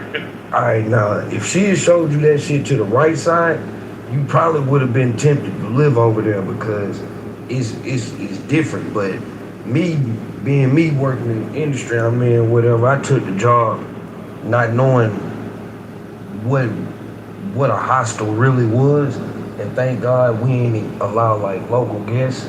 Because otherwise we would have had the worst that Houston had to offer. But half of the staff was gay, man. Like, this the only time in my life down that I didn't ever feel like I done felt some microaggressions and racism. But I ain't never been discriminated against like I had working at this hospital. And I think it was largely because I wasn't gay. I got fired on some fuck shit. Dude that suspended me and didn't tell me he suspended me. And then when I'm trying to say what's going on, then he let me know that I'm fired. Not knowing that I got a background in HR. You know what I'm saying? So I took it all the way up to the EOC. And I ended up settling with him. I probably could have got more money if I had really pushed the line. But I needed some money at the time. I settled with them, and to this day, if any of y'all ever travel hostels, there's something called Hosteling International. I get an extreme discount on that shit. Like, I'm a lifetime discount due in the agreement that we had, because I proved that it was like discrimination against me due to sexuality, and half the staff was gay. So yeah, that Montrose area is a weird area. Like, I got a cousin that's gay. We didn't have to go find him. He on them drugs real bad. We didn't have to go over there and find him. It's a gay area, but it's a real shady area too. Ain't no reason to be over there. You guys ever been to, it's somewhere in North Texas, probably around the DFW area. It's like this little town. And it is the bougiest ass town you've ever been in. If you know what I'm talking about. If you don't, you haven't been there. The signs on, even like, for example, like the McDonald's, everything is in cursive. Is it North Lake? It's not North Lake. It's not North Lake, but it's around North Lake. Trophy Club? Where? Trophy Club? That's a place? Yeah, that's all in that area near Dallas. Like, it's Frisco area. It's like going Dallas in between. It's not like Frisco. It's a name, but you know what I'm talking about. So like when you first of all, like I said, like McDonald's, it doesn't say McDonald's. Are you talking about Old Preston Hollow? That There's doesn't. Highland Park. University Park when I was no, there. She wouldn't be talking about Highland Park if she. Highland Park. So let me tell you. So you'll maybe know. Okay, so it's these fucking McDonald's shit is in cursive. The Walmart there, it doesn't look like a Walmart. There's like stamped concrete on the outside. There are like metal. Everything like where you return the carts. She's talking about Straight Lane. She's talking about Billionaires Row. Maybe that's what it is. When you go into the fucking, okay, so there's an entire, like, garden, botanical experience on the outside, like a step in. Yeah, it's botanical Road. It's where all that has to be it. It's where all the guys, the billionaire club of all the oil companies. I'm gonna tell y'all this. First time I went to North Lake, I went to a wedding about 3-4 years ago. We slid up there. And I got a lot of family in Dallas, but I don't really just be like in the outskirts of Dallas. Man, these motherfuckers had a neighborhood. I swear to God, they had castles. I lived in North Lake. I live right by the raceway. Bima, am I bullshitting? No. Man, they got a townhouse community that sit on a rock formation, right? And I'm looking at this shit. The livest properties that I done seen in Houston is probably like, Brad, you probably familiar with like that San Felipe area where George Bush Sr. them lived at. Memorial area. Yep. The Christmas area where they have a horse-drawn wagon that takes kids around because all those houses do their Christmas lights, and they have like fucking snow machines going off and all sorts of crazy. Yeah, Brenswood got some crazy houses, but nothing like what I seen in North Lake. Like I was like, man, I felt like the most impoverished motherfucker in the world, man. I'm like, I done seen some shit, but nothing like this. With a little wedding and like the ceremony, what you call that shit, the reception. Man, we literally, it was like, man, I'm like, man, am I in Buckingham Palace or something, man? It's like, dude, Robin, we had it.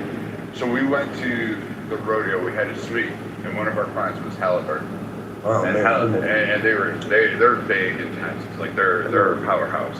And so one of their top wing guys was speaking to our president, and all of a sudden he's, you know what, tomorrow why don't you guys come by the office? It's like, you can take one of my plate here in Houston. And sure enough, by tomorrow morning I was on a private jet flying to fucking Dallas to go to Billionaires Row to go to his party. And I'm looking at my outfit going, I mean, I have some nice clothes, I mean, I can afford it. But I'm looking at these people, and I'm looking at the toys in their houses, and the shit inside as we're getting a tour in this guy's home, and I'm like, this is a whole other world. it's crazy to me, Brad. The Halliburton headquarters, most of my life, mind you, I grew up mostly in A-Leaf. Halliburton sat at the corner of Bel Air and goddamn the Beltway. Feel me? Right like Chinatown and whatnot. It was right there. And I remember it used to be this company called Brown and Root. Then I guess they bought them. And it became Halliburton in like 95. But we would see this shit and I'm like, what the fuck is Halliburton? You know what I'm saying? Never could have fathomed that this is this multinational fucking company that's like the vice president of the United States about to come from this whole. And I remember they used to come to certain schools and shit. And I was like, what the fuck is Halliburton, man? But couldn't have fathomed that it was. What'd you say, people? I was just gonna ask, where's John Hamm and Billy Bob Thornton? What area are they in? They're in Midland. That's where they're like towards the. That's north. That's northwest Texas. We don't count them. I'm gonna be on next season's. I'm there when they do in fucking Fort Worth at the old shit. What the hell is that building? I don't know. We were walking out. I had to do a presentation there, and they were taking sign-up sheets. They just wanted people to walk by the hotel. I got to see him. He's actually smaller in person. I didn't realize it. I didn't get to go up and shake his hand or chat with him any, but I could see him from across the street. And they just said, "Would you please walk?" You'll probably maybe, unless I don't know, but you had to sign off all the forms there, and then they basically had me walk like a few times with a group of people. You can probably see me. I'll be wearing a gray jacket. Hey man, it's that time of year, man, with the 3 F's, faith, family, and football. You feel me? It's going down. And yeah, man. What's y'all teams? I know I'm Bills, Mike, and I'll be at the Houston Bills game.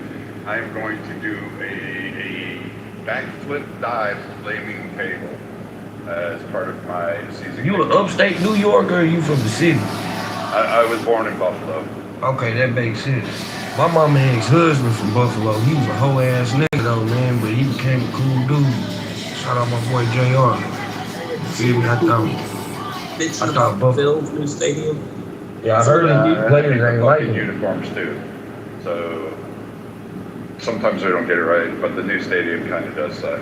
But like we're Buffalo fans, everything is tradition, and once it's set up, we can change. So like, you know, we didn't even like the name for Ralph Wilson. Like we wanted to stay the Ralph. Like the Buffalo Bisons, they're the AAA team. They moved from town to Pilot Field, and people just stopped going for like a little bit until they said, all right, we accept it, because just the stadium sucks. But the Bills uniforms are great, fucking horrible. Yeah, I couldn't imagine that one of my favorite rappers would be from Buffalo, man. I was like, what the fuck a nigga got to rap about from Buffalo? Man, that boy Benny the Butcher live as hell, man. So shout out them boys in Brazil. But my nephew, Viking, I don't know how this happened. He's a random ass Buffalo Bills fan. Like, it's lame as hell. He had two options. You be a Cowboy fan or you be a Texans fan. And you failed, man.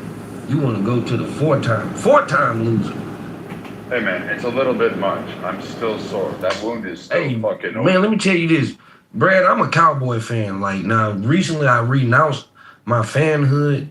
So recently I've been just a free agent of sorts.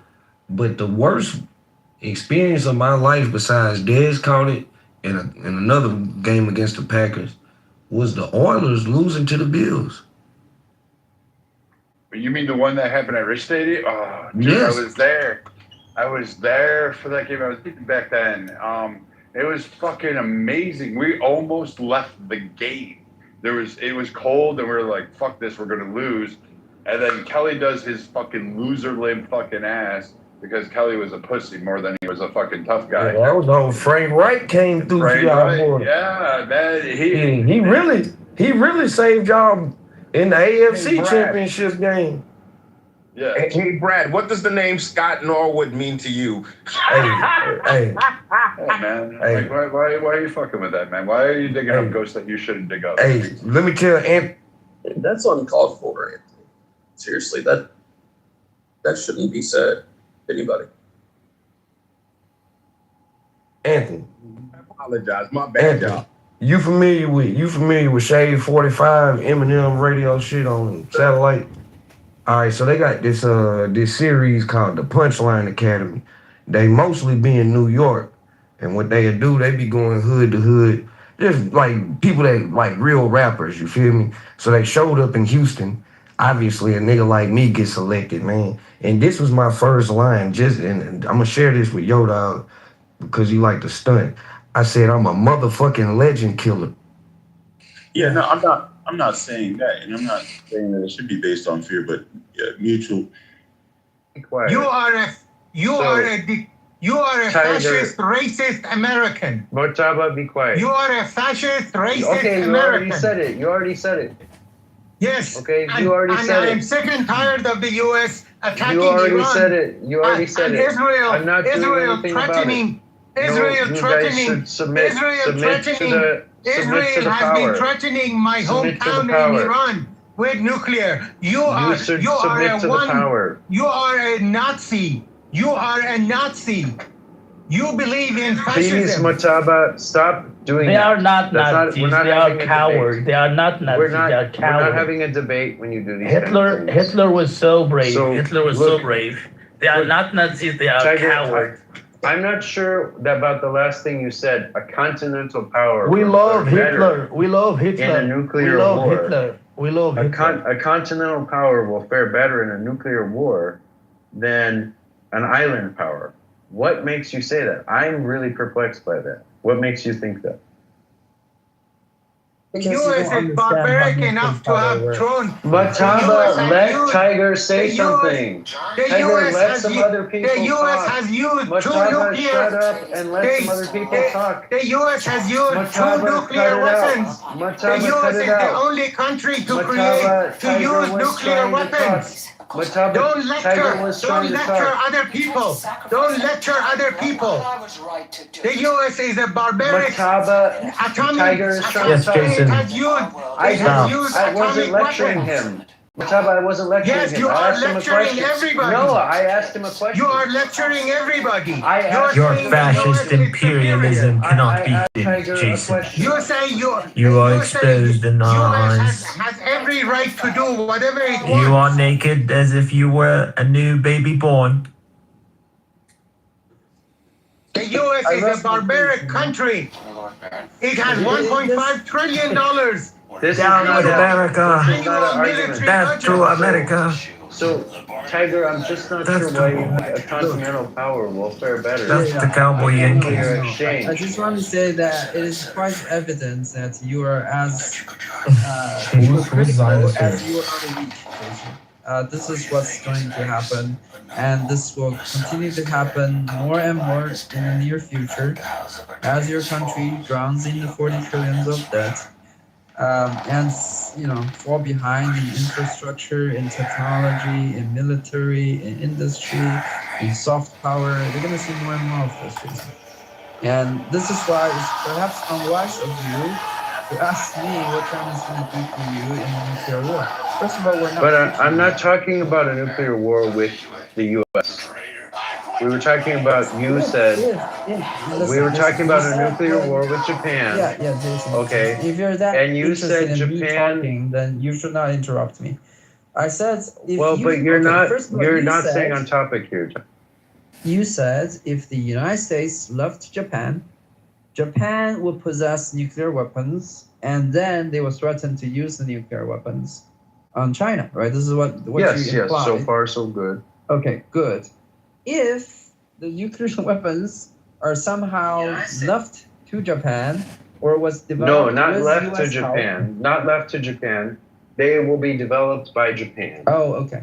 Okay, I can tell you this. The moments that we get wind, we sniff out any radioactivity out of Japan, suggesting they're doing a nuclear test or developing nuclear weapons. According to UN, again, this is why I said China respect the UN and the laws.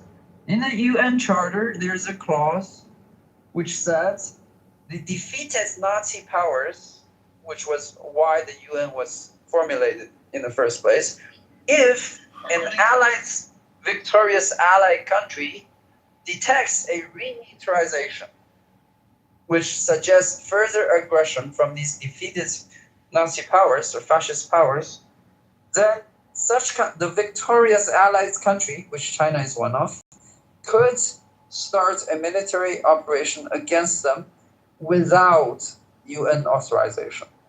This is explicitly stated in the UN. As a UN respecting country of China, when China detects that Japan is violating the Non-Proliferation Treaty, which they are a signatory to, and are remilitarizing and potentially being aggressive against China, China has full rights and legal authority to wage a war which does not need to have UN authorization against Japan. In that war, China promised that we will not use nuclear weapons first. Okay, so And is that's Jason saying that US should nuke Iran? We're not talking about Well, Iran. Jason's kind of crazy. in many We ways. should talk about Iran actually. But I'm talking about Japan. Japan was 60 years ago. But that's what we're talking about. So if you want to talk about Japan, that's No, I want to talk about Iran. Are you Zionist? Yo, so you want to talk about Iran? Then talk about Iran with other people. So are you Zionist? Are you afraid I'm not about what talking Iran is about- going to do? I'm not talking about Iran. Are you afraid to talk about Iran? Yeah? Iran will be destroyed. Admit it. Iran will Huh? be destroyed By who? by Israel. I think the big So far problem is the with you opposite. is that you have a unrealistic view of the world and especially of yourself. You have to reevaluate where America sits today in terms of its power. It's clear that America's waned, has been weakened, and in some ways weakened beyond repair, should not in the next decade. Right? It says something when you're running out of ammunition after a few weeks of bombardment, which doesn't even take out the critical infrastructure of Iran, have not debilitated their military response. And they have went ahead and destroyed over 10 of your military bases in the region. and render them inoperable, including your son's command headquarters. You have to reevaluate where your country is at and stop acting like, oh, if you leave Japan, they're going to have nukes and they're going to nuke China and Japan's going to take over China. America would just Tiger, that doesn't follow. The point about Japan doesn't follow. Because yes, if we leave Japan, Japan will have to fend for itself.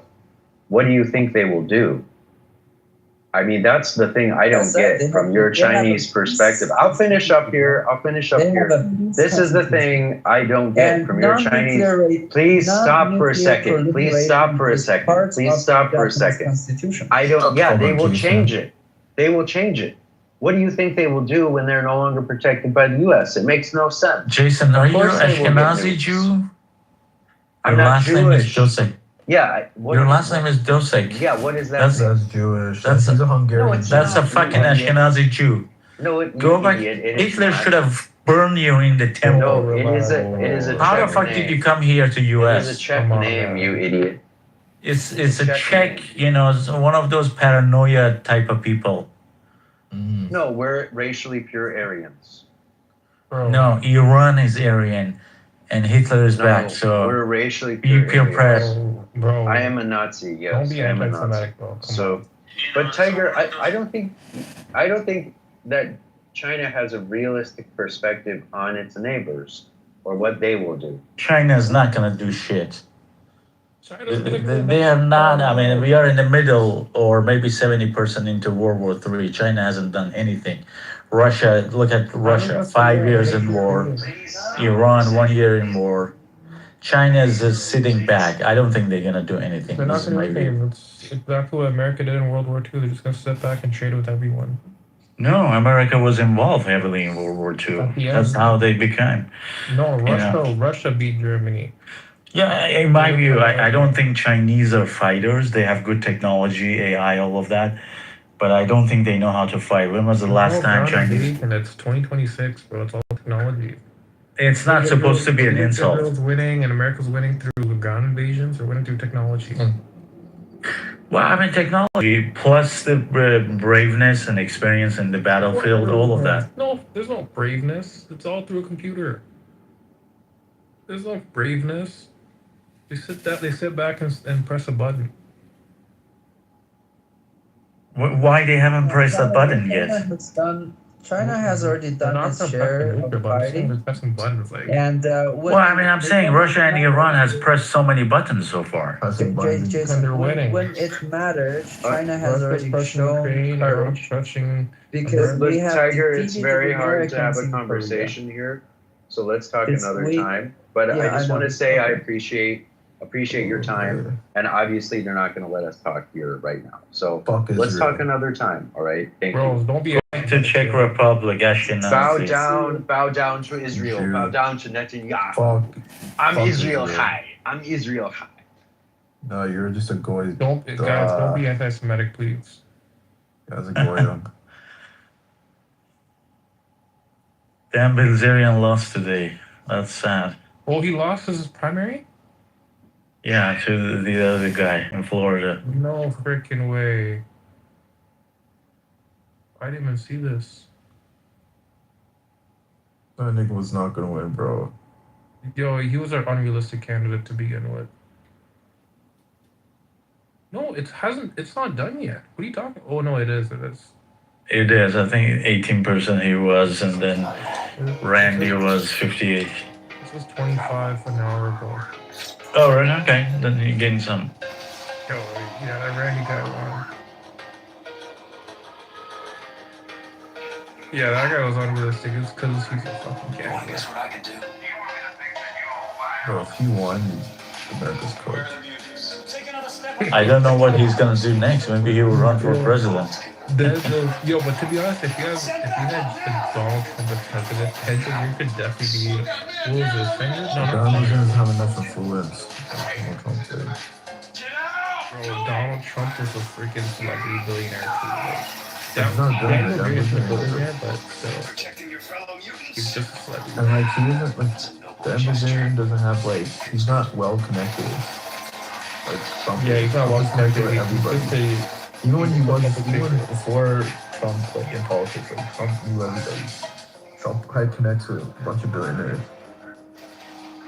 a bunch of very powerful people. Plus, he Bazarian's just comes like from a money. degenerate gambler. He has like connects with like other degenerate. His dad was a billionaire. His granddad, Yeah, was a billionaire. he was a straight nepo baby. Yeah, you know, I don't know if I told you this, but you know his grandfather was a pimp. Was he? Oh yeah. I mean, yeah, it's pretty common between Armenians. Wait, what? The pimp thing, and the girls, they. Wait, his granddad's not Armenian. I'm pretty sure he's German. You're talking about Dan Bilzerian? No, I was talking about Trump. Okay, I'm sorry. Yeah. I think Dan, I don't know what Dan Bilzerian's dad was a billionaire. Actually, yeah, his dad was like a multi-millionaire. He was rich, but he wasn't like a billionaire. I don't think he was a billionaire yet. Dan Bilzerian's also a nepo baby. He just used all his dad's money to create like this like piece of Yeah, he fucked up the bag. Like Trump actually multiplied the bag. Dan Bilzerian fucked up the bag. Guy just keeps being freaking. He's really known for just like having a bunch of parties. He's like a socialite.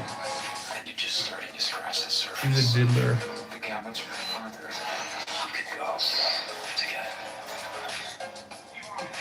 He's a diddler.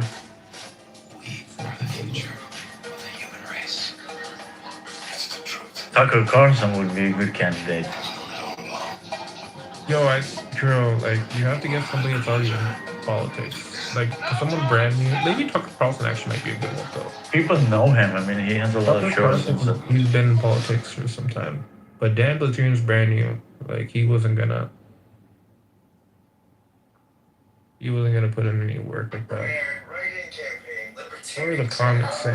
Dan Bilzerian's just not a good face for someone who's against Israel, man. He's not a good face. I know, right? He's just like a public figure. He's got. I get it. I get most people vote for him. Like, you know, he's opposing AIPAC and shit like that, and Israel, all these lobbies, all this shit, whatever. But like, bro, it's Dan Bilzerian, bro. Look at this nigga's Instagram, bro. Like, let me see his Instagram. What's his Instagram looking like? It's just straight parties, niggas with Tate, this fucking bad bitches everywhere. Like, it's like, this is not a dude you What's his want. Instagram? Why don't I see it? Oh, it's right here. Yeah, that's it. Yo, how are you? What is he running for again? What is he running for? Representative, Florida. What is it? Like governor, senator? Like what is it for a thing? I think House or something. Yo, Like the House of Representatives. Yeah. He tweeted out. They clearly cheated. They took away my votes. He tweeted that like a couple hours ago today. Bro. But I think 25% is pretty good. He's not even wrong. They actually did. What the fuck? He showed screenshots. But he was still losing in both sides. They literally took away 2,000 votes.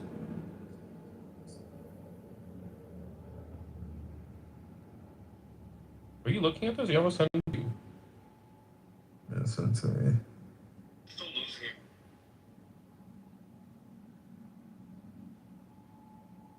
I don't know how reliable that source is though. It's NBC and CBC News. What is it saying? On his Twitter, it says he has a screenshot at 7:34 and then at 7:42. So after 8 minutes, they take away 2,000 votes. Dan Bilzerian votes? Yeah, people voting for Dan Bilzerian, yeah. That's possible. I mean, I don't know. Florida's pretty fucking. It's all Jewish people there. Yeah, you're right. It's also in Florida. I forget. Florida has a heavy Jewish population. Like they're super pro AIPAC. Like for him to win over there is also difficult.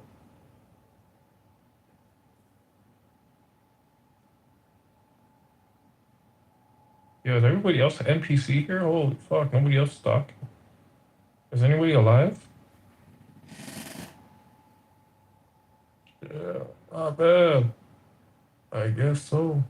We are among the living. Who said that?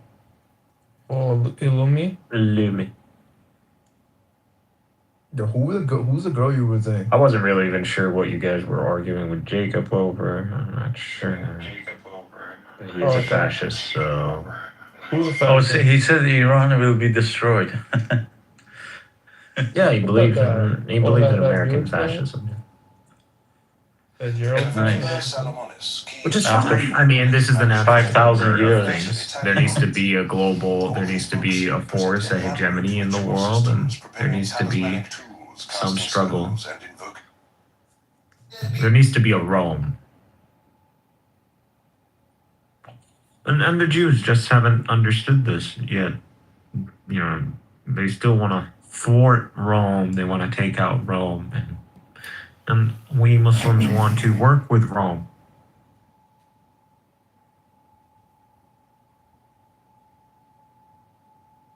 Military, human tank tactics, and fight barbarians. Like that's the natural order of the world. Okay, Like, Tennessee Knoxville this year. It's going to be a huge deal Yeah, we because got it. Arch Manning was coming. You know, Peyton Manning Yeah. played at Tennessee. Yeah. I'm interested. And I will 100% run it to No, in communism. So I'll be a capitalist in my business because I want to live. This has nothing to do with struggling towards socialism to be action. You need to get yourself about that. Ownership in a communist society is illegal. You're not allowed to own anything. You're not allowed to have a property. Right. So okay, thank you. So here you go. Are you listening? So I'm gonna have this is what I have to say. So under communism, when we say nationalization, we mean the fucking means of production. The private property, it's yours to keep. Your house, your car, your hard-earned money, whatever property you have, it's yours to keep. But What about my land? the means of production. If your the land means can of be production used for production, Can like I a finish? farm, Can I then finish? yeah, that's going to be the states. By the name of the liberal God, can I finish? So, under communism also, any means of production must be owned by the majority of the people. It's simple as that, guys. We have places around the world, people are fucking going hungry and they can't find fresh water because there's some fucking greedy capitalistic company taking over the water resources. And It's always like that. Fact. Play the rich. Yes. Okay, so now here's of course I'm gonna blame the fucking rich. That's the whole philosophy. We need to national. Why the fuck would we have? Why the fuck would 95% of the world's wealth must be controlled by 3%? Are you gonna defend this? Be my guest. Go ahead and defend this. Go ahead. Do you know what? Do you know what, Marv? Fuck communism and fuck. I don't even care. I'm not even a communist anymore. Here you go. And you know what? You're right. Even Marx was a fucking faggot and he was gay, and all this shit is a bunch of nonsense. Go ahead. Give me a solution to the current problem of the world. Go ahead. Go ahead. Give me a solution. I'm gonna be with you. Go ahead. I'm gonna give you. I just denounced communism and socialism. I'm on the same page. Well, I swear to God. Give me a solution. Give me a solution. Lawrence, your mic. Give me a solution. Lawrence, your mic. Lawrence. Just chill. Just take these. Lawrence, your mic is echoing. Yeah. Go ahead. I'll give you a solution. Okay. The best thing you could offer me as a communist is equal poverty. I don't want to be. I just denounced communism. I don't fuck communism. Give me a solution. I don't want to be communist anymore. Give me a solution. What to do? How about you stop interrupting me first? Yeah, but stop talking about communism. I just denounced communism. You just convinced me. Start interrupting me, so I can finish. Okay. I want to make sure you got what I I want to said. finish my train of thoughts, please. Go ahead. No, you keep cucking. My bad. Go ahead. Thank you. Okay. Well, the solution is pretty easy. Okay, an equal opportunity for you. If you're, if you're skilled, if you have a skill, if you know how to navigate your way through society, you will succeed. If you're not, you will not. No. If you're not skilled, then you're solution for world hunger. That's humanity. That's the best thing you could offer. So this is so you okay. So you're asking 3.5 billion people. Just one sentence. No. So you're asking 3.5 billion people around the world in whom they're starving. They need to be skilled. Snowflake. You asked me a They need to be skilled. But brother, actually, the argument is just maybe is kind of retarded. The answer. Go ahead. I'm a fucking mute and listen. Okay, thank you. God. What I'm offering is an equal opportunity for everybody to succeed. If you won't succeed, that's your own problem. That's your nature as a human being. You compete. We all compete. Whether we're in a classroom or whether we're in a group or among friends or in sports, it doesn't matter. That's the nature of human beings. We strive for a better life, for a better position in society, to be acknowledged, to be appreciated. Okay? Nobody is always equal at all levels in every single thing that you can imagine. That's the solution. Give them the freedom of opportunity for people to succeed. Yeah, I got If you. if you don't give them the opportunity and you keep them all under one Right. So your answer is the freedom for people. 100%. So the 100%. freedom. Okay. I just hold oh, on. you didn't finish. If I cannot even own something to my name, bro, the founder of a video game called Tetris couldn't even own the game because he made it in the Soviet Union. A freaking video game. He couldn't have the Why would rights he to own the own game? He made it. What do you mean? I just denounced communism. Why are you even talking about Tetris or I'm not a Stalinist first. I'm not a Stalinist. Listen. Brother, I just denounced communism and you continue to go back. I took all of your content from you. I just denounced communism and here you go. Going back to fucking communism. Why? It was not during the days of Stalin. Okay? Brother, when we say Stalinism, we don't mean in the days of Stalin. Stalinism is a political perspective. It doesn't refer to Stalin himself. It's a political thing. Some philosophers, okay? The ability for you to actually the ownership. So I thought you were done, brother. It was my turn to answer you because you made your point clear. Just go ahead. Yeah, whatever. Thank you so much, brother. That's really respectful for you. Thank you so much. Right, so I just freaking you really convinced me, especially in the Marx life point. You asked me. Yeah, that was really. But you succeeded, brother. You converted me. I got. Right. So I thought it was my turn to speak. I thought it was my turn to speak. I don't know why you're laughing, but it's not nice laugh. You know why I'm laughing? Actually, I don't want to know. I don't want to know. It's my turn to speak respectively. I thought you're liberal, Mr. Marv. You should allow me to speak. It's freedom in speech. It's freedom of speech. I thought you believe in everybody's right to speak. To allow you or not allow you to speak. What the fuck? I don't know what you're doing. It sounds some form of dumbest argument ever. Oh, I thought you were a liberal. Okay, thank you. I don't care about what you think. I could say the same about yours, but I didn't. Because I respect my hearing. Anyways, let me say this. So I just denounced an entire philosophy, an entire perspective towards like literally looking at life. Defining what is reality, what is world, and literally theoretical. You have no idea what it is anyway. Let me fucking finish.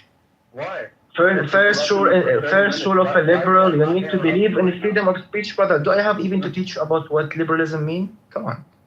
No, please go ahead. You can do better. Come on.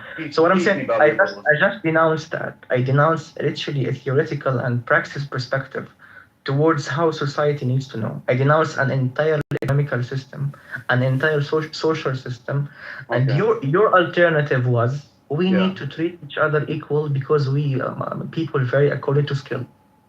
Thank you, Mr. Maf. I'll think about it actually. That's what I said? I'll think about it. God. Thank you so much. This is really intellectual. That's really intellectual conversation. You kind of convinced me. But thank you. I'm not trying to convince you. Like the problem, people. I don't know. Hold on. So here's the thing, let me say something. So no, before you go, Benny, Habibi, before you go. So the problem is, guys, if we listen. I do understand that I can assume that the people at least engaging in the past conversation were born post 1985 or like 1980. So like literally their teenage years and their young age years lived post the Soviet era. Like we've lived in the booming area of capitalism. So it makes sense. I know that the current philosophy in which it rules the world is the philosophy of the ruling class. I mean, no doubt about that. Me, myself, if you ask me, I would be 100% pro into living in a country like Sweden, other than Syria. If you tell me, do you want to live like in Norway or in Iceland or even in Germany or even in the United States of America, and you tell me, do you want to live in those countries or you want to live like in Syria? Those are very capitalist countries, though. Exactly. Yeah. This is why I'm saying this. I would 100% live there. That's the first point. The second point is this. like when I call myself a communist, so this is what I do. I have some answers. So this is what I've always said to anybody who was interested to get into this debate, or even for fun, or maybe sometimes they were being serious. I have some answers, and these answers needs to be built up from zero. Like we need to build from ground and go upwards. For example, you just made a claim, Mr. Marv, saying that like I didn't make any claim, but go ahead, yeah. I didn't even say the claim. Communists wanna eliminate property, your right in like owning a property, and I just explained clearly that that's not true. We want to eliminate the private ownership of means of production. I'm gonna elaborate why. Why would we agree? No, But the means of production are the factories and the lands. Yeah, but that's not. What's left? Hold on, Marv. Wait. Okay, but let's have hold on. Marv, you're right, Marv. You're kind of guys, just the two of you chill out. So like, okay, what's the claim here? What's the debate that's being made? Because if it's a matter of is communism the right ideology to, govern society, right? I think William, you kind of. I'll tell you this. Hold on. What, Marv. Wait. استنى خليه يخلص. يلعن هاي خليه يخلص.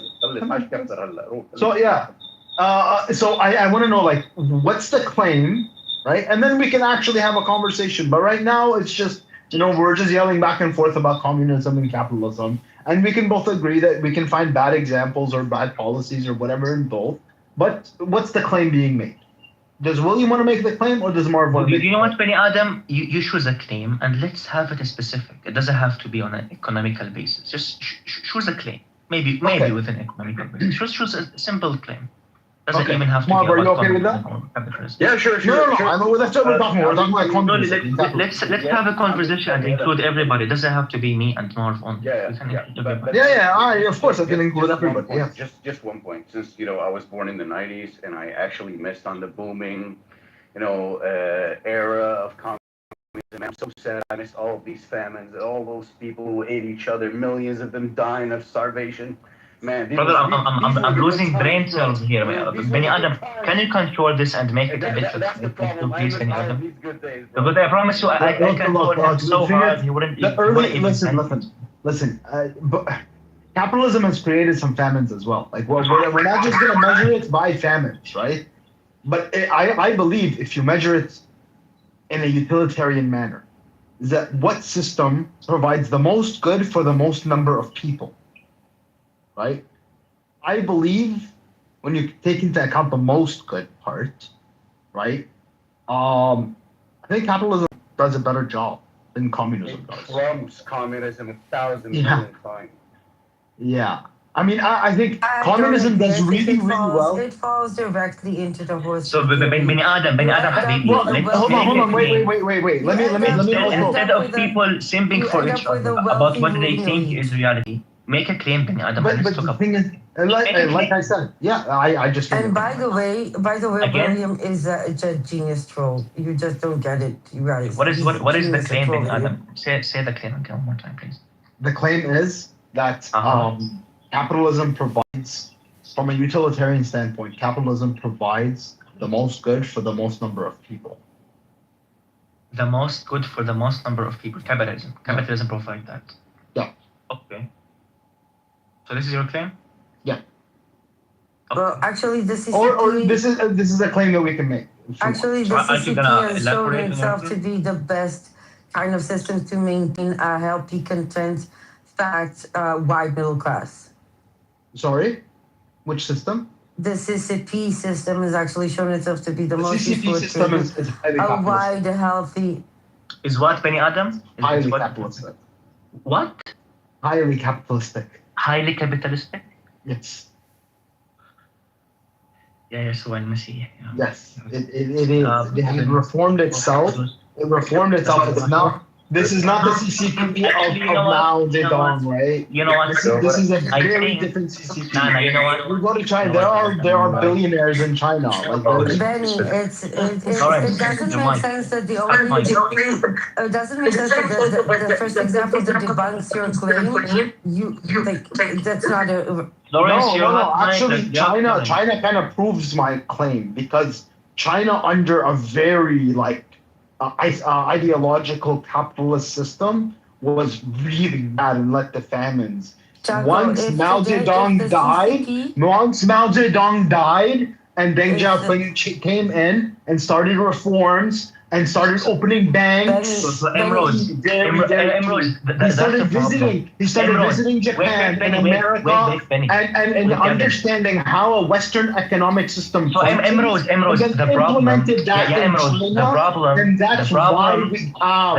The problem is we start with fucking Mark's wife. We start with Mark's wife.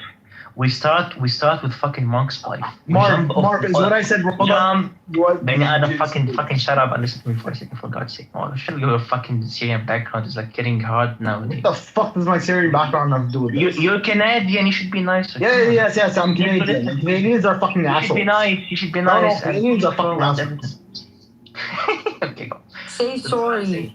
I love it when you say sorry. No, I'm sorry. I'm a fucking guy.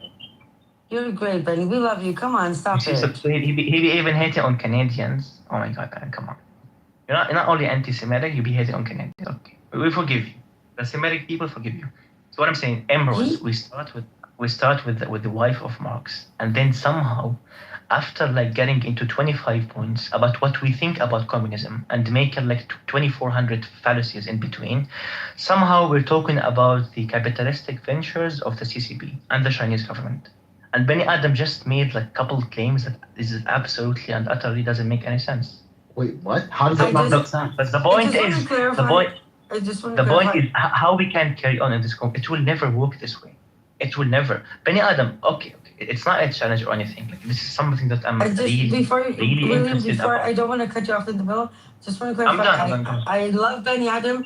I have nothing like this is not like a Benny Adam pileup. This is all friendly. Okay, guys. Okay. I sent the evidences about. Oh dear God! Oh my God! Amir's room back channel. It's in Amir's room back channel. So before you're bullshitting your own, just go and read them. Make sure you're reading them. Thank you, Florence, for wasting about 2 hours, right, in this space. You could not provide single fucking evidence. We're just a #1 bullshit guy. No, anyways, we're good. We're good. Yeah. So I just hold on. So wait, hold on. In a communist system, William. Hold on, William. In a communist system. In a communist system. Hold on. I have a question that you're gonna like. I promise you. Are you really interested into going into this? Hold on. In a communist system. I'm not interested in doing this for content. I'm interested. I'm gonna add you to a space. We can have this maybe later. Okay. But I just have a quick question for you. Sure, but I just have a quick question. In a system, can private individuals own the means of production? No. Okay. In China, they can. Yeah, I know. No. So how is it communist? Did I make it? Describes it. Brother Amir, when you no. Can you please tell Adam that you're calling me Emerald said Ben Adam is a big that China is an example of communism being utilitarian good from Ben Adam, utilitarian did I make the claim that That's not what I said. That's not what I said, Benny. I said that you guys didn't say that China was communist? Try to explain. China is not communist. I said China's not communist, exactly. Wait, Benny, look, first of all, I learned that William has his own definition of communism, but a self-proclaimed... Wait, Benny, let me say this. Fuck, I'm not fighting with you. Self-proclaimed CCP does have a communist agenda. We can't argue. And the fact is that they have managed to create a very complacent, stable, fat, wide middle class. That is not a coincidence. I'm not saying it's communism. I don't know what it is, but their self-proclaimed ideology is communist. So No. Emeralds, what you have to understand about China is that communism was just like they had a civil war between the nationalists and the communists won. Mao Zedong tried to implement communism. Things went really fucking bad. Really bad. Like we're talking about like tens of millions of people dying during the Great Famine and the Cultural Revolution. Hold on. I'm trying to explain to her. Hold on. I'm trying to explain to her. No.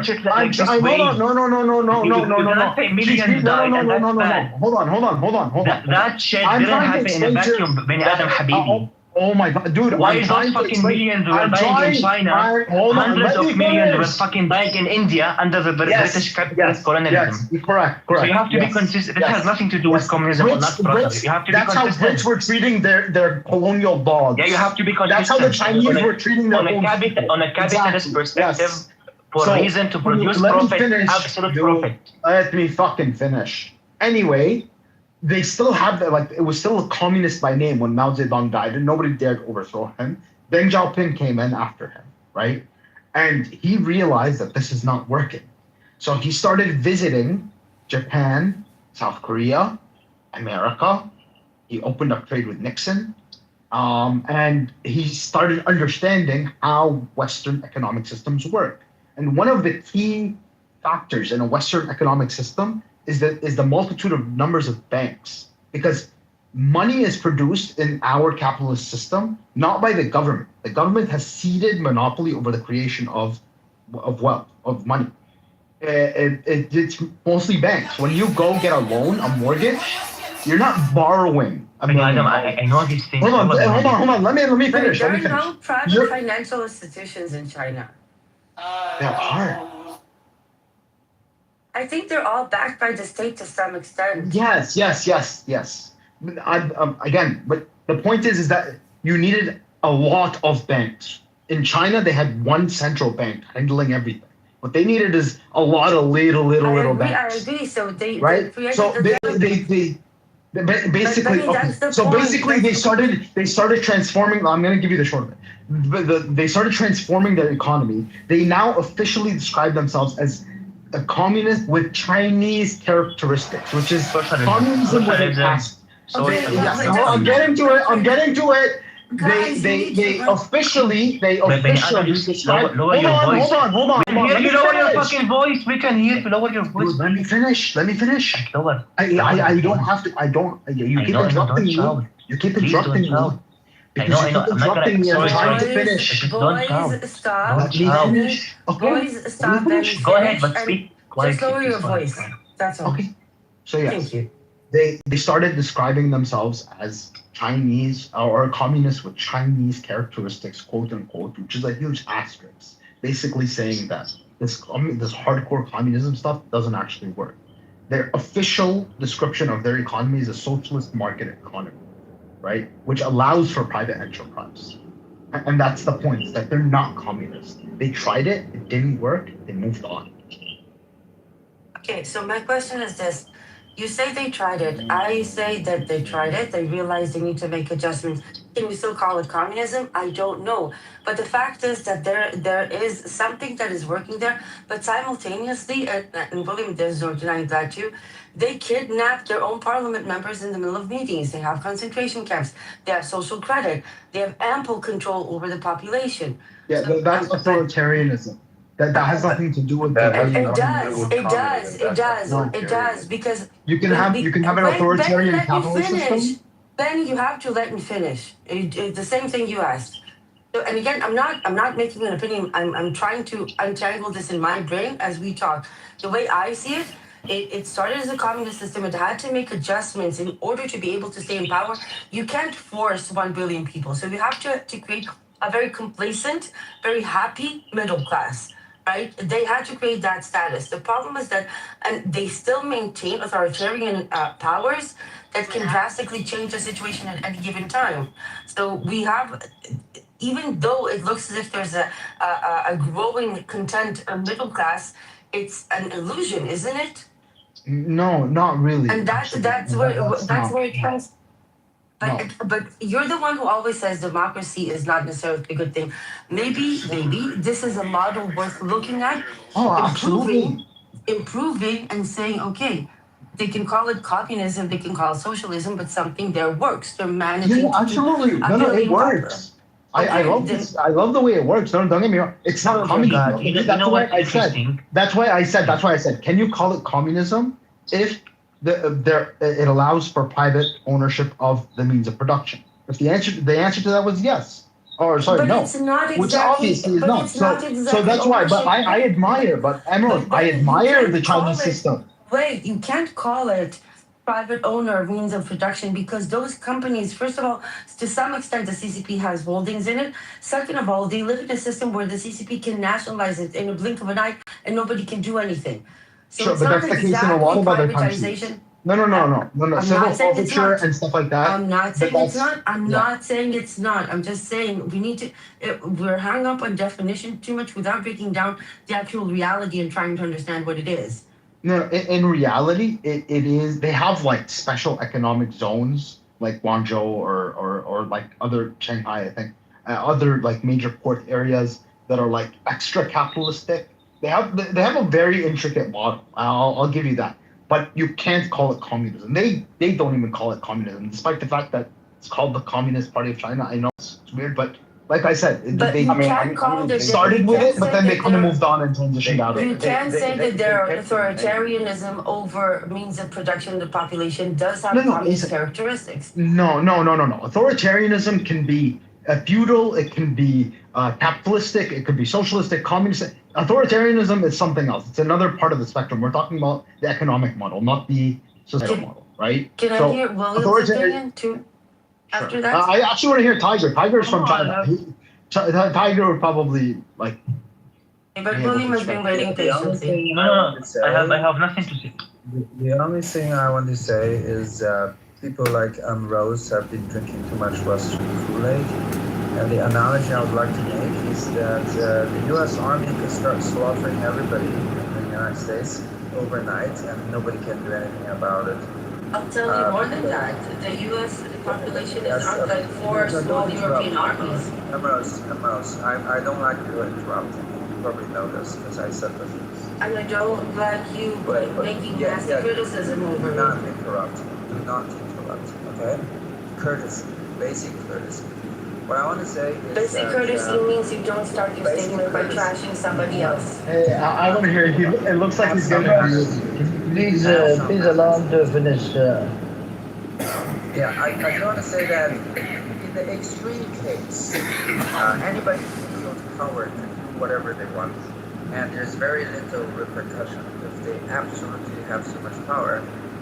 For example, in the U.S., obviously, if the government wants to go upon its people, there's not much that people can do about it, and that's true in almost all modern countries today.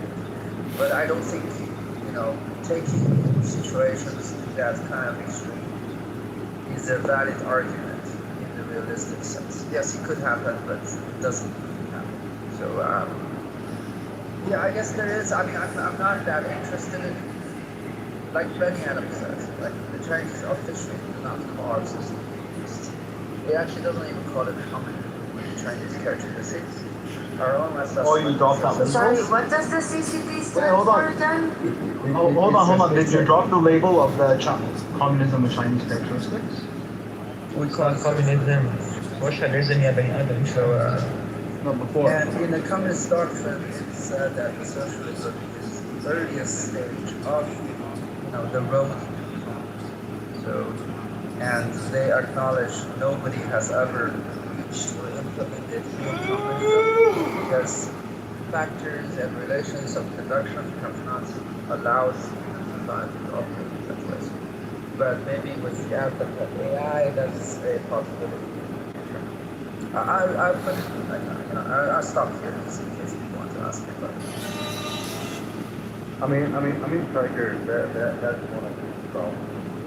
Whoever supports them, they relate highly to problems. You say, well, I mean, if you actually apply Islam and the Quran in a certain way, then actually okay, and everybody can go on those fire, go off the that's the exact thing, Mark. You don't understand communism. That's the problem. We don't understand communism. You kind of proved this point, guys. Yeah, but stop mixing my scripture, my religion, versus your disgusting system, whatever the fuck you're talking about, communist or capitalistic system. Oh, no. The problem with the biggest problem with the Sharia system is we don't have a Dutch leader.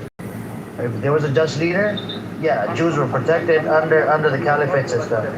Yeah. I'm talking about Sharia. I'm talking about people who say, well, ISIS actually do represent the true extremist mentality. Of course, ISIS is a demonic piece of shit, garbage pieces of sons of war. And then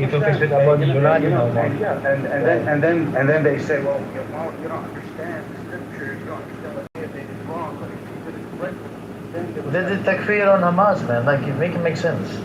Yeah, but that's the thing. Okay, but but bringing somebody who doesn't. No, not each other. Hamas didn't do takfir on ISIS. ISIS did takfir on Hamas. I think this is kind of I think this is kind of the problem, is that like communism ideally can work out really well, but in practice it does not take into account human corruption very well. Benny, Capitalism has more attempts in Benny, can you promise me if we're gonna get into this shit again, communism, socialism, whatever, China, CCP, Maoism, Stalinism, trust anything about this shit? Would you promise that at least you would take that seriously and start I'm being serious. I don't understand what's wrong with what I'm saying. No sense for us to be talking about freaking Engels and then Marx and then socialism and then jump to China. And then from China go back to some fucking stuff. William, I've been pretty consistent. I don't know what is the No, listen, I didn't talk about Marx or Engels. I've been pretty consistent. I only started talking about China because Ambrose brought up China. So,